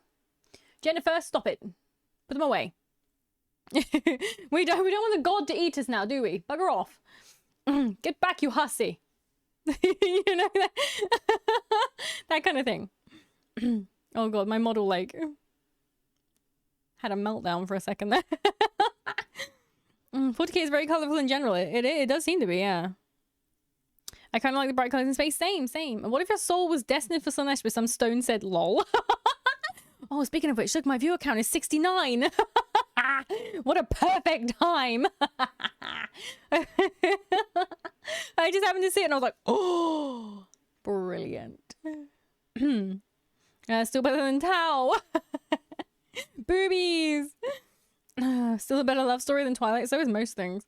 Also, Nurgle has one of their gods that is the goddess of life, and he loves and shows this love by sharing his diseases with her, and she doesn't die. Oh, and she's just like, thank you, my love. Your time is 4:20. No, my time is 6 p.m. Oh my god. Sex is fine, just don't murder fuck your neighbors. What?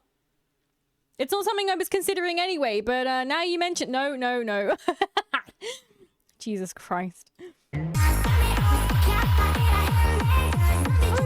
Deep within the webway is the city of Kamara. This dark city once existed as a port in the webway that allowed for ease of transport for the Eldar between its various domains. The significance of this city meant that it needed to be a bit more of a neutral territory outside of the jurisdiction of general Eldar law, and therefore it was allowed to self-govern. This did not go well. The Dark City became the hideaway for all manner of sin. The Eldar race slipped into debauchery on a galactic scale that it birthed a god, and this was the city you went to when that wasn't enough for you. The convenience of being so deep within the webway was that it exists as a blind spot to the horrors of the warp. So while the rest of the Eldar fled the downfall of their species, Kamara kept partying. When Slanesh was birthed, they were saved the worst of it, thanks to them being nice and neatly tucked away inside the webway.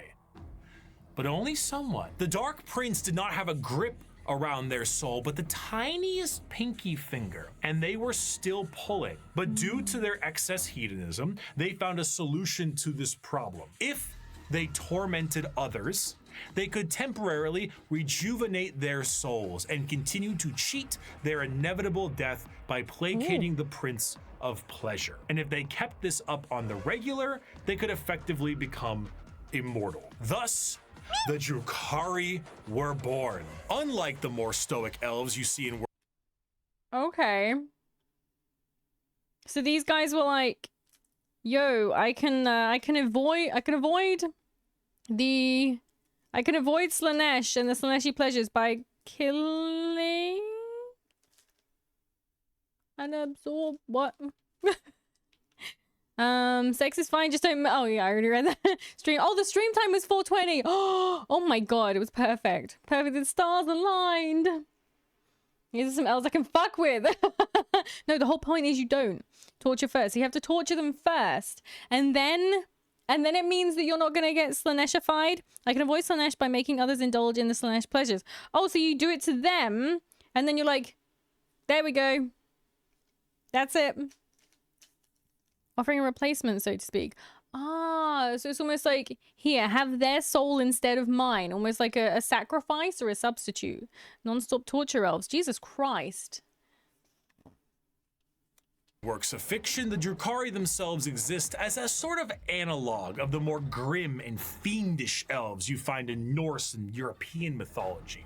The Drukhari are soul vampires, but the more basic means to feed are hardly enough to keep them going. This desire to feed is known as the thirst, and to quench it effectively, they have mastered the art of biotechnology and dark sciences to really juice themselves up on the crispy soul sprite from the vending machine called the Galaxy. The majority of Drukhari act as pirates and raiders and slavers. They go into our physical reality and drag people back to Kamara to commit atrocities that go beyond any imaginative torture a human can think of. The Drukhari are organized in various groups throughout the Dark City to accomplish this in a more organized and extremely brutal way. The Cabals act as the main warriors of the city, led by their archons. Witches and succubi act as entertainment for Kamara in gladiatorial arenas, and the flesh-crafting homunculus keep the Drukhari alive and discover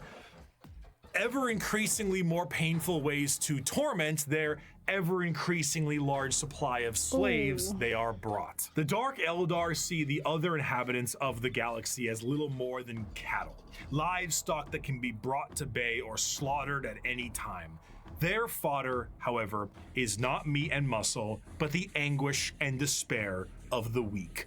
The Dark Eldar do indeed drink blood, but also tears, and most sustaining of all, the raw essence of pain they wring out of their captives. The truth of the matter is that Drukhari sustain themselves on the suffering of others, not just morally, but physically. Kind of like in how Monsters Inc., they have like screaming as fuel. Kinda. But it's like for their bodies instead. Everyone wants a Dark Elder girlfriend until they get one. Precisely, Mono. Thank you for the stretch, Durus Magnus. I will stretch. Thank you. I can imagine the Dark Elder and Skaven selling stuff to each other. Yeah, they working together. They drink Baja Blast. My god, I'd move there. Jamie Shannon. What? Even. Kamara is a city rife with backstabbing schemes and murder. It is the worst back alleys of the worst ghettos at the best of times. Nothing is more horrifying to a Drukhari than death, for death will see them in the talons of Slanesh for an eternity of torment. So they do everything they can to stop this. The homunculi covens regrow dead members from pieces of flesh as bargaining chips. Ooh. The succubi create grisly gladiatorial spectacles that literally rejuvenate the audience members as captives are murdered for sport. To be captured by the Drukhari is one of, if not the worst fate imaginable in the world of Warhammer 40k. In a universe built on war crimes, they are the most debased war crimers of all time. To be tortured and sacrificed in the gladiatorial arenas is a blessing, for you have escaped the fate of being in the Fleshsmiths control group, or being turned into a living and breathing piece of furniture for an Archon's quarters. In a cruel twist of fate, a newly born Drukhari does not arrive into this world loving torture. It is something they must grow to love. Grow to appreciate the suffering of other beings in order to survive in the world they have been brought into. If they succeed, they become some of the worst monsters in the known galaxy, a dark reflection to the Craftworlders and a taste of what Eldar society was like before the fall. If they do not succeed, they must find purchase elsewhere. Often those will join smaller parts of Eldar society like the Exodites or the Harlequins. Exodites believe in a pre-industrial variant of their society, often retreating to more lush worlds to ride dinosaurs and live off the land. Prehistoric style that I would normally laugh at if they weren't riding dinosaurs like ballers. The Harlequin dancing troupe are a subsect of Eldar that are more than just a little strange. A carnival of dancing jesters that serve the Eldar laughing god of Kegarak. They arrive never when expected and leave just as quickly. Blurs of light carry their footsteps as they dance their foes into a grave. Combat is just as much of a joke as it is a play on bloody murder. They travel and aid many other Eldar and sometimes even humanity for reasons we can never understand. Perhaps one day we would have, were they not stripped of their army book and folded into the Eldari Codex. So I suppose it'll have to stay a mystery, or maybe it was one of Kegorok's master plans to get back at She Who Thirsts and save their species. Who could know? Perhaps it was all a sick and practical joke to Kegorok, and he would just find it very funny to watch me fumble the discussion of one human on a tiny blue planet across the galaxy. Oh, speaking of. Oh, guys. Killer Sly, welcome, welcome. How are you? I approve of the Chaos Codex. Do I have a codex? I think I've got a codex somewhere or something. Don't remember what, though. Mockgrim, hi, welcome, welcome. How are you? Welcome in. Space Clowns, yes, they're the ones I was thinking of. So they're the ones that I have a fuck. I don't have a fuck. I have a few models for. Where did I get that word from? I have a few models for because I saw them in Warhammer World and I was like, damn, they look cool. And then I started painting them and I realized actually I can't paint these for shit, and I stopped. Now I'm like, damn, maybe I shouldn't have invested in that. They're a whole bunch of weird. I knew the Drukhari were meant to be like really like deprived and like weird, but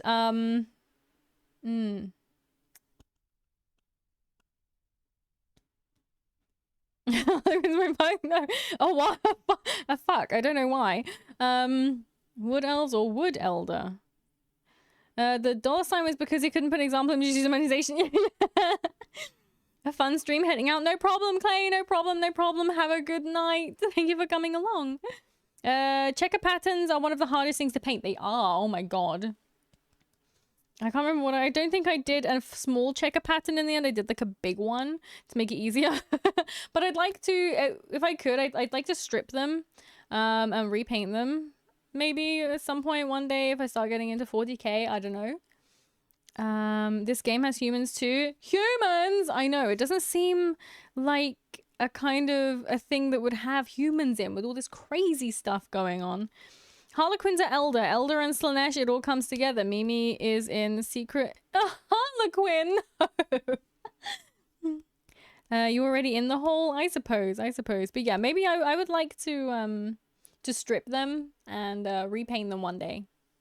Maybe I could do that on stream one day. Not the stripping part, that takes a few hours, but the repainting part maybe, I don't know. Humans, yes. The things you kind of forget that humans are like a thing because everything else is so... How could humans compete with any of this stuff? You know, stripping on stream. Paint stripping using Dettol. But yeah, I expect that only on other sides. Who's stripping? No, stripping the paint off of models. Oh man, humans can compete because we tend to be very, very stubborn, I guess. Zeroth Null, hell, welcome, how are you? I'm here, stripping paint off models. How do humans compete? Numbers. The Grand Kismet, hello, welcome, how are you? I suppose, I guess, does that mean in 40k wise, like, humans are the Skavens? Because we have the numbers like Skavens. Exaggerated exaggeration. The guardsmen do all the real work, then the refrigerators take the credit. What? My personal favorite are right now the Chaos Space Marines. They have some pretty fun mechanics. Oh, really?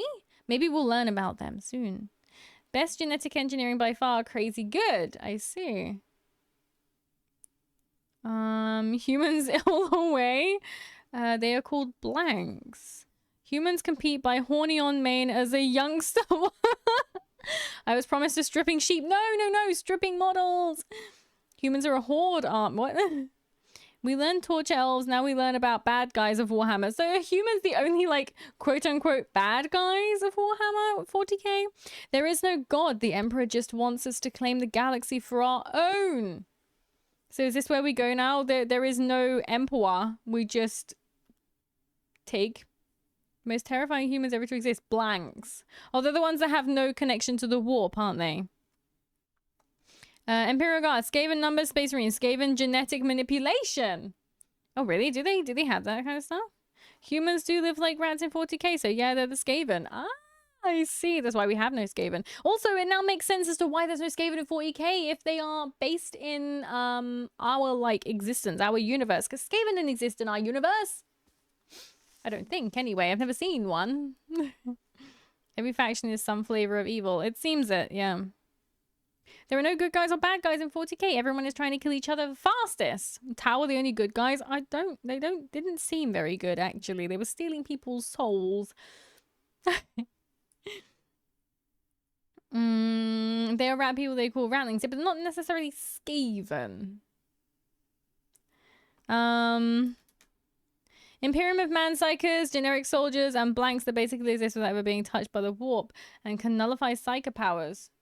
So they would be like the worst nightmare of the Emperor's things that were all like psychery. The Tower, basically the Covenant from Halo. I have played all of 20 minutes of Halo, so I have absolutely no idea about that. Sorry. The Tower basically... Oh, I already read that one. There are bad guys and then the really bad guys. Bad guys and then the really bad guys. Oh, man, my back. A coalition of alien species. Looks like it's time to drag Mimi into Halo 2. So when I bought my Xbox One, I want to say, I did come with a Halo game. But I literally played like the first 20 minutes of it and I got fed up trying to like complete a bit, so I just gave up. I wasn't really into it. Sacrilege. Right when the ads hit, I'm sorry. Bad guys, really bad guys, and humans. They come into their own category of bad guys. High religious totalitarian regime is very corrupt behind the scenes. Yeah, that sounds like humans. Which one? If it was 5, you started with the worst one. What mean? I don't know which one it was. Halo... I don't know even which one it was. It was years ago that I got it. The Xbox One came out quite a while ago now. I know it wasn't. Was it Xbox that I got it on, or did it come with my PlayStation, which was secondhand? I don't remember. Either way, I had one. Fun fact, demons are practically immortal until they run into a blank. Mainly a sister of silence. They are the only ones who can perma off a demon. As such, demons who face this or blanks rather off themselves die by their hands. 50 chance something. Oh my fucking god, really? Shit. So they're literally just like, you know what? I don't know. I don't want to fuck with that. What the fuck? Halo is Xbox or PC, no PlayStation. So it's not on PlayStation. So it would have been when I got my Xbox then. Humans replace their AI slaves with actual lobotomized people in some cases for one-time use as weapon systems. Shit. To be fair, if it's not the Bungie developed Halo games, it's understandable if you stop playing. I don't know. There was like, at the very beginning, you're kind of going through like, your ship is crashing or something, and you like you're like going up a shaft, and you have to like avoid rocks. And then you go out after you avoided the rocks, and you go out into this like open area. I don't remember. Halo 4, is that what it is? What is a blank? A blank is a person who has no connection to the warp. So they're the only ones you can't like brain damage, I guess. Halo Infinite, it might have been Infinite, I'm not sure. I really don't remember. Blanks are humans that cannot be touched or touched by the warp. It's an extra credit question on a test. Wait, what is that? What? No, like what? Which Halo I've played? Well, played, air quotations. Blank is one that is banned from his Oshi channel for being horny on main. Oh man. Blacksmith say you don't exist and the demon ceases to exist. Oh my god, that I wrote. Oh, I can understand why they don't want to mess with them. Oh man, right. So we are just over halfway through. But what we're gonna do, I was planning on playing some Total War today. But as it's transpired, the videos were much enjoyable and took more time than I anticipated. So the Warhammer Atheists. So yeah, I'll obviously, I'm not gonna watch it anymore without you guys. I'll save it for next time. But yeah, so we'll be finishing soon. We are 3 hours into the vid by now. Yeah, so we're 4 hours and 40 minutes in, and we've watched one 23-minute video, and we're an hour into a 2-hour video. I mean, come on, it's one of my streams. We yap. Nice stats. Welcome to Warhammer. It's like a pit, a bottomless pit, and you dive in, and then that's it. The light just disappears. Oh man. It's like a standard react video you find on YouTube. It's that I haven't watched much reaction stuff, much like actual reaction stuff. Yapping makes it better. Yapping you have to do, otherwise they don't count it as transformative. It's decades of lore. Yeah, it's almost like I'm catching up on like 20 years of like stuff. You don't want to know how far the rabbit hole goes when it comes to the Horus Heresy. Most of the fucking books are Horus Heresy. Even this book is Horus Heresy. They can't say you didn't add to the video. Exactly. More than 20? Oh, damn. Her Slaneshi allegations cannot be beaten. She even delays the pleasure to last longer. No! As someone who read all of you read all of them, how does your brain not explode? Jesus Christ. My God. Oh man. Let's see.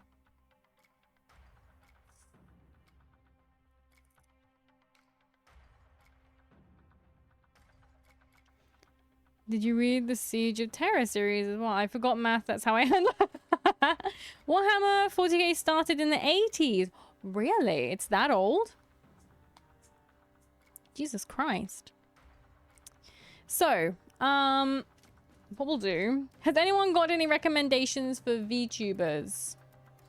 Whether we've rated them before, or if they are new to us? They could be focusing on Warhammer or anything. There is a YouTube short who explains the chronology of the books, including a book chart. A book chart. Oh my god. Me. I need to start looking at getting into I need to start looking at getting more of the like old world, like the fantasy books and stuff like that. But it'd be a case of eBaying. eBaying, not fun. I just know random. That's fine. Not everyone's offline my end. I might have one. Just Peaches, you said Maddie is like she is. She's playing Clara Obscura. You might have one. I mean, what we could do, we can raid Maddie because Peaches didn't we didn't do your one yesterday. So we could go for that one. We could go for Maddie. Everyone loves Maddie anyway. And if you don't know who Maddie is, you will love her. She's lovely. Okay.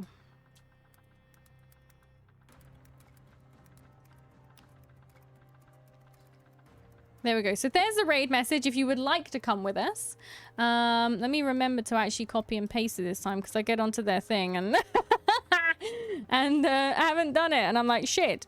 When's the next stream? I'm jonesing already. Jonesing? What the fuck is jonesing? So the next stream is tomorrow. It would normally be at 1:30 p.m. However, there is big Warham's announcement tomorrow. So we're going to be watching that. So it'll probably start about 6:30 p.m. BST. I'll do an announcement in the Discord if anyone is in there and you want to see. That way, yeah, that way I can do hammer time and you guys can actually see when it actually starts. I'll also be doing another announcement tomorrow with a thing about going live, not on my channel, but there will be, I'm actually being interviewed on a podcast by Old Man Rod tomorrow, 2 p.m. BST. So I can put that in there as well with a link so you guys can actually see and maybe go along if you wanted to. Sadly, I don't make it, but you have fun. No problem, no problem. I appreciate any stream you can make. But yes, so there's that. Oh, lovely as well. Black 7, thank you for putting in a non-animated emote one as well. I threw a link for the book chart in the Discord. Oh, thank you very much. But yes, so we will go raid Maddie. There is the raid message with animated emotes. There's a raid message without animated emotes. Oh, I actually need to set up the raid first. I always forget to do this. What a fool. What a buffoon. I think as well, I think this might be Maddie's first stream back because she's been on a business trip. Is